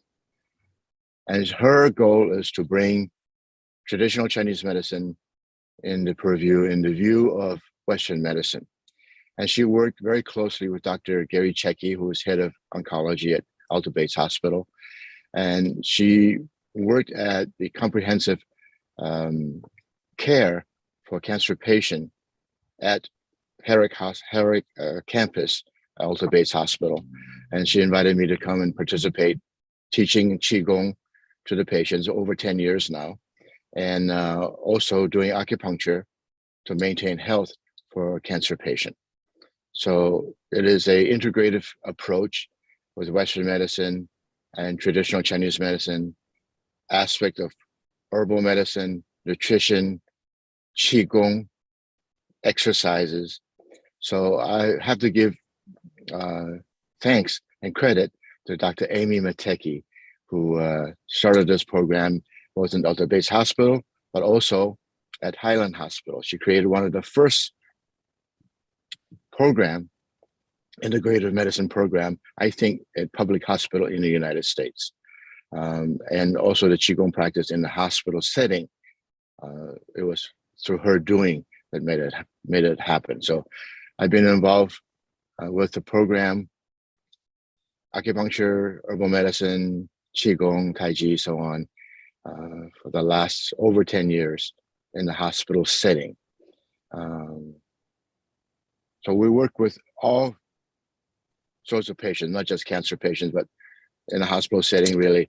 As you know, probably, you may hear Highland Hospital is one of the world-renowned hospitals for trauma care. So we work trauma care in ICU as well as emergency, taking care of patients using acupuncture. So it's a great experience. It's a wonderful joining. I would think that bringing this complementary medicine into the hospital setting would be very efficacious. And I'm thrilled that this is happening because, you know, traditional Chinese medicine, classical Chinese medicine, Ayurveda, they're such time-honored, and I would say scientifically proven, because it's how many centuries now, ways of assisting in our healthcare and bringing us to optimal health. And to bring that into the hospital Western allopathic setting is really important. And that's what we're all about here at Healing Our Earth. That's why we're doing these forums on alternative health. So tell us a little about this way in this hospital of bringing these differing ways of healing together. Well, through Dr. Amy Mateki's effort, we participated in hospital teaching as well as hospital learning. So we participated when they had grounds, and we were in class. We also were able to teach both Western physicians, interns, as well as visiting doctors, as well as acupuncturists who entered a program of integrative medicine at Highland Hospital. So it was an East-West combined. So methods of teaching and learning. So students from acupuncture school will come and learn about Western medicine in a Western medical setting. And physicians will learn about acupuncture through our effort in treating patients, as well as some lectures on efficacy of Chinese medicine. So it was really phenomenal, the openness, because as you know, everything can be territorial, and because of politics and finance. But to have this opportunity and to have this grace opening to be able to participate jointly in the care of patients. There are no perfect medicine, otherwise there will be no sick people. So the fact that we can join effort and combine worldview on health and world experience of health. As you mentioned, Chinese medicine has been around for thousands of years and it's practiced on people. So if it doesn't work, everybody will let you know it doesn't work. So if it works, it should be maintained and supported. And I think that this kind of effort throughout the nation, throughout the world, is valuable. Chinese medicine has a long history of help, of efficacy, repeatable evidence, observable and repeatable evidence, which is a foundation of science. So I'm so excited to be able to have participated in this avenue of co-education, co-cooperation, so on. Yeah. Yes, I'd like to ask Dr. Gupta and Bill Douglas to join us. I know that they have both been very involved in bringing this healthcare, and to the world, and have real desire to work together to continue to do the kind of work that you've been doing. And I'm sure that they have some questions for you as well. So we'll begin with Bill. Global namaste to you, Bill. Good morning. How you doing? Or afternoon? I'm doing great. Bill, for all of you out there, Bill Douglas, wow. He's been working also with Dr. Chow for many years, and he's done this amazing work of bringing the World Qigong and Tai Chi Day every year together all over the world. Talk about bringing people from the world together. Bill has done really extraordinary job of that, and also is now working on the Global Transformation Project. Here we have the logo for this 22nd World Congress, Qigong, Tai Chi, TCM, Natural Healing. Yes. So Bill, you must know each other, right? Dr. Fang and Bill? Yeah, well, yes, I know. Yeah. I just wanted to say, the work that you guys are doing, that's, it's part of, work that's going on all over the planet. And the science at this point is just overwhelming. I mean, it's just overwhelming, that everybody should be doing these things. So. Yeah. I want to thank Bill. He's the one that created the World Tai Chi Day. So to bring a consciousness to the world through your effort. So thank you so much. I really appreciate and respect that. Thank you, Alex. That means a lot. I appreciate it. Yeah, every year it seems to grow and grow and grow. And it's to me, it's just the work he's done and the work Dr. Fang has done and Dr. Gupta. They serve as models for where our dream, our vision here at Healing Our Earth of where we can go with this world right now. We're needed. This work that you've done is needed more than ever. Well, we've seen at World Tai Chi Day, we've seen our role as being conduits to get the work that Alex and Dr. Rajiv Gupta that you guys are doing. And so, what we did was we created a medical research library where people could look up about 100 of the most common health issues. And then they could find the research that we've collected that shows how mind-body practices like Tai Chi and Qigong and meditation and yoga and mindfulness can help these conditions. And so what we've tried to do is we've tried to organize these events around the world to utilize that research. So what you guys are doing, we're just a conduit to try to get it out. And then we teach the groups how to get publicity. And if any of you are on our newsletter, you saw that there was national media coverage of events all over the planet just a couple of weeks ago on World Tai Chi Day. And then that way they can share the research, the science that you guys are at the cutting edge of with the whole planet, because they don't get it through the mainstream media. And so we've created a way to get that important work that you guys are doing out there to the mass public. Thank you. I agree here that for many, many years, for decades and actually centuries, we have been working in isolation. So traditional medical treatment is one way, Ayurveda is separate, homeopathy is separate, Tai Chi is separate, yoga is separate, aromatherapy different.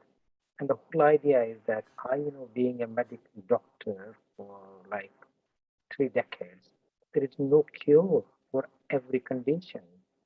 So why not bring like all of them together? Whatever works best, we put as a toolkit and provide to the patient, because our responsibility is for the client patient, whatever we call. And you're doing a fantastic work. So I think I'd love to connect to you so as to bring that library here. And in our world, I'm collecting the evidence. So I'm working with other people to bring the evidence. So it's all there. So when we need, we say we are not just a quack advising. We are advising a solid foundation basis. We are professional, qualified people giving you the advice based on the evidence. And then people start trusting, because the biggest thing we need is a trust. Patients should trust the doctors in order to get the benefit. People, the whole placebo, the way placebo works is because of the trust of belief. And this trust is lost if we tell them, oh, use this or this. If they are not trusting it, it's not going to work. So once we create a scientific basis, we bring everything together and we say, in this condition, this will work better. So for example, in fibromyalgia or chronic pain, hypnotherapy will work better. If you have a weakness or something like that, or for Parkinsonism, Ayurveda will work better. For something, movement disorder, an acute fall, there is nothing better than Tai Chi. And I was talking to Keith Sharp, who is in the UK Tai Chi Union. He's representing that, and we had long discussion for hours. And we are working together on a document of the standards. So whole idea is that, it will save. NHS is free. You probably won't realize there is free NHS, means those people who are elderly, they fall. There is no fall in UK. They are walking, elderly people, they fall. And it costs to the country millions. If they have been using Tai Chi and Qigong, their whole joints will become stronger and their awareness of joints will be better. So if we can reduce the fall by even 10%, 20%, it will save a lot of money. Yeah, actually, I think vastly higher than that. Dr. Herbert Benson at Harvard, the author of the relaxation response, he estimated, or he said the data estimates that between 60 and 90% of the health issues that people are facing are caused by stress and best treated or prevented by mind-body practices. And actually, I don't know, about 20 years ago, I had come across a 20-year study from Kaiser Permanente, and it said that 70% of the illnesses sending people to their doctors were caused by stress. And so I called up Dr. David Sobel at Kaiser because it was just, it was so validating of what I had thought that I contacted Dr. David Sobel to just confirm that this was an actual study that Kaiser did. And he said, yeah. And he said, actually, depending on how you looked at the data, that number could go as high as 85%. So we're talking about trillions of dollars in potential annual healthcare savings year after year after year in the future, if we can get mind-body education as a core part of public education worldwide. And that would, imagine how different your patients would be in 20 years if they were coming out of school after 18 years of mind-body education. An hour a day is what we're advocating to the United Nations. That's fantastic. And Dr. Fang, you have been involved with actually the model that we at Healing Our Earth and Bill and Dr. Gupta, et cetera, are really wanting to bring forth. So how did Dr. Amy manage to make this happen? Because it's something that we are really looking to do. Well, I think Dr. Amy Mateki was very influential, working with Dr. Feeney, who's one of the heads of Highland Hospital. So I think that connection makes a difference. If you have Dr. Mateki, of course, is both Western and Eastern trained, so she is totally competent in the area of both fields. And because of that, she was able to sort of persuade, convince, talk heads of departments to welcome this new model, new paradigm of healing. So a lot of it has to do with Dr. Gupta, what Dr. Gupta said, trust. There has to be trust, not just among patients and doctors, but also doctors among doctors and doctors. So the area. Oh, I'm sorry. Go ahead. Well, we've had a somewhat parallel experience with the University of Kansas Hospital, where we teach Tai Chi and Qigong and some yoga meditations. And the thing that I've realized over these about 3 decades now, since we've been teaching in hospitals, is that the doctors that are allies in the kind of work that you're doing and that we're all doing, those are the doctors who have actually experienced mind-body benefits in their own lives. It's those doctors, when they've actually felt it and experienced it, it's like, those are the connections that you make instantly. And I've found that doctors who haven't experienced it, it doesn't matter how much research I give them, it's not gonna find a place there. Yeah. You're absolutely right. Again, comes to trust. They trust you. Yes. They fall into it. If they don't, then you keep on convincing them more and more, and then more effort you take and more energy it takes. It's something which will be, I think, finding the least resistance will be a good thing to do, and therefore working together, doing the collaboration will be extremely good. So I think I would appreciate that, and it would be good to connect outside. I know we have got limitation of time here, but if you connect outside to have more detailed discussion, putting all our energies together, we can replicate good practices across the country.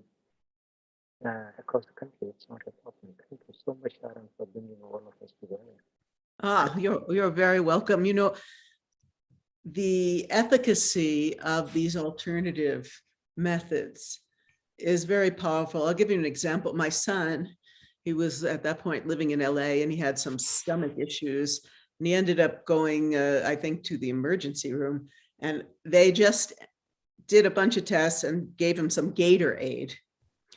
And then he went to an acupuncturist. Now he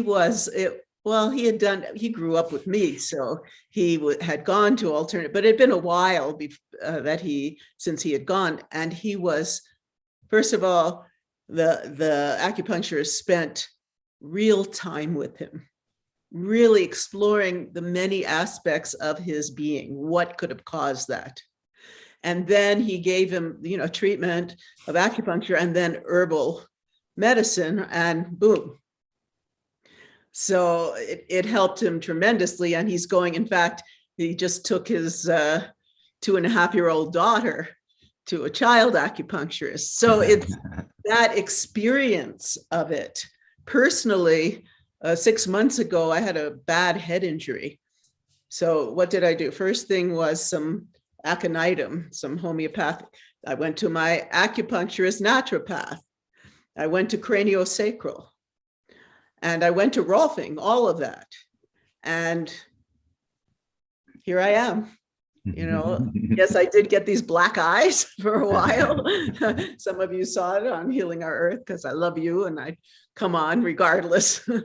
But as Dr. Fang and all of you have been speaking about, you know, bringing all of these traditional time-honored experiences of medicine, of health together is what's so needed right now. So I'm just so happy that Neil Kumar and Dr. Effie Chow, Dr. Fang, Dr. Gupta, you, Bill, are working. We're all coming together to see what we can do to heal our earth. Beautiful. You are Beautiful. perfect, Sharon. And if they were not efficacious or effective, we wouldn't be here. We are here because we believe it. And we need to transfer that belief amongst people who don't believe yet. I'm not saying they will not believe, they would believe. The question is time. They might take a year, 2 years, 5 years, 10 years, 20 years. And time is now where we have got opportunity to influence them massively. Oh yes, this is why, let's see how many years ago now, about 5 or 6, I had the opportunity to meet Mantak Chia, and I went to interview him actually about the energy body, and it was at Eastover, a beautiful place up in Lenox, Massachusetts, and she had a whole event going on with all these Raja Yanka and Lee Holden and lots of Qigong and Tai Chi masters. And I was so impressed. I was impressed by, I mean, I've been around a lot of masters, especially from India and Tibet. I was so impressed with their grace, how much they gave from their hearts, and this sense of stillness and this sense of flow that I found coming out of dance most of my life.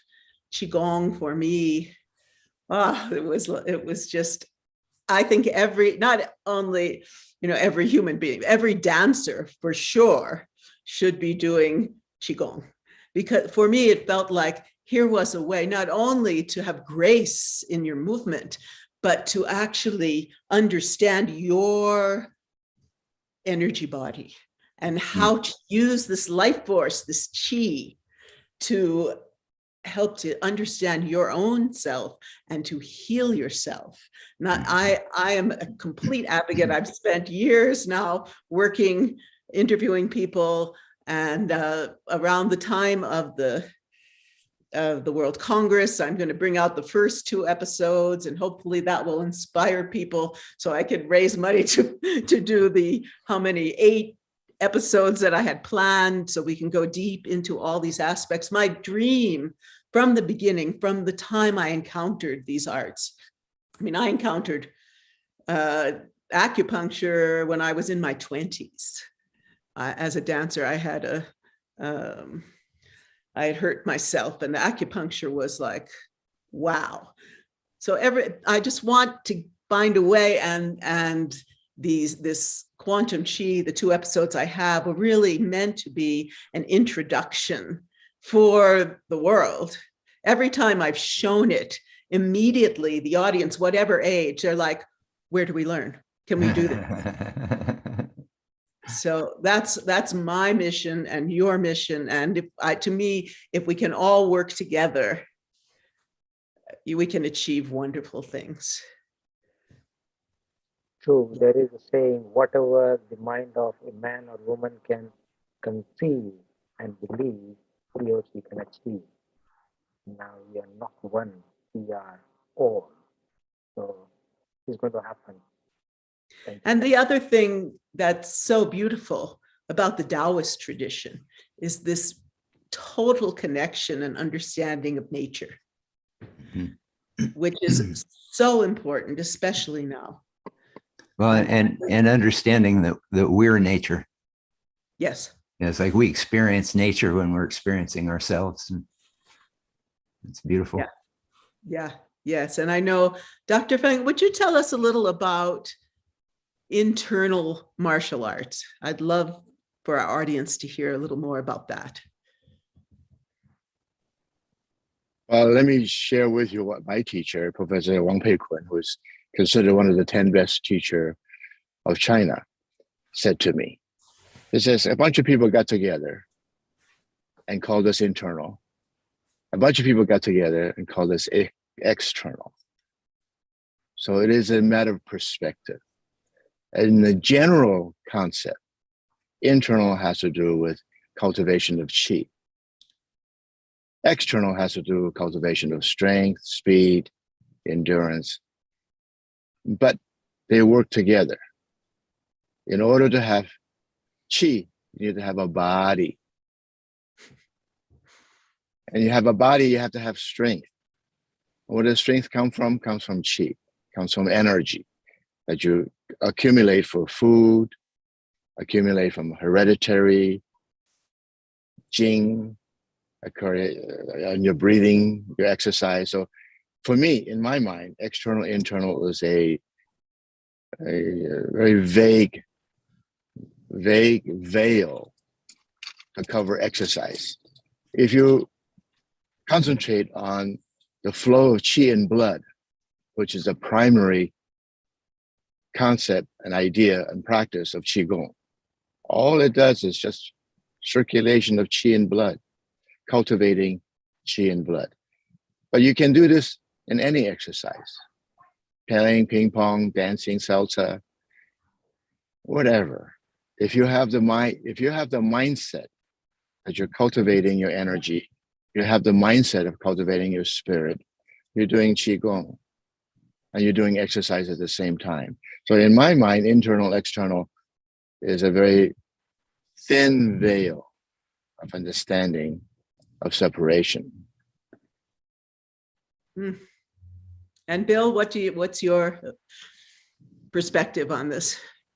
Well, when I first started studying Tai Chi 40 something years ago, it just blew my mind. And so I was so amazed. I just wanted to try, every Asian mind body thing that was available. So I started trying yoga and Kung Fu and karate. And I ended up studying under Fumio Demura. And I didn't even realize what a big deal he was at the time. He never told us, that he'd won 2 world karate championships, and he never told us that he was the stunt double for Pat Morita and the Karate Kid. And I only discovered it many, decades after we'd studied with him. But he told me something that really stuck with me, that taught me a lot about Tai Chi, although he was teaching karate.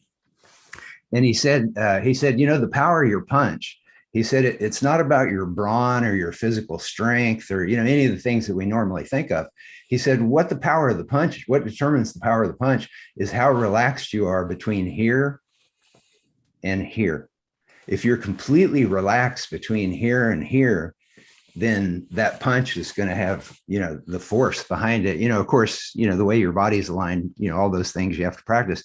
But that taught me a lot about the power of Tai Chi, because, when we practice Tai Chi, we realize that what we're trying to do is we're trying to relax out of the way of the forms. And I think Bruce Lee said, he said, you want to learn everything you can about your art and then spend the rest of your life trying to forget everything that you learned. And so it's that flow. And Alex, you mentioned how, dance could be a Qigong exercise. And I think it's all determined, by how much we're just letting go and letting, whatever physical expression flow through us so that the mind's not in the way, and then we get into that kind of alpha meditative flow state.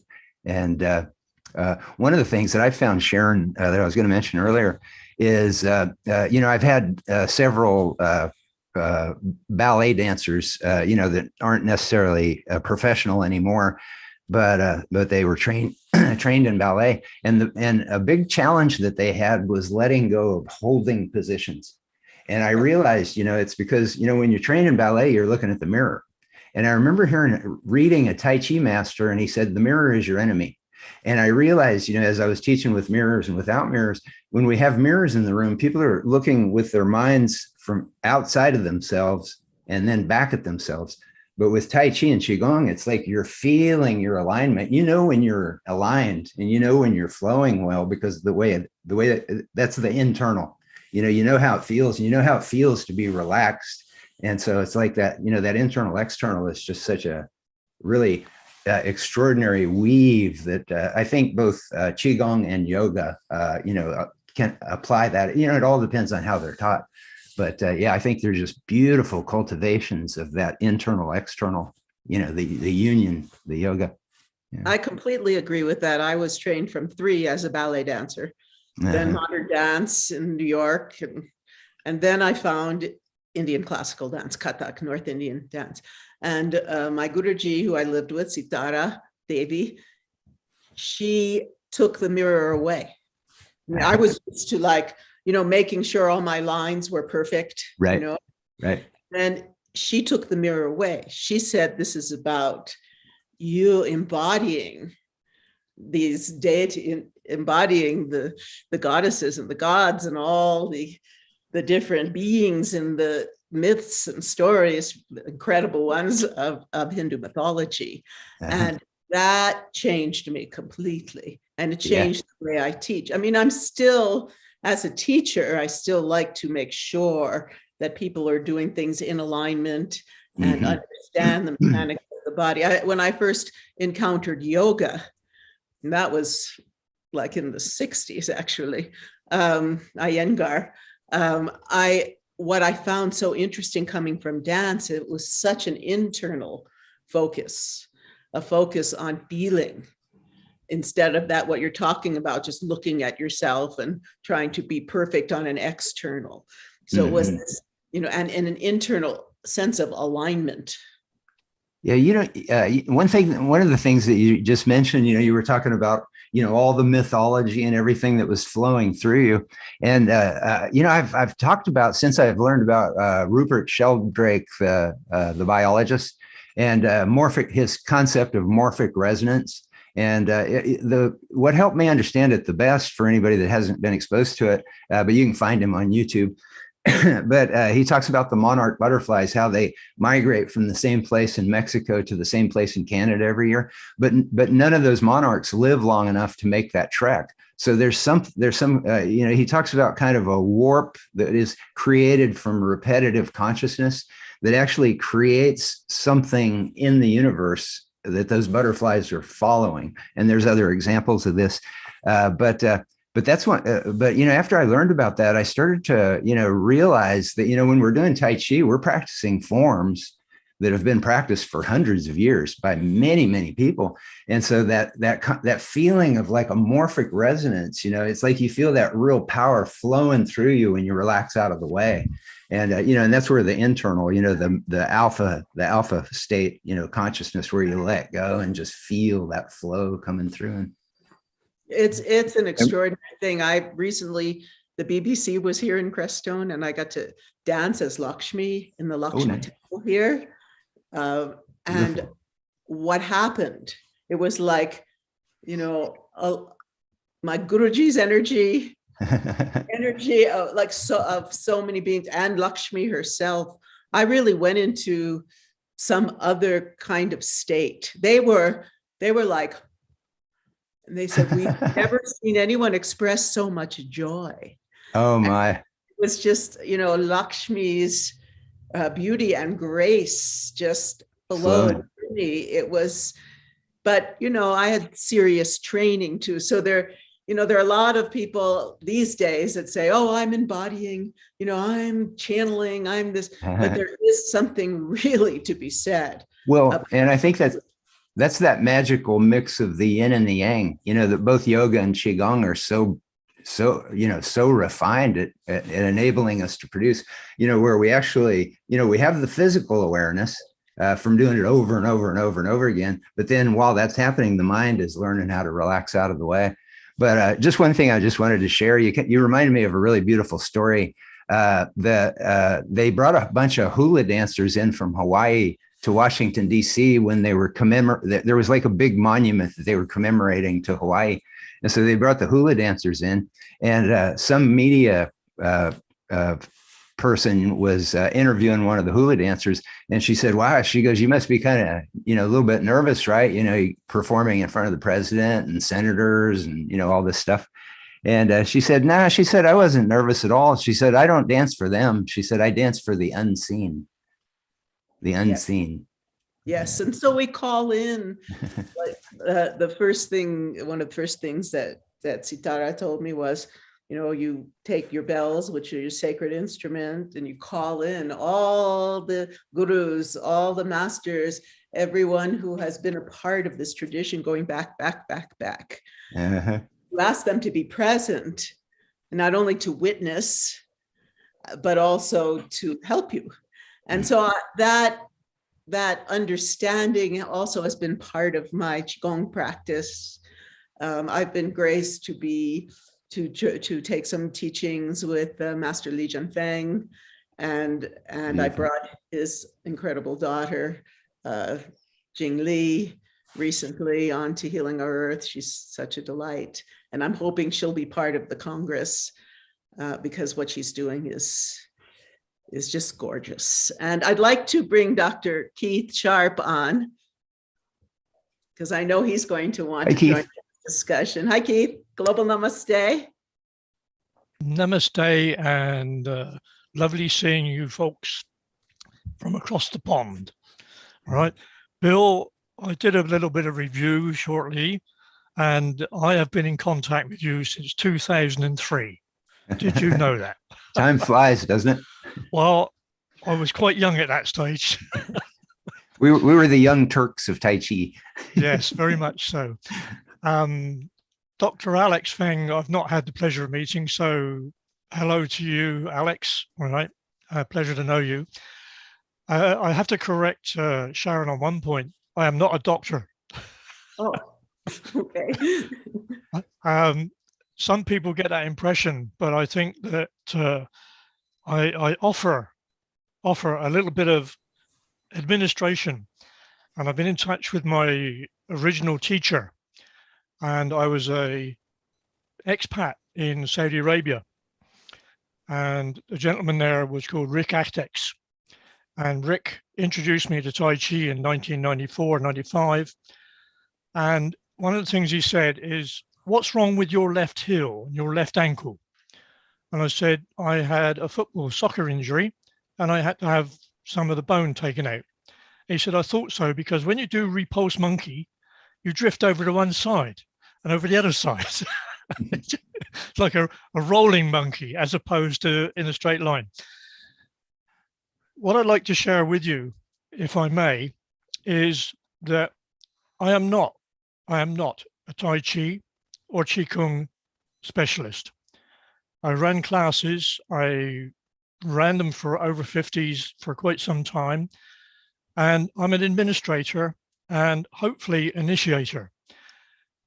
Bill, Alex, and it might be useful for you, but I know that Sharon knows this, that I'm responsible in the UK now for the Tai Chi and Qigong Union for Great Britain in arranging partnerships, arranging collaborations, and I am absolutely delighted when I hear you talking about the influx of yoga, prana, qigong, and qi, because most of the people in the Tai Chi Union were martial artists, and I've introduced in the last 6 years the theme, our aims and visions are to have Tai Chi and Qigong approved by the government and National Health Service as complementary therapies.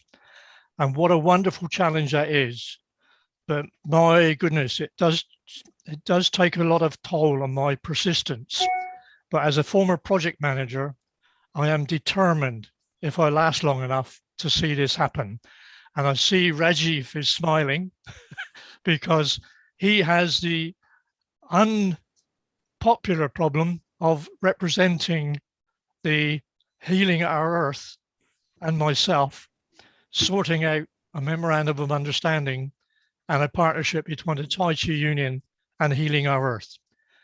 This is spreading it worldwide, and I bow in deep respect to all of you that have all this inner knowledge. I am coming from a slightly different platform, which is I was trained as an engineer, not a qualified engineer, shipyard engineer, and I've traveled to 60 countries in the world, and I've just picked up experience as I've gone along. And hopefully hopefully you will be able to watch 2 hours next week when I have the pleasure of hosting 2 hours with some of my selected speakers from across the world. And they will be focusing on collaboration as much as we can. And that will stretch from Hong Kong to Oregon. I'm delighted to be a part of this organization. I have a bone to pick with Sharon. She doesn't pick up her emails as quickly as I thought she would. Who does? Who does? All right. I lived in the time of, and you probably remember it was facsimiles. And before that, going back to a stage when it was letters. All right. So I used to be able to say to somebody, I'll be back in touch with you in 3 days' time. Yeah. That was before we got 100 letters a day. Absolutely. Absolutely. I mean, I actually amazed at the social for it. But I see that Chef D is still on. I tuned in earlier on, and at my age, I find it very difficult not to follow the lines of microwave, easy meals, and prepared brisket that I've just enjoyed with my wife in red wine. But it takes me back to the days that in the 1940s and 50s, we did not have any control over our food. We were on ration books. And I wrote down at the time, which was schools. They no longer have home economics. They no longer have sports days after the classes. It's not joined up. But in the 1940s, what was my main meal? It was suet dumplings. And sometimes, because I was an apprentice in a shipyard, it was 8 pieces of bread and sometimes had special beef dripping with salt. All right. And I'm still here 82 years after it.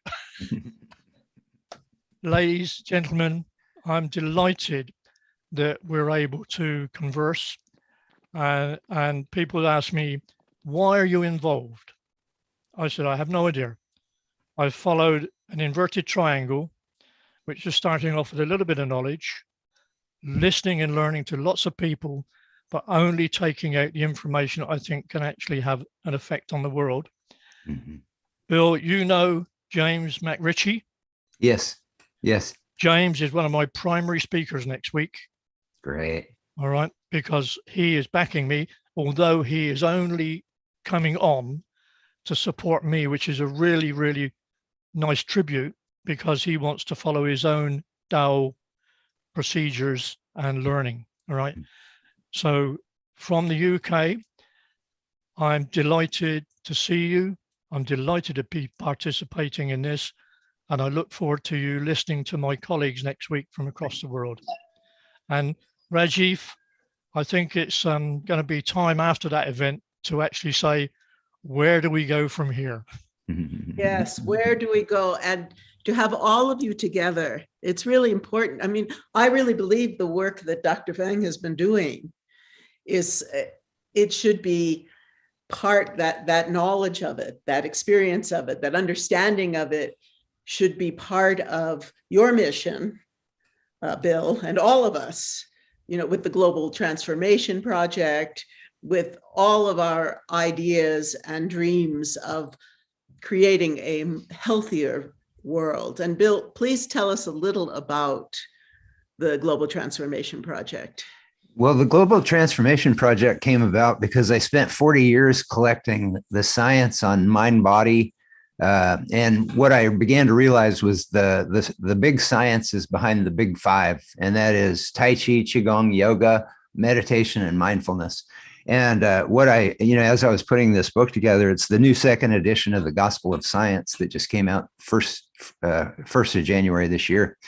And as I was compiling all this science, I just realized that it is literally insane that mind-body education is not a core part of public education worldwide. And that graph that you have right there, Sharon, if you could just leave it there for a second, if you look at the stairs going up there, what the science shows as far as educators are concerned is that mind-body practices increase IQ, they increase math proficiency skills, they increase GRE reading skills, they improve focus and improve test scores. They reduce ADD and ADHD, less depression, less anxiety, stronger immunity, and less illness. I mean, really dramatically less illness when students practice these things. And so, it would just be insane for any teacher to look at this and say, oh, no, I don't want my students to have higher IQs or better math proficiency or better GRE reading scores or higher test scores. It's just at the point now where it's just crazy that it hasn't already happened. And so, so the goal of the Global Transformation Project is to get mind-body education into public education. And the way that we're going to approach that is we're lobbying for a United Nations resolution for mind-body education and public education worldwide. And so if you go to this globaltransformationproject.org page that Sharon's on, you can see our petition. You can also see the science. It's just starting right below where your cursor is, increase students' IQ. If you scroll down just a little bit from where you are. Yeah, and you can go down and the science is just endless. And so it just makes just absolute common sense that this should be part of public education. But what's fascinating is that the TM Foundation has been putting a lot of effort and time and money into research over the past decades. And what they've discovered is that when you get 1% of a population of, an institution or a city practicing high-level meditation, it improves the behavior and well-being of the whole city. And it's actually measurable. They've worked with police departments and they've dramatically dropped the HRA rates, the homicide, rapes, and assaults, the violent crime rates in cities by having 1%. Now, what's fascinating is that World Tai Chi Day, the event that we founded 23 years ago, I think, Princeton University had their Paralab had spawned a global consciousness project. And what they discovered was that there was a global consciousness that could be affected by events on the planet. When massive amounts of people like Princess Diana's funeral were focused on one thing or one emotion, their computers went off track all over the planet, and they began to realize as they looked at other events that there was like a global consciousness. And so then they started to look at mind-body events like the International Day of Yoga, World Tai Chi and Qigong Day, International Day of Peace Meditation, these different days, and they took their computers off track. And so actually, I have some photos. If I can do a screen share, I'll show you some of the graphs that I got from the Princeton research program. Let me see if I can do a share screen. I do want to mention one thing, and I think Dr. Fang will agree with me. I also think the power of dance and the power of music to affect the same kind of, inner peace, inner joy, connection that we're talking about with Qigong and yoga, etc. Well, I absolutely agree with you. But because we're trying something so overwhelmingly huge that we just, over the 40 years, the science on the Big Five is just so massively overwhelming that we figured that would be the best way to get a little toe in the door of public education worldwide. And then that opens the floodgates, for more science, on dance and singing and art, all these things. But the science on the Big Five, it's just so incredibly overwhelming. And so, I was gonna do a screen share. Bill, if you keep on talking and promoting Zoom, we are not allowed to do that because. What I'm trying to do is get this. Yeah, you must be ready with your product before. Let's say, go ahead now, maximize the screen and it's come on the thing. Thank you. Okay. All right. So yeah, so this is the data chart that we got from the Princeton University Global Consciousness Project. And what you see in the center there is that black line going across the middle, the 0 line. And what this is it's like an electronic coin flipper. It's called a random event generator. It's just babbling. I'm sorry. Go on. Oh, okay. Yeah, it's called a random event generator. It's like flipping a coin 200 times per second. And so normally it hovers around that black 0 line going across horizontally, because that's what keeps the lights on in Las Vegas. It's that statistical probability. But what they found was that when they looked at these mind-body events, this is the 24-hour period of World Tai Chi Day in 2007. And what you can see is that starting at the beginning of the World Tai Chi Day, the random event generators flipping went way off course down towards the bottom. And then it reached the European wave, because it starts in New Zealand, goes across Asia and Africa and Europe. And anyway, when it got to the European 10 a.m. in Europe, UTC time, then you see it go dramatically up off the right top corner. And so that divergence off of that line is a statistically probable indication that we created greater coherence in global consciousness during that 24-hour period. And this is true of not just World Tai Chi and Qigong Day, but this is also true of the World Yoga Day, which I have right here, if it'll open. Okay, let me see if it opened. Yeah, there we go. Okay, see how that diverged off of the 0 line? Yes. And yep. Yes. And then I've also got the International Day of Peace. So are you familiar with Lynn McTaggart's work? Yes, somewhat. I'm not deeply steeped in it, but I'm very familiar with that work. Yeah, it would be great to bring her on too. And then here's I'd love to talk to her about this as well. That'd be awesome. Oops. Dr. Rose and Bill, Dr. Gupta, thank you so much. I have another engagement. Oh, yes, thank you for being with us. Yeah, it's nice seeing you, Alex. I look forward to speaking with you personally soon about music. Thank you. Thank you for this opportunity. Bye. Thank you. Bye. Yeah. So now this is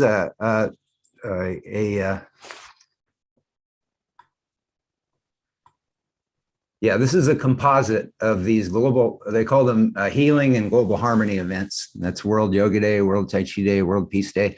And so what you can see is the Z score that you see on the screen is about 3.3. And just to kind of put that in context, for lay people like myself, the Z score for when they discovered the Higgs boson particle at the particle accelerator in CERN in Switzerland, that was a 5 Z score. So this is very close to what got the Nobel Prize for physics. This is a 3.3 is a very high Z score. It's, there's no way that that there's not something happening in global consciousness. And what we've found through our experience with World Tai Chi Day is that it takes vastly less than 1% of the world's population to have an impact on global consciousness, because, in 2007, World Tai Chi Day was probably only tens of thousands of people. And we actually created greater coherence in global consciousness. So everybody out there, just kind of imagine just for a moment, by getting in the United Nations resolution to advocate the science to public educators worldwide to get mind-body into public education, and countries around the world, a lot of them should want to do it because it's going to save them, hundreds of millions, if not billions of dollars every year to do this. And it's a real low-cost way of doing that. And so as this takes root and starts to spread through public education around the world, you're talking about introducing hundreds of millions of new meditators into the planet Earth. And we already know that, the TM research shows that only 1%, if you have 1% of high-level meditators, that it has a huge impact reducing violent crime rates. And one of the things that most people don't know, I wish I had that graph here, I don't, but one of the things most people don't know is that violent crime rates in the United States and in many countries around the world are at 40-year lows right now. Now, the reason people don't believe it when I say that is because, they say, well, the news told me last night that violent crime rates are through the roof. Well, they may have gone up a little bit that much, but overall, they're at 40-year lows. They never get close to what they were 40 years ago. And over that 40 years, that's the same time that mind-body practices have spread across the planet like a wildfire. And so that's no coincidence, because sociologists can't explain why the violent crime rates are going down. But being steeped in mind-body practice and being a global organizer of mind-body events, and then finding out that we change global consciousness in a scientifically measurable way, that tells me this is no coincidence. We are actually transforming the planet. And imagine if we get this into public schools and we have public school children all over the planet going into alpha brainwave state with the rest of us that are practicing these things.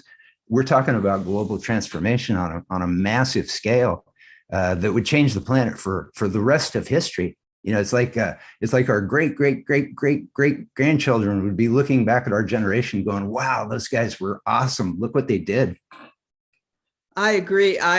As an educator, being in the schools for years, I brought in meditation, under the guise of story, right? We would bring it into a story. I brought in meditation and yoga, and the effect, I saw it personally. And I'd like to say a global namaste to Dr. Pamela Jirali, who's here with us today. Sharon, it's so nice to see you again and to be a part of this group again. Thank you. Thank you. And I don't know if you've met Bill. I haven't. Hi, Bill. Hi. Nice to meet you. Yes, I love what you have to say. I'd love to hear your thoughts on. Yeah, please go to the globaltransformationproject.org and check it out more. I will do that. Thank you. Yes. Yeah. And I'd like to hear your thoughts about the power of bringing this education into mind-body education. I know you're very deeply in that, into the schools and to the hospitals and to the world. I know you've been a nurse. And today we're going to talk about very interesting subject, spiritual blueprinting. Yes.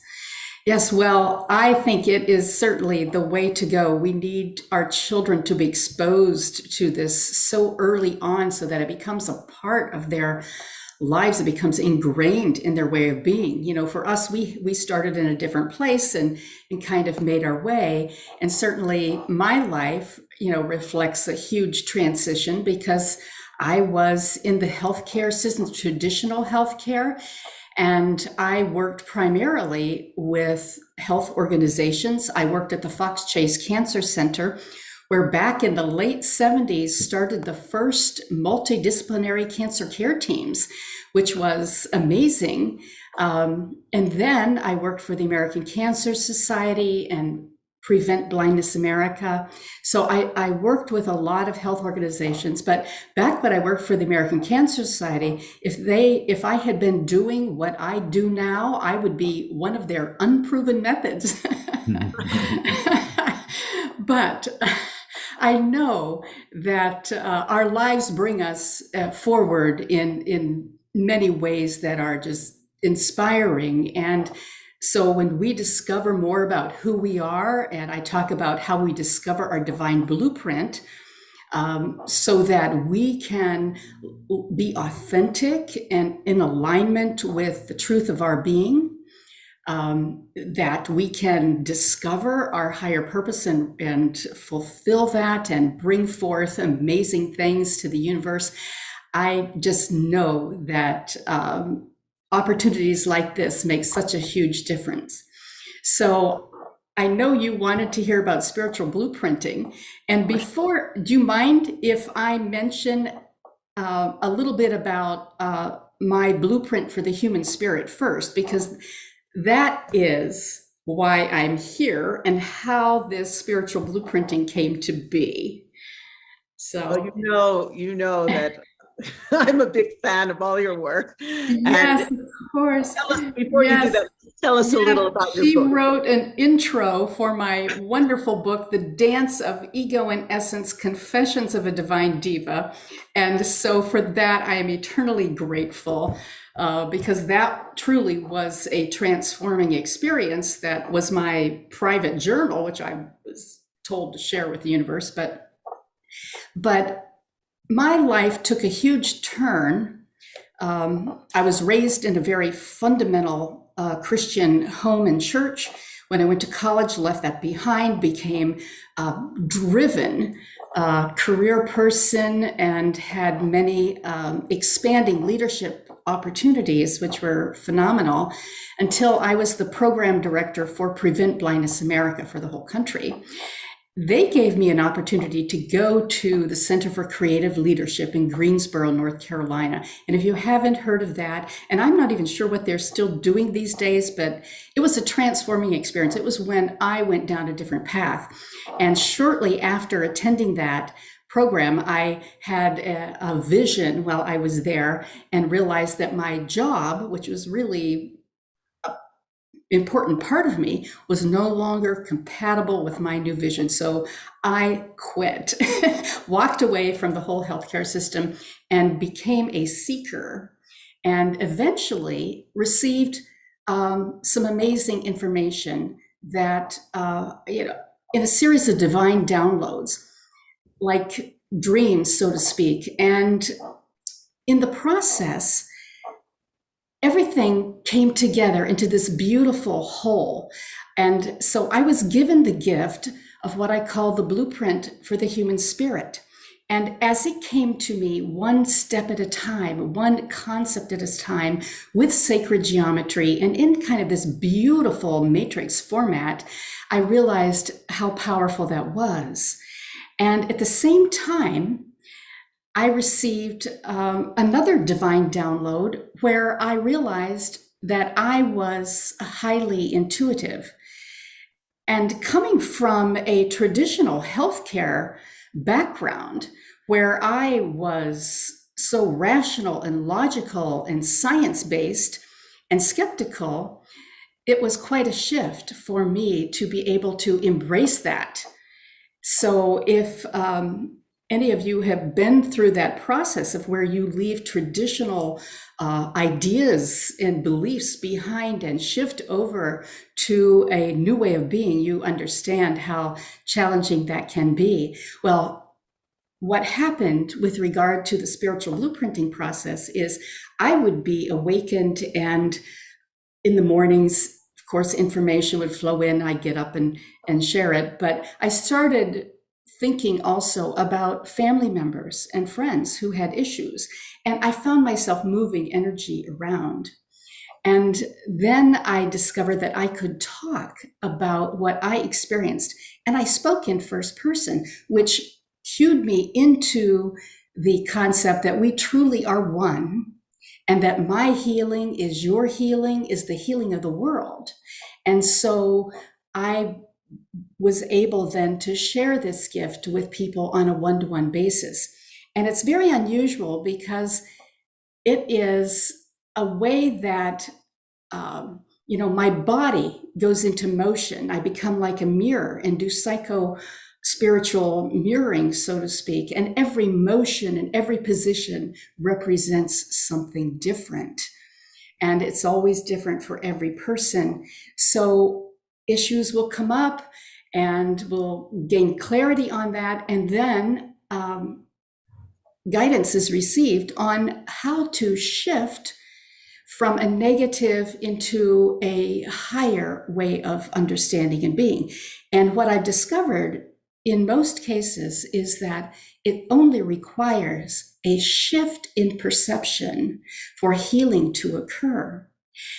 And when I talk about healing, I'm talking about total health and wellness, not just physical. And I never know if a physical, mental, emotional, intuitive, or spiritual issue is going to arise. And I never know if it's going to be something from the present or something from the future or even something from the past or the distant past or a past life or even something that is more intergenerational. So I just allow it to come through. But what I have learned has changed my whole perspective on healing from when I was a nurse and in the healthcare system, because I recognize the limitations that we have in the healthcare system. And certainly what I discovered is that, you know, we mentioned, someone mentioned about stress, and I forget exactly which one of the presenters did, but Bill Douglas. Bill, okay, yes, Bill, because if we're not in alignment, if our body, mind, heart, soul is not in alignment, there is stress. And also somebody mentioned about, I think it was Bill again, how the physicians who have personal experience with alternative and holistic practices are so much more supportive of them and engaging with them. And that is why my focus is on an individual level. I believe and know from experience that if we become our best selves, if we present the best of ourselves to the world, that is the greatest gift that we can give. And so I challenge everybody to, work on themselves first, and because we can't change anybody else. But by raising our awareness, certainly we can elevate the consciousness of the world. And healing also, I know from experience, is an inside job. And we may go to a physician or other healthcare individuals to help us, but it's what's going on within us. They can only help us activate our own inner healing system, our own healing that's inherent within us. So that is another core shift in how I perceive healthcare today. And healing is holistic. I also believe that when we just focus on even the body, even the mind, changing how we believe and what we understand about ourselves, about our bodies, about the world, about how we feel about things, that is still sometimes not going deeply enough, because almost all issues that I have seen in the world stem from the belief in separation and duality. And when we see ourselves as separate from others, from a higher power, so to speak, or others in humanity, then that separation leads to attachments and to addictions and to all kinds of behaviors and beliefs that are non-conducive to health and wellness. So all of these different changes, things just kind of popped for me as I learned more about the blueprint for the human spirit, and I engaged in this process of spiritual blueprinting. So there's a lot more about it, but it's a very interesting process because, you're into dance, and certainly I have never been trained in that or trained in drama or anything, but it's like very dramatic because my body goes into motion when I do my healing work. And I wanted to just share with you, if you have a moment, about something that happened to me personally. So I know for a fact how powerful this kind of process is. I had been caring for a family member for a number of months, and it was very stressful. I had a huge Charlie horse in my back. I couldn't get rid of it. I tried everything from heat, massage, acupuncture, chiropractic, whatever. And it would keep me awake. I was awake in the middle of the morning, about 3 o'clock, when a lot of wonderful things happen.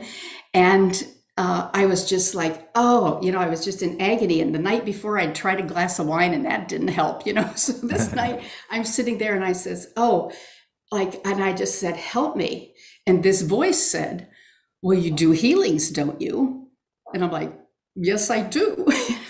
So I engaged in this process where I opened myself and just affirm I am open, ready, and willing, So the next thing I know, I was bowing. Yes, master. Yes, master. Yes, master.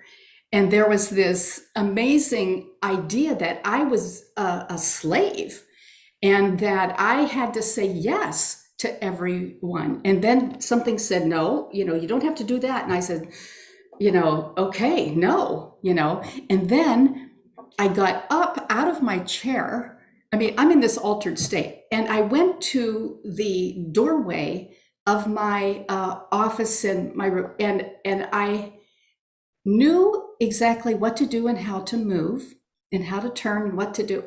Took a hold of the doorway in a different way and just twisted.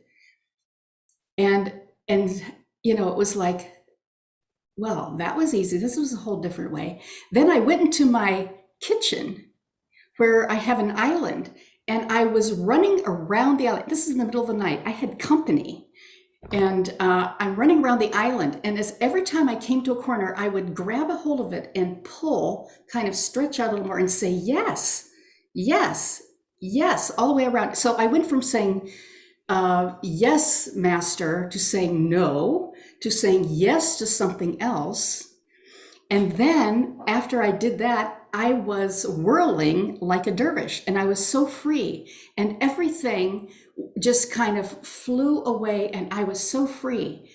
And in that moment, all of that pain, all of the stress, all of the tension went away, and I've never had that problem again. But this is kind of the power that we can have if we open ourselves to higher guidance and to ourselves. And it showed me also the circle of power, which is part of the blueprint for the human spirit.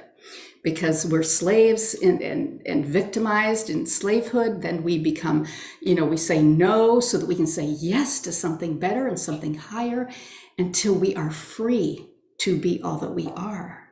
So that is just an example of how this kind of process might work and how wild and out there it is. It isn't anything that anybody ever trained me to do. It totally is just a gift that came to me. I have not researched it or tried to prove it works because I just trust it and know that it does.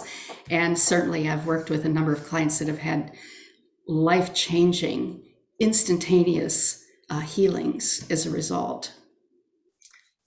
There's Pam, there's a study that kind of parallels somewhat what you're saying, and that is that the research shows that people that meditate are more likely to actualize the lives that they desire. And, it makes me think that part of it is what you're talking about. And Keith kind of talked about this as well, kind of what led you, Keith, to doing what you're doing right now. You kind of followed these steps, and you're talking about that too, Pam, where you kind of cut loose from the program. Yes. And you started following these steps. And I think, going into alpha state, these mind body practices, they can facilitate us, letting go of what is, so that we can open up to what we might become, like you're saying. And, and then that's when the magic happens. And that's a big problem with society right now. And a lot of it's the media. I actually get into this in my book about how the media is like fear and panic driven. That's how they get their viewership. It's all business practices.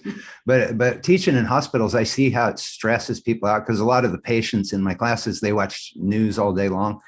And so they get this real kind of limited, dismal picture of the future. And the science shows that our image of the future is one of the biggest indicators of what our future will become. And so I think it's so important for the mind-body community to realize that we're a huge resource in the planet, because we're imparting things to people that will help their minds let go of the programming that you're kind of talking about. Yeah, exactly. I agree completely. Bill, you just brought up what I was going to bring up. I see people around me in such deep depression. Right. Even here, where we're really in touch with nature, because how would you describe it? what's being fed to us right now by the media is so dark. Yeah. And I mean, there are people out there today. I heard about, someone, I don't even want to mention who she is, some big leader person saying that it's time to get rid of all the elders, that we're like a waste of time on the planet. Well, and those kind of alarmist kind of comments from people, that's what's on the news, and it's like a lot of news programs, a lot of mainstream news programs, they'll quote somebody, just some average person that posted something on Twitter that's outrageous. Well, news report to the world, there's going to be people saying outrageous things, but do they deserve to be front and center in the media? You know what I mean? Because there's so many solutions that we need to be talking about, and there's just no room for that. And that was one of the reasons we created World Tai Chi Day, because we wanted to create some public spectacle that was healing and connective for the planet, that we could get into that media sphere so that it wouldn't all just be the fear-driven stuff, that people would actually see, a global community of people all coming together and doing something for health and expansion. And so part of it was to actually, do our little part to change that, that drumbeat of the media, that's just all, what they do is they know that if they create these biochemical stress triggers, you get addicted to watching the programming. And then you keep coming back. And so that's why those alarmist headlines, the clickbait headlines, and it's always upsetting stuff. Yeah. Oh, it's the other thing is that being around people, I'm finding, who are addicted, it's an addicting thing. It's addicting to the fear. Yeah. And I'm going to ask you, Pamela, how do you keep that from kind of infecting you? Yes. Well, I turned off the TV. I mean, I may live in La La Land, but I can't live with that negativity. And I spend time, quiet time, and I'm not good at it because I'm kind of hyper, but I have a way of connecting and making sure that I am tapped in. And when I don't do that, I suffer. And I lose my energy, I lose my, focus. But I think it's important that we have our own ways. And so many times, for many years, I followed everybody else's practices. And then I realized that I had my own inner guru. And so I let go of that. And I think we have to learn how to trust that too, because we're not just clones, and our way is going to be different from everybody else's, and we have all of our own unique gifts and ways that we can share. And so I think we have to learn how to trust ourselves and trust the source of that, and not question as much. It took me quite a while to kind of go with it, because I thought I needed a guru, and I asked for one once. I wrote an affirmation in my journal. I says, a guru is coming into my life now, and this voice said, well, what am I, chopped liver? It's like, you're here. I'm here. And so you just kind of allow yourself. But we need a whole new model for healthcare. We need a model for education. We need a model for parenting. We need a model for how we engage in relationships. And the blueprint for the human spirit showed me how it all fit together. It provided me with this beautiful way that we can live consciously and compassionate and authentically and creatively, so that we eventually, those of us when we reach this stage in our lives, leave a legacy of love and truly make a difference. That is what we are doing together. Pam, you've mentioned, I've been wanting to mention this, you've mentioned compassion several times. And one of the studies that I have in the new second edition of the Gospel of Science is they were looking at people's DNA expression. And they did an experiment where they had people practicing selfish hedonistic pleasures and then practicing altruistic pleasures. And they both reported like the same kind of high, kind of uplift feeling, but the DNA knew the difference. And when they were practicing hedonistic selfish pleasures, the health expression of the DNA degraded, more inflammation. When they were practicing altruistic pleasures, where they were benefiting the greater good with no compensation for it, their DNA expressed more healthfully, less inflammation. And so from the very core of our being, compassion is woven into the fabric of the universe. And I think the meditation helps connect us to that. And one of the other studies I was going to tell you about was they found that when people practice mind-body practices, the part of the brain that feels isolated becomes less active, and the part of the brain that feels connected becomes larger and more active. Yes. And it doesn't take huge things to make a difference. A breath can make a difference. A smile can make a difference. Looking into somebody's eyes can make a difference. I mean, there's just so many simple things that we can do. And I think sometimes we make it harder than it really needs to be.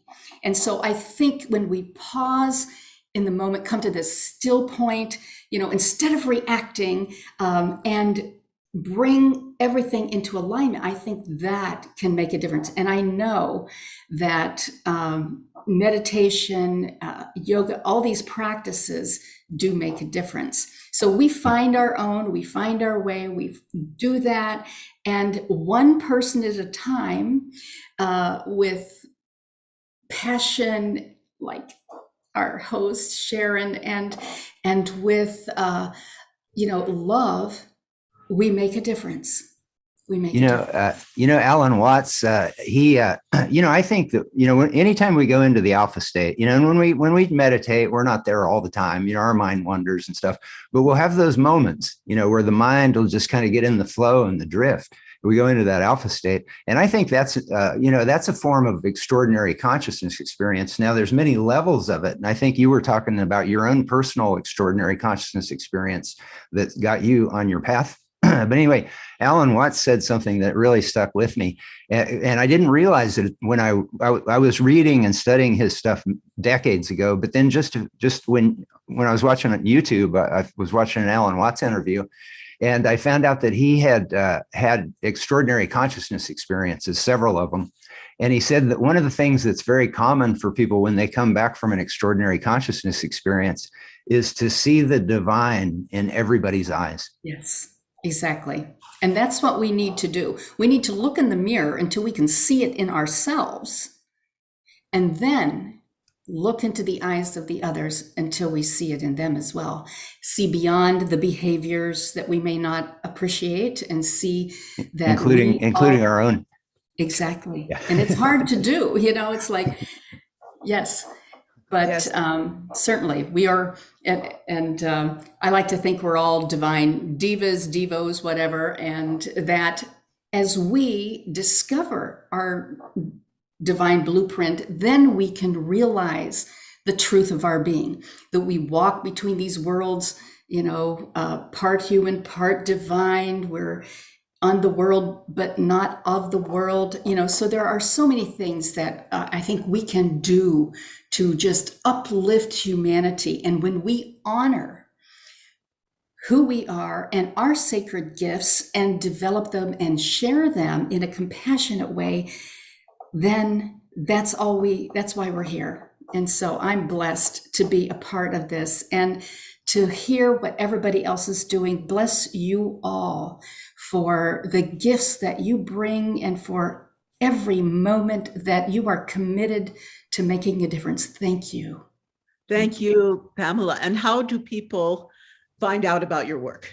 Yes, I am on, I have a website, drpamelagirali.com.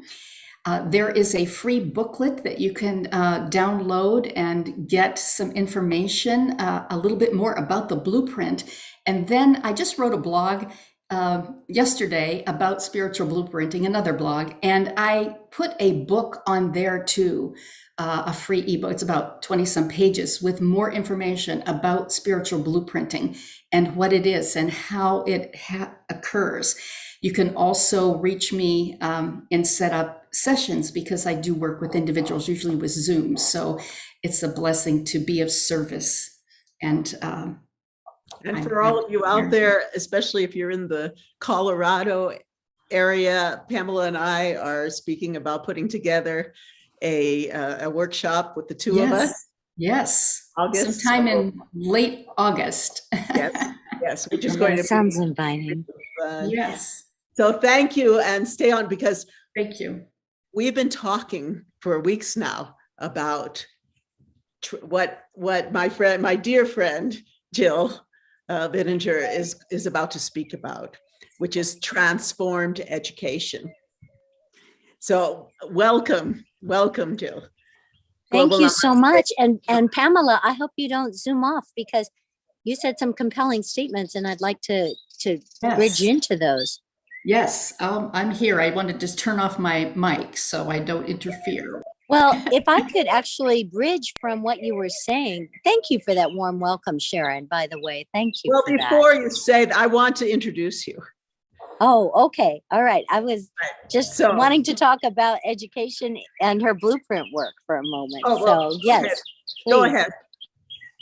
Okay. Well, it was a question that came out when you said we need a blueprint for health. We need a blueprint for education. Like, I just was curious in response to that statement. Like, do you see it as a global blueprint, or are there, I mean, what about our uniqueness? How does that blend in with the blueprint idea? I was curious. Well, to me, I have a framework, and I'll show you kind of I'll flash a chart here that shows body, mind, heart, gut, soul, and from an energy, personal, social, global, and eternal perspective. And so there's all these different facets of life that all fit together. You can download this chart from my website too, but I see it just as a framework so that we don't miss aspects of life as we are raising our children, as we're educating them. And for instance, you talk about education, like this might be more relevant. This is like the circle of wisdom here, where we are open to change, our minds are open, where we are like students and learn and grow. Then we become teachers, where we share, and then we become, we create new knowledge, technology, and ways of sharing this information, and then live with awareness and wisdom, so to speak. So there is like this beautiful, in the education system, which you were talking about, circle of wisdom that is relevant. And so it's not specific about what, but it means that we don't forget any aspect of that, and we all work together. I think the creative people in this world need to learn how to work well together and to enhance each other's and uplift each other in the process. Oh, well stated. Thank you for that. Thank you for sharing. Yes, Sharon, please. Yes, no, I'd like to introduce you. I'll start with your statement here. Well, first I'll tell you, we have, Jill has a wonderful summit coming up, and we'll talk about that on transformed education. And this is her statement. We make our world a better place by understanding the value of wholeness, aligned with ASCD's whole child philosophy. She believes that education can play the part of transforming our world. To do this, it needs to engage hearts as well as minds, to inspire the creative spirit, and to help young people find their unique path. Through integrating mind, body, emotions, and spirit, we tap into the multiple realms of intelligence and honor diversity. Beginning in New York as an arts educator and dance performer, Jill witnessed the powerful role the arts can play to touch the inner spirit and bridge to core content. Becoming a certified teacher in Arizona, attuned to the importance of early education and the valuable role the teacher plays. As an elementary teacher, leader, and coach, she's endeavored to elicit a deep love of learning within these precious years. Working in the Mexican Caribbean at Modern Academy Cancun facilitated becoming bilingual and growing in cultural understanding, supporting her theme of building bridges, not walls. She writes on these themes in her blogs on her website, transformededucation.org. We've known each other, what, since the 80s.com. Oh, okay, .com. We've known each other since the 80s. I've watched her grow and blossom into this extraordinary educator. So tell us about the summit and your work and what's coming up. Wow. Well, Sharon, you are just so eloquent. And I love how I get not only inspired by your shining, but empowered in my shine. So thank you for that. Thank you. And I'm very glad to come on the heels of Pamela, excuse me, who I was just speaking with, because very much, Pamela, we are in line as well about the holistic modalities and the importance of the consideration of not only the whole child, but also the whole adult, the whole educator. And it's really a message that I'm developing more and more through books. I have Teaching with the Soul in Mind and Peace Education, Our Time Is Now. And these are ideas about the power of educators as transformative agents, and not only as them themselves, but empowering the children to be transformative agents. And so when you're working through concepts like service learning, for example, I met H2O for Life, and they are a retired teacher that's making students very actively involved in service learning, that's also then teaching them about geography as they learn about Africa, why the water problems are so big, what can they do about it? And when they feel empowered to say, oh, well, we can make a walk here in our local town and get donations for our walking, for bringing attention to it, and then bring that over and follow the signs of the well building and stuff that's they're involved with, even from afar, then it's a different kind of learning that becomes much more purposeful. And so it's not about now feed this in and give it out, now feed this in and give it out. No, it's much more, and it's about the whole being. And you mentioned too, the heart, soul, body, mind, right? It's all of it needs attention. So it is encouraging that the social emotional learning is getting a lot of attention for the past decade now, that's coming more and more into the forefront. I get a lot of hope from seeing that action, and that it's really making inroads to understanding that if you aren't prepared emotionally and physically with good health to learn, then you're really not going to be learning. And so how do we create those environments that really nurture the whole being? And that's why I've been excited to bring this summit together, is because I don't want it just to be my voice, but there's a lot of educational leaders that are making great strides in these arenas. And so the title of the summit, which starts tomorrow, is Empowering Educators, Transforming Learning Environments Through Uniting Body, Mind, and Spirit. And it's the inner spirit of the child, as well as a sense of the connection with the spirit in life and all of nature. And so we had a couple people really focusing on the power of nature and how strategies to connect with it. We also had people speaking about the realistic aspect of trauma and what are the situations of the kids coming in. We have to be sensitive to that and how to deal with that. One of the powerful presentations was yours truly, Sharon Rose, speaking on Qigong and coming in through your history of arts education yourself, Sharon. But Qigong as a modality to connect with nature and your inner body. Time and time again, we came around to the realization and the fact that it really is all energy, right? And quantum physics is telling us that, like, how are we working the energy? And to do so as intentionally as we can, not just in our own little neck of the woods, but to understand the bigger picture. And I feel so happy to hear a blueprint for education, because I think these ideas could coalesce very nice, Pamela. And I think it's very relevant and timely.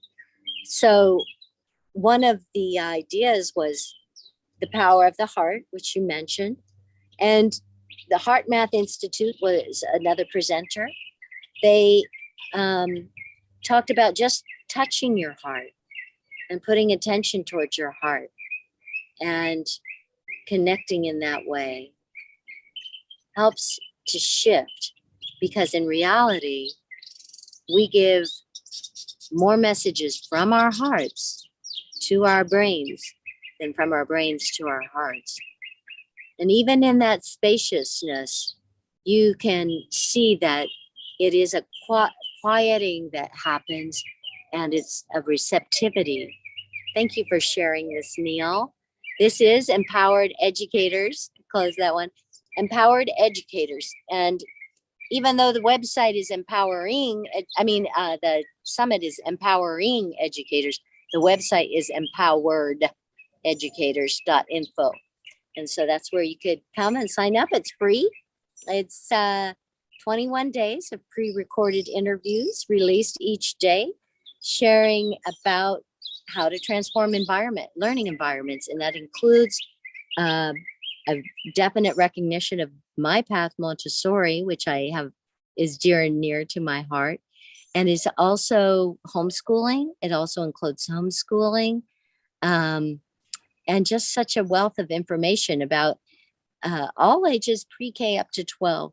So if you know an educator, it's like you were saying, it is a generous act to bring them together, to allow us to hear the voices that are helping transform the leading edge of education, and also to empower other communities that are.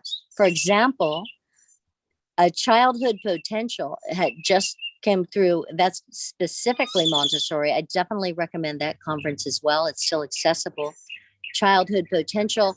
And that had 46 leaders speaking.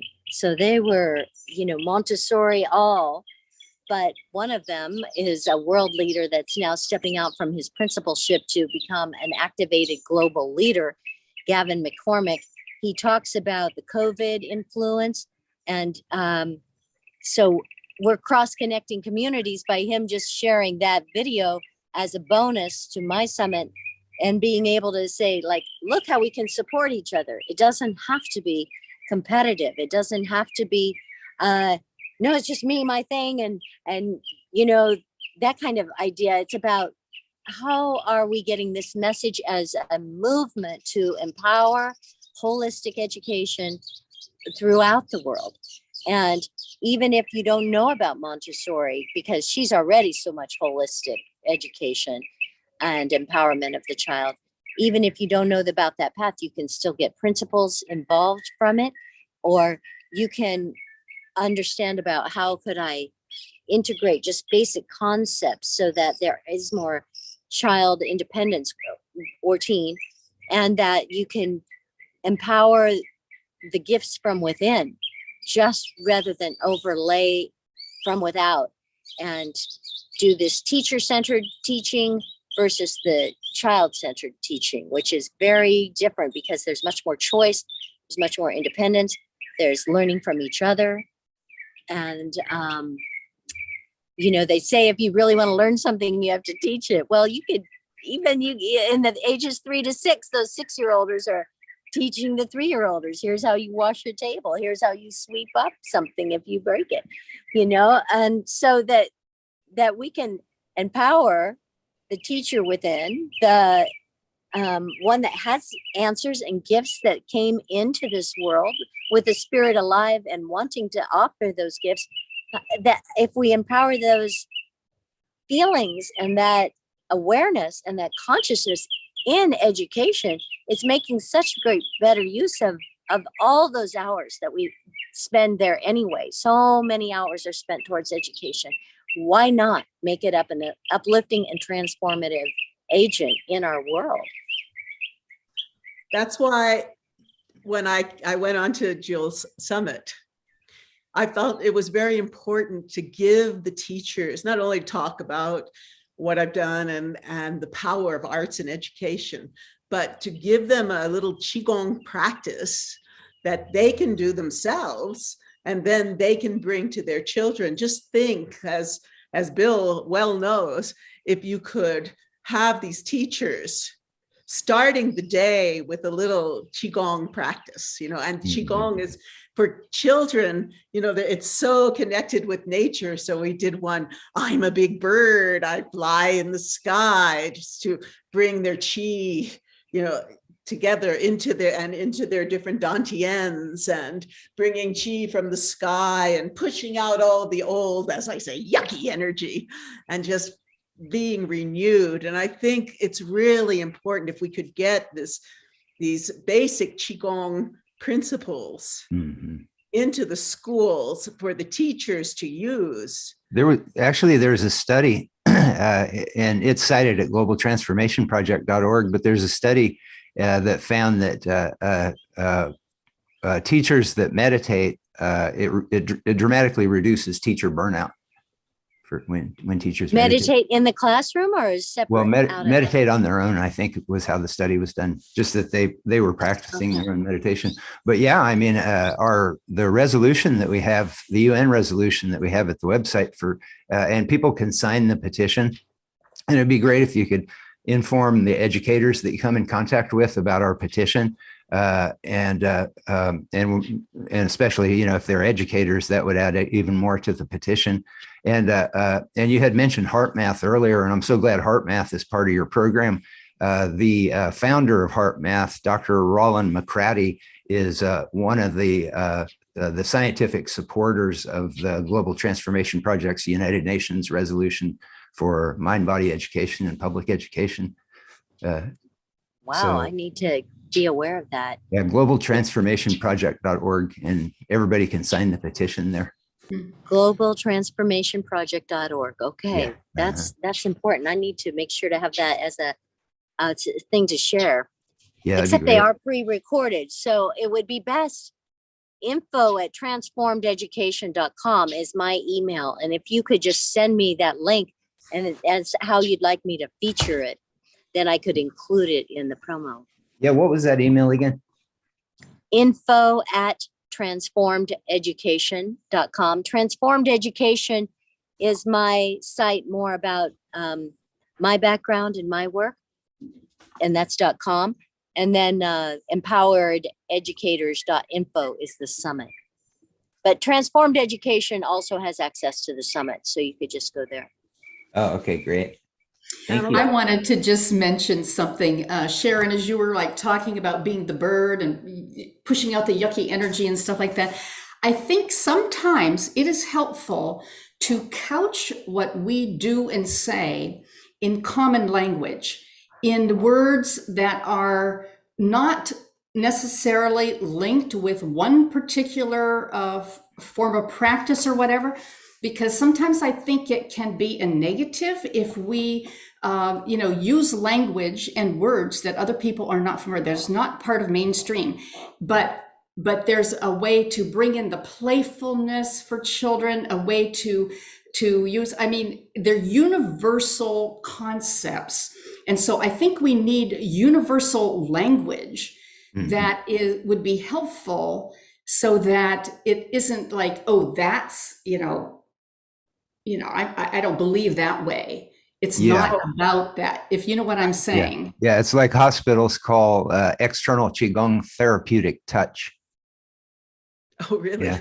Yeah, that way it doesn't freak people out. They get away with it because they use certain acceptable terminology, so to speak. And I think it's kind of a process where we're sensitizing people, like bringing it in almost sometimes through the back door, but that's okay. Because we're doing it. And like feeling relaxation instead of feeling chi, you can talk in that language, but some things are like ready-made, for public education, like the animal Qigong, being the tiger, or being the bear, Yes. So it's like, some of this stuff's just ready to go. And that's what I totally loved about Sharon's presentation, is that she really did make it accessible and brought in the pleasure, and the fun was radiating it, first of all. Excuse me. And then really very manageable movements. It's not like you have to be a dancer to be able to be incorporating those basic concepts. And so that's a big piece of it, is like, just give it a try, and encouraging that direction, because the kids are very responsive. They really are. Yeah. They're open. Dr. Gupta? Oh, we can't hear you, Dr. Gupta, or I can't. Neither can I. No, we can't. Yeah. No. No. Sharon, carry on with somebody while Rajiv sorts his sound out. Over. Rajiv? Yeah, Sharon, carry on with somebody else while Rajiv sorts. Oh, yes, I'd like to say something about the work Jill and I have done in the schools. Because Pamela, you brought in, how do we connect all these things? Well, myth, story, and symbol, music, rhythm.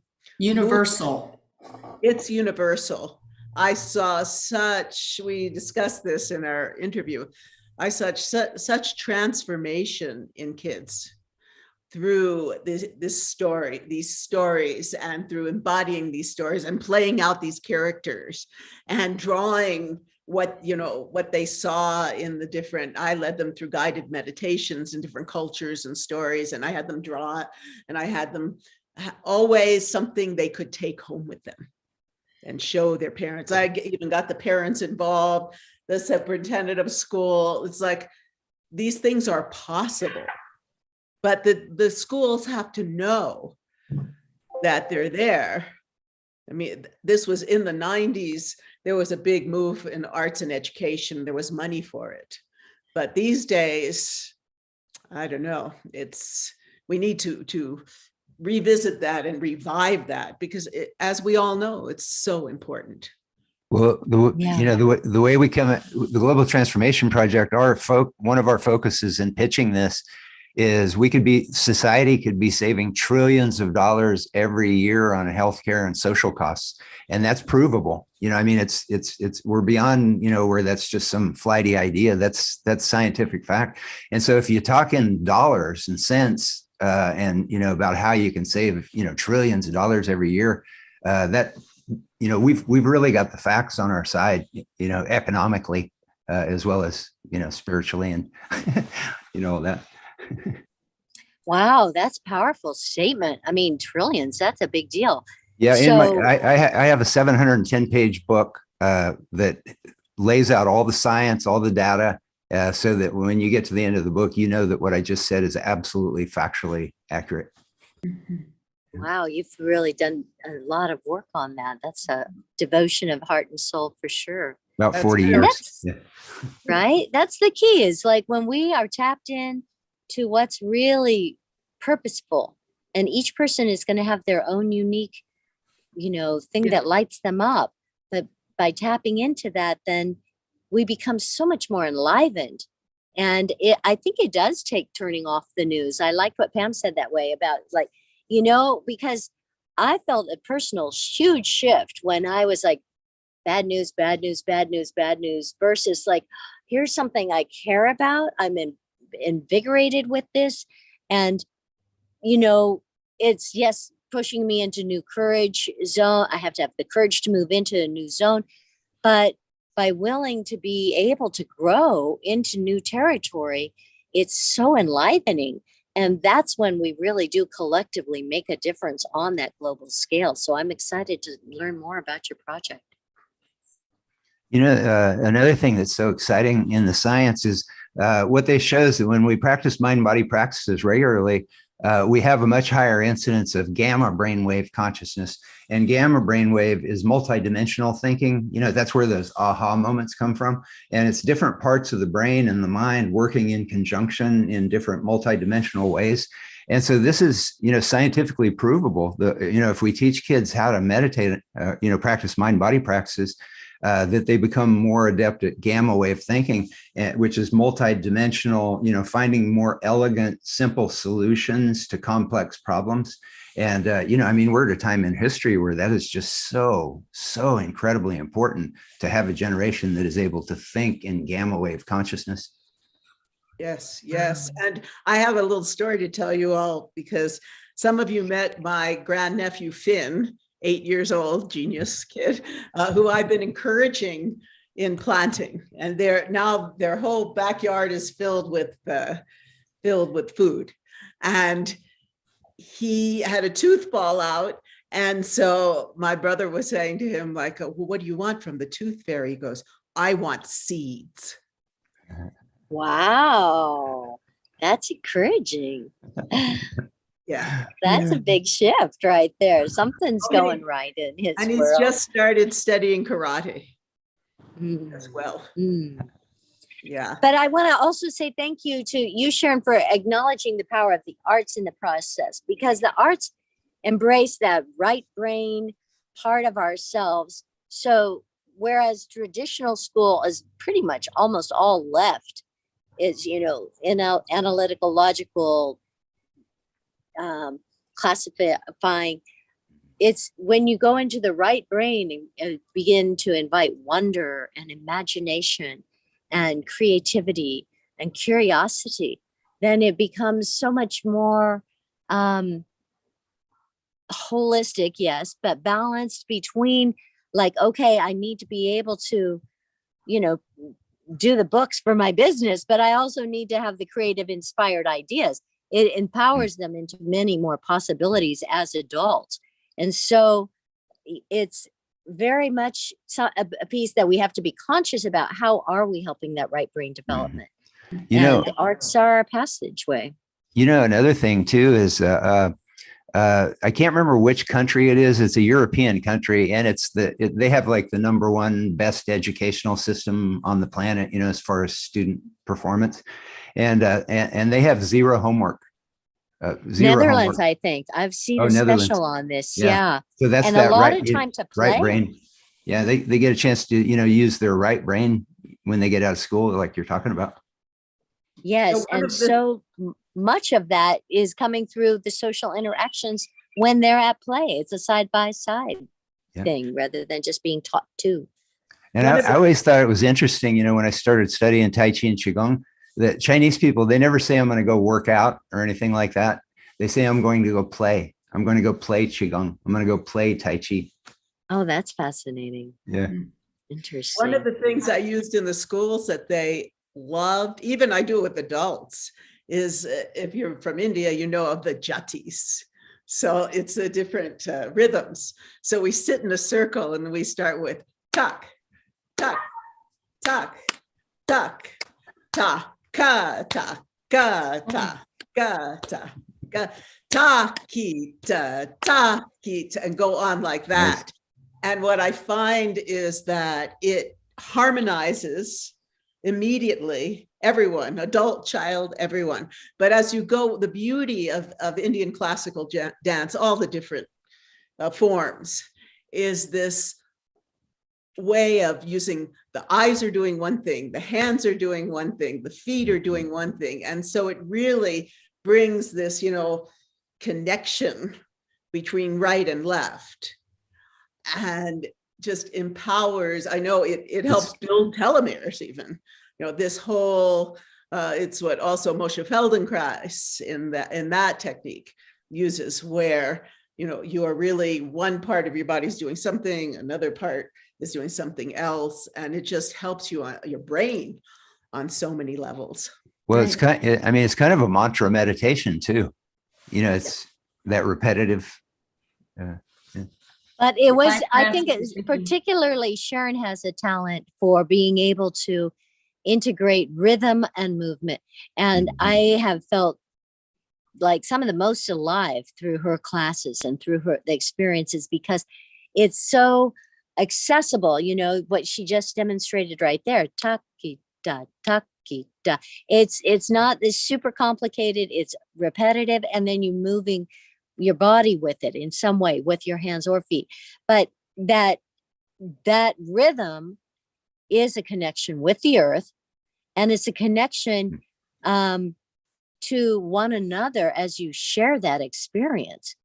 Those are powerful vehicles, you know, and the movement rhythm piece is really valuable.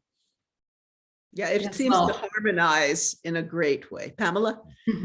Yes, and I love the idea of bringing different aspects of work together, because, for instance, if we just provide information, regardless of if it's an adult or a child, just appealing to the mind with information isn't going to cut it. Because we have to, people have to experience Right. exactly what we're saying and what we're talking about, you know. And so here we are, talking heads kind of a thing, but people have to experience something in order for it to make a difference.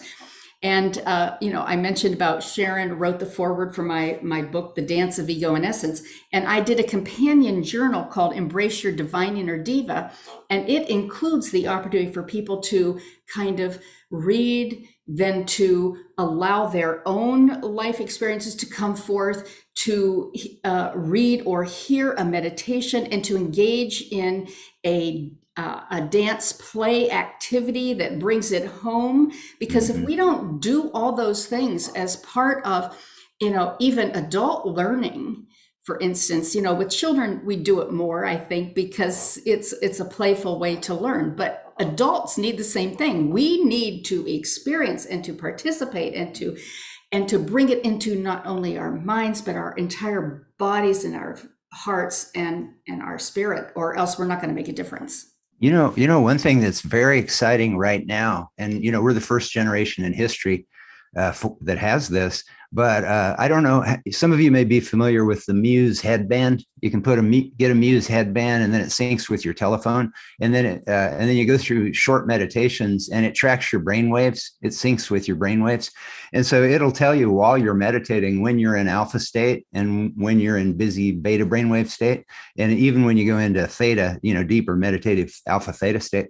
And so we could actually, you know, you're talking about experience and modalities of approaching this with children.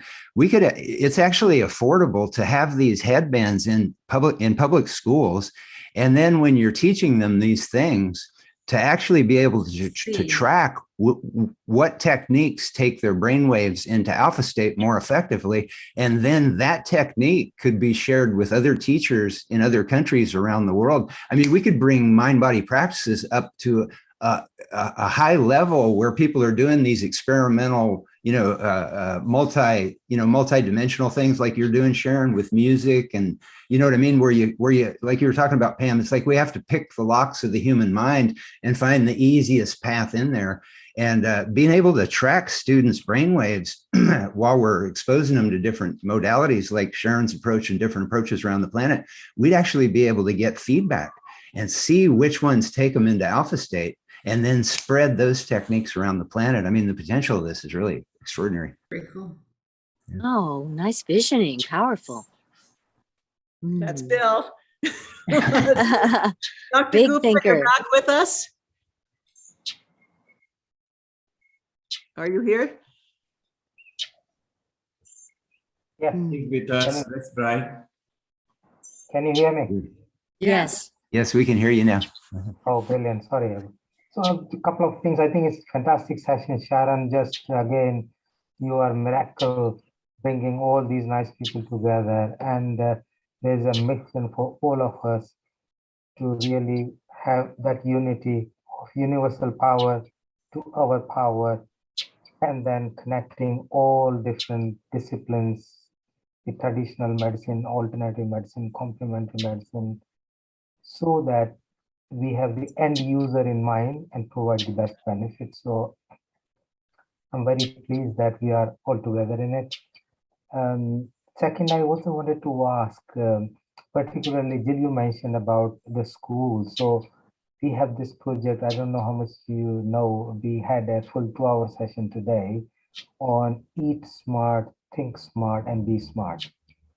Because if we can change the future generation with our thinking, make them do whatever yoga, qigong, tai chi, and a good breathing, simply good breathing technique, and mindfulness, and particularly you mentioned about heartfulness. I think is one of my colleague actually does. She's not here, the connecting, how heart become more powerful, and then bring it into practice. These are simple things. So what would you say? Are there 2 or 3 things that we can include in the program that can be done by children in a simple way to have a better understanding of themselves and also better self-care and care of other children, because there is rising autism, ADHD, special needs, learning difficulty. People are more stressed. I don't know. In my generation, we go and play outside. We don't bother about other things. Now they have got so much of influence of television, social media. They need phone, screen time. There's so much of that, which has affected the quality of life. So if we can do something to cut it down and reduce the influence, that will be great. So tips from you, Pamela. and Well, all I can think of is that we have to focus on the parents as well, because they're part of the process, and TV and little games and all that has become a babysitter. And I don't have children, but I have 40 nieces and nephews. So I have a whole tribe. Wow. And but I think that we've taken the easy way out sometimes. And I grew up, just like you mentioned, in the country where we played and we were outside all the time. My family, because my parents were fundamental religious folks, we did not have a TV.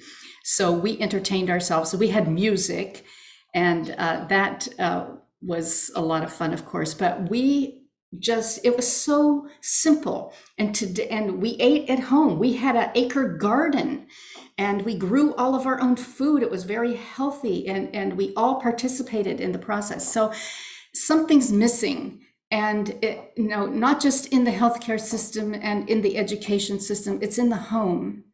And it's in governance, and it's in all aspects. I mean, somehow, if we could just go back to a simpler way of life, I think it could help us, where we are connected, where we do know our place. We know that we're a part of nature, that we have that deep connection. I mean, kids today, they're inside, they're not outside playing, in part because it's not always safe. But it's like we've lost something very important that connects us with everything that is, and we've taken the easy way. In regards to the children and technology, I mean, I think part of it is just because it's easier to put a kid in front of a video game or whatever, but I don't think that's all of it. I think some of it is economic as well, because, people are just having to struggle harder to get by in the world. I mean, this is just, economic facts. And so, that's another reason why, if we could save trillions of dollars every year on saved health and social costs, that could alleviate a lot of that economic stress that's, contributing to the, adult stress and their illness, but also, to the way that children are being kind of planted in front of a TV or something, so that the parents are able to, keep working or whatever. So, I think it's kind of all connected economically in that way as well. So, if we can save money, if we can save massive amounts of money, that could trickle down and actually change, the interaction between parents and children in time, I think. And the choices we make are, we have choices, but I think people have now believed that certain things are necessities instead of extras. And I mean, there's a whole lot going on. And certainly there's a consciousness of victimhood that is underlying society today that I think is critical. And as soon as, if we can shift that through understanding who we are and more, I think we can make a difference there too. But a lot of work to do. And together we can do that. How do we get, the government funds all kinds of bizarre studies. I mean, things that are just absurd. So how do we get them focused on helping with the kinds of things we're bringing forth? I think grant writing there's been is a ton. there's been a ton of research. And, you know, and a lot of these researchers have kind of put their careers on the line to create this mind-body research, because it's not, you know, it was looked at very, very, skeptically, you know, by the medical establishment. And so people that research these things, they were really putting themselves in kind of a delicate situation, and there's a mountain of research, and that's what I've collected. You know, I have 700 pages of that research collected to honor the work that those guys have done, because now we can take that science and we can say, look, it's crazy that we're not, you know, that this isn't part of healthcare or part of public education or whatever. You know, the science is just irrefutable. It's overwhelming. So there is massive amounts of science out there. But having said that, less than 0.5% of all NIH funding goes to complementary and alternative medical research. Less than one half of 1%. Yes, and there was a UCLA study, and they were looking at the T cell production. And we know from the 2 years of the pandemic, the research that was done, healthy T cell counts was a big factor in people not contracting COVID or having less severe cases of COVID. And that's just a known fact from the research, the T cells. And the UCLA study found that they had a control group and a Tai Chi group, and the Tai Chi group had 50% more T cells than the control group did. So it's like, you know, just knowing just that one fact, you would think there'd be a flood of NIH money coming towards Tai Chi, you know, and I'm sure meditation and yoga share the same thing. Since half of the funds that people spend on healthcare are for alternative and natural kinds of things, you'd think that there would be a little more money spent in this area. Yeah, a lot more really. Non-insurance that's money. really It's surprising. huge. Yeah. And that's another thing, you know, that's another reason to expand mind-body practices through public students, school students all over the planet, is for the immunity enhancement for the planet.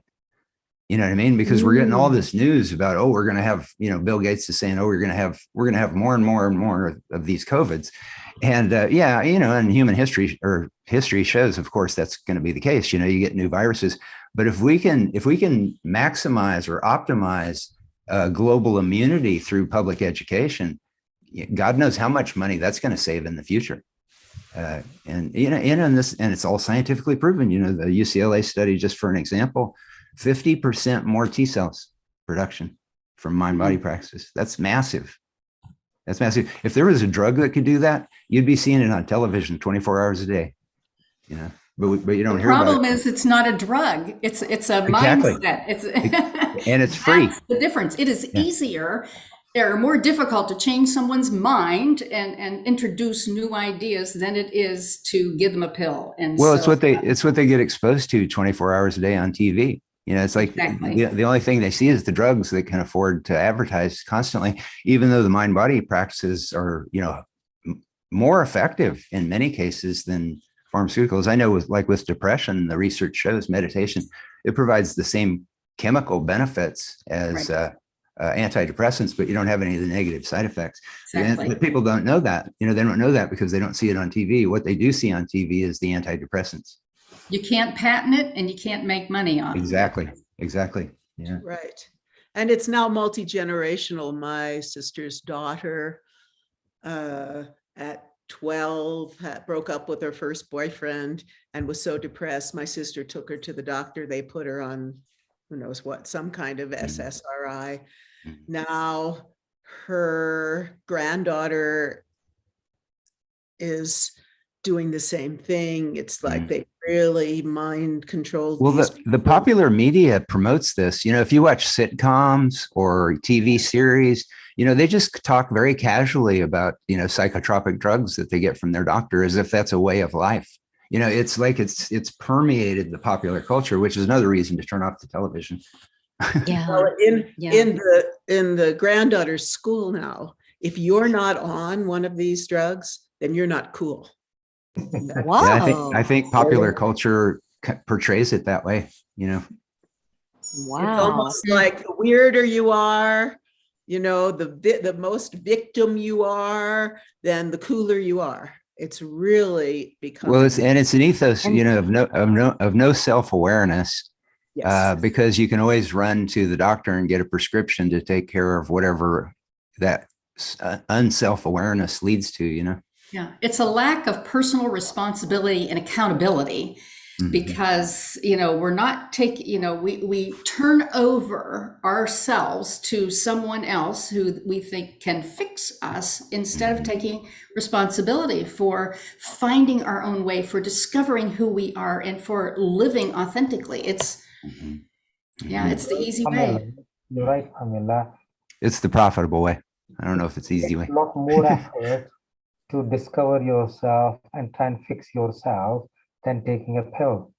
And I mean, luckily we in UK, we are slightly better because getting the pill is not easy because it's a free national health system, which has got a lot more regulations. So people don't get that easy. However, it is a natural tendency. All of us are prey of getting what is easy compared to getting what is difficult.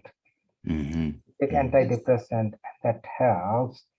You think, okay, fine, let's get it fixed. And particularly for children, as Sharon mentioned, which I wasn't aware, that's a fashion.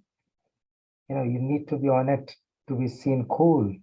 Why wouldn't you do that? And there is a negative cycle and we need to stop it. Otherwise, it's going to be a big problem. And it's a collective responsibility of all of us who believe that we can do natural things and we can teach natural things to children so as to have a better generation.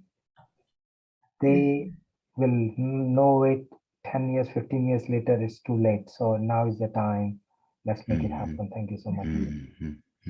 Yeah, and then the science is just so overwhelming. I mean, it's, if you can just point out to people that it's insane that we're not teaching school children how to do these things. It's the science. I would love to have hours of conversation. It looks like I would really love to have, connect to you and have long discussions, because what you have got, we can empower that a little bit more through our influence and through our network of the integrated health and through the health practitioners. So it's, I think what you have got currently, we have some of that missing, some research we are doing, but you already have got it. Why don't we use it? It'll be amazing. Somehow, maybe we need a forum but talking about it is one thing. And then we need a grander vision that brings all the pieces together. The reason we think that we believe we can get a United Nations resolution for mind-body education and public education is because in 2015, the United Nations passed a resolution for the International Day of Yoga. And it's based on the same concepts of the Global Transformation Project, which is, improve global health, global well-being, same thing. And it set a record for co-sponsoring nations. 177 nations co-sponsored the International Day of Yoga. So this is very doable. When we get the United Nations resolution, then it'll use the UN to educate public educators all over the world about the science, because we're putting the science in the resolution. But the other thing it'll do is it'll empower teachers, like the educators that you're working with, Jill and Sharon. It'll empower teachers to be able to point to that UN resolution and go, look, that's the science. The UN resolution shows the science of how it's going to improve our kids' IQs and math proficiency and verbal fluency and GRE reading scores and all this, and you'd have to be an insane teacher not to want to have your kids doing, improving and all those things. Well, I think there needs to be a real outreach to the teachers themselves. Even in the 90s, when I was working in the schools, the teachers had their desk drawers filled with pharmaceuticals for the kids. So the teachers really they're overwhelmed. Especially now. But how much easier would a teacher's life be if their kids did a mind-body class every day for an hour? That would take a huge amount of pressure off the teachers' lives. They don't even do physical education anymore. It doesn't even have to be a full hour. It's Well, just, you know, making a pattern of starting that day with that connection. But for the resolution, we're advocating an hour because that would be optimum. And so what we're advocating for is the optimum. And then public schools around the world, they can go, well, we can't do an hour, but we can do 20 minutes. 15 minutes, we don't yeah. want to start with 20 minutes because then they might end up with 2 minutes. So we're going for the optimum of And an do you hour. see it as able to weave into the PE schedule? Like, No, could it be it part would of replace PE? it. Yeah, it would replace it because yoga and Tai Chi offer the same cardio benefit as you know, what we think of as normal exercise. Yeah, so they'd get the cardio benefit from Tai Chi and Qigong, but they'd also be getting that mindfulness and meditation benefit, that alpha state, gamma wave consciousness, creative thinking, higher IQs, higher test scores, all that stuff. So it would replace it. It'd be kind of a hybrid between PE and health science. It would be a 1 hour mind body course. So we wouldn't just be teaching kids about hypertension. We'd be teaching them how to lower their blood pressure when their blood pressure gets high. You know what I mean? Real tactile things like that. And so, yeah, 1 hour a day, it would just replace PE and it would change the planet. Are there models, education models and everything that have been created, you know, so that Well, at globaltransformationproject.org, what we do is we refer people to like John Kabat-Zinn's program and David Lynch's foundation, and to find yoga through the International Day of Yoga, find Tai Chi and Qigong through worldtaichiday.org. And so we provide that. And then we also have videos of schools that have incorporated mind-body practices, and it shows the life transformation that these kids are going through. So we have all that there so that, you know, any teacher can use that as a resource to take to their administration and go, yeah, look, it's already being used, and they're getting improved behavior rates. They're getting less bullying. They're getting higher test scores, you know, and they're getting all these things. It's being done. But what's new with us is we're just pointing out that the science is so overwhelming that it should be recommended for every public education system on the planet, because it's just way past time. The science is just too huge. And you are integrating the science of heart math into that picture? Well, like I said, the founder of Heart Math is advocating for this United Nations resolution. What we're pushing for is a 1 hour a day program that would include the big five, which is meditation, yoga, Tai Chi, Qigong, and mindfulness, because they just have a mountain of science behind them. And so that's what we're pushing for, that those big five be part of this hour, 5 day a week, 1 hour a day program. And we're encouraging schools around the planet to take advantage of local mind body schools, because there's what organizing World Tai Chi Day has shown us that it's everywhere. It's in every city on the planet. And so we're encouraging local schools to connect with local mind body teachers and kind of form their own programs. But at the same time, there could be, international models that they could look at, like the ones that we have videos of, that have already done this for many years. And we've been teaching in public schools for decades. And so that, like you were saying earlier, Pam and Jill, I think, kids just resonate to this stuff. It wouldn't be difficult to get kids to make mind body masters out of kids, because they're already mind body masters as children. What we do is we squeeze it out of them. Exactly. Well stated. Yes, we do. We have diminished them, the creativity. And so on one hand, your efforts, Jill, to focus on the teachers and empower them, and the parents to empower them to, keep the children as, open and as creative and playful and joyful as they are, that we used to be, that we want to be, because after all, the kingdom of heaven is within us, and the little children will teach them, so to speak. Indeed. And it's energizing when we let ourselves play and play with them rather than always control. Yeah. And that's one of the things that we emphasize at globaltransformationproject.org is for educators to keep it playful, keep it fun, because that's where you get the benefit. Because it's true with adults too, with Tai Chi or Qigong or meditation classes. If the people come into the class have fun, then they're gonna stick with it, and they're gonna get a lot of benefit out of it. Indeed. Well, all of you, thank you. This has been an amazing discussion. Yes, I'm so grateful I too. want to thank you all for being part of this today and tell you about the future events coming up on Healing Our Earth. So, Neil Kumar. Oh, it's all tiny. Next week, we have alternative health again. And so that's going to be, we're going to be continuing this discussion, bringing these incredible practices, time honored, as I always say, to the world and to all of you. And that will be next week. And then after that, we're going to have, let's see, World Environment Day. This is, we all know, just look around what's going on this earth. And we really need to come together to help our earth, help ourselves, help our children, help our families. So that's coming up the weekend after. And we're going to have some wonderful people on that show. I'd love to bring my nephew back then to give us an update on what he and his students and he lives in a community outside of DC with he's playing with children from all over the world. And it's just a beautiful thing to see where he is actually living what we're talking about.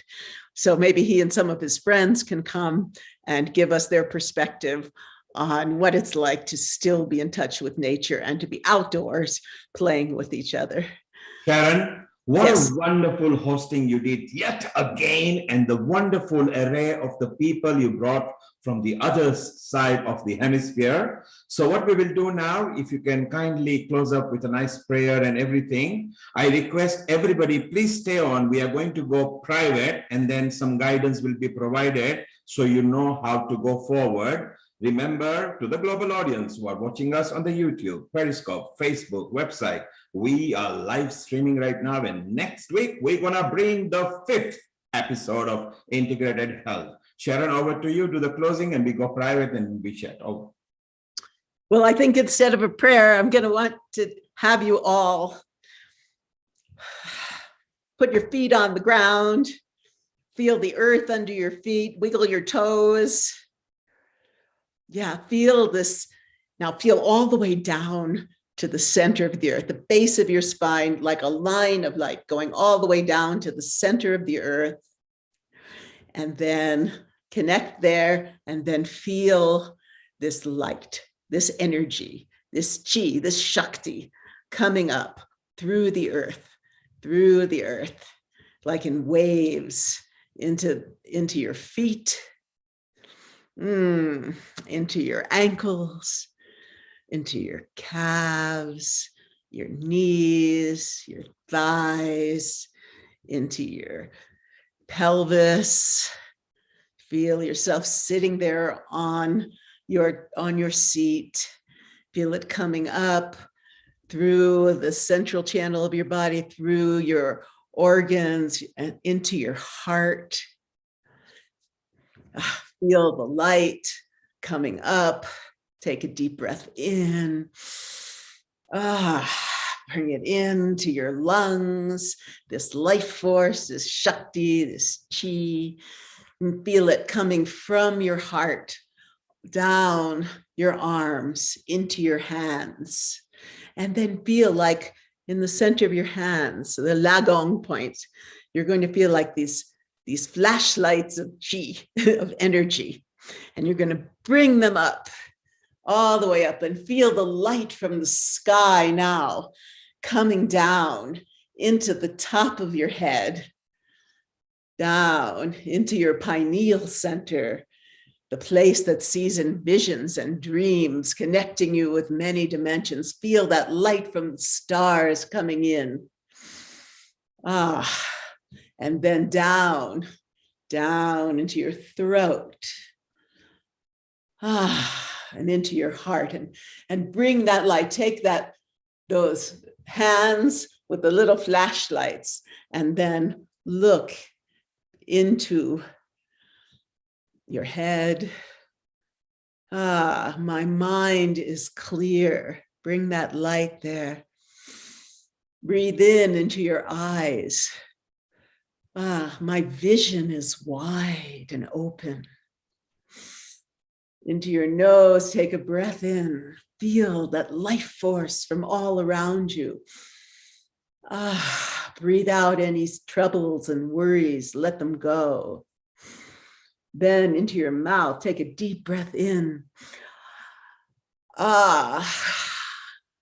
Feel that chi, that shakti, that life force coming into your throat. My speech is clear and open and loving. And then into your heart. Rest there for a moment. Feel the life force, feel the beat of your heart. My heart is strong. My heart is pure. I send love to the world. Then down, down to your liver and your gallbladder and your pancreas and your spleen. They're all full of light. And then down into your stomach and your intestines. Feel that warmth of chi coming in. And then down to what's called your lower dantian. That's 4 fingers below your navel. The place of grounding, that elixir field of light and chi, that reservoir. And sit there for a moment, feeling that energy tingling, sparkling all around you.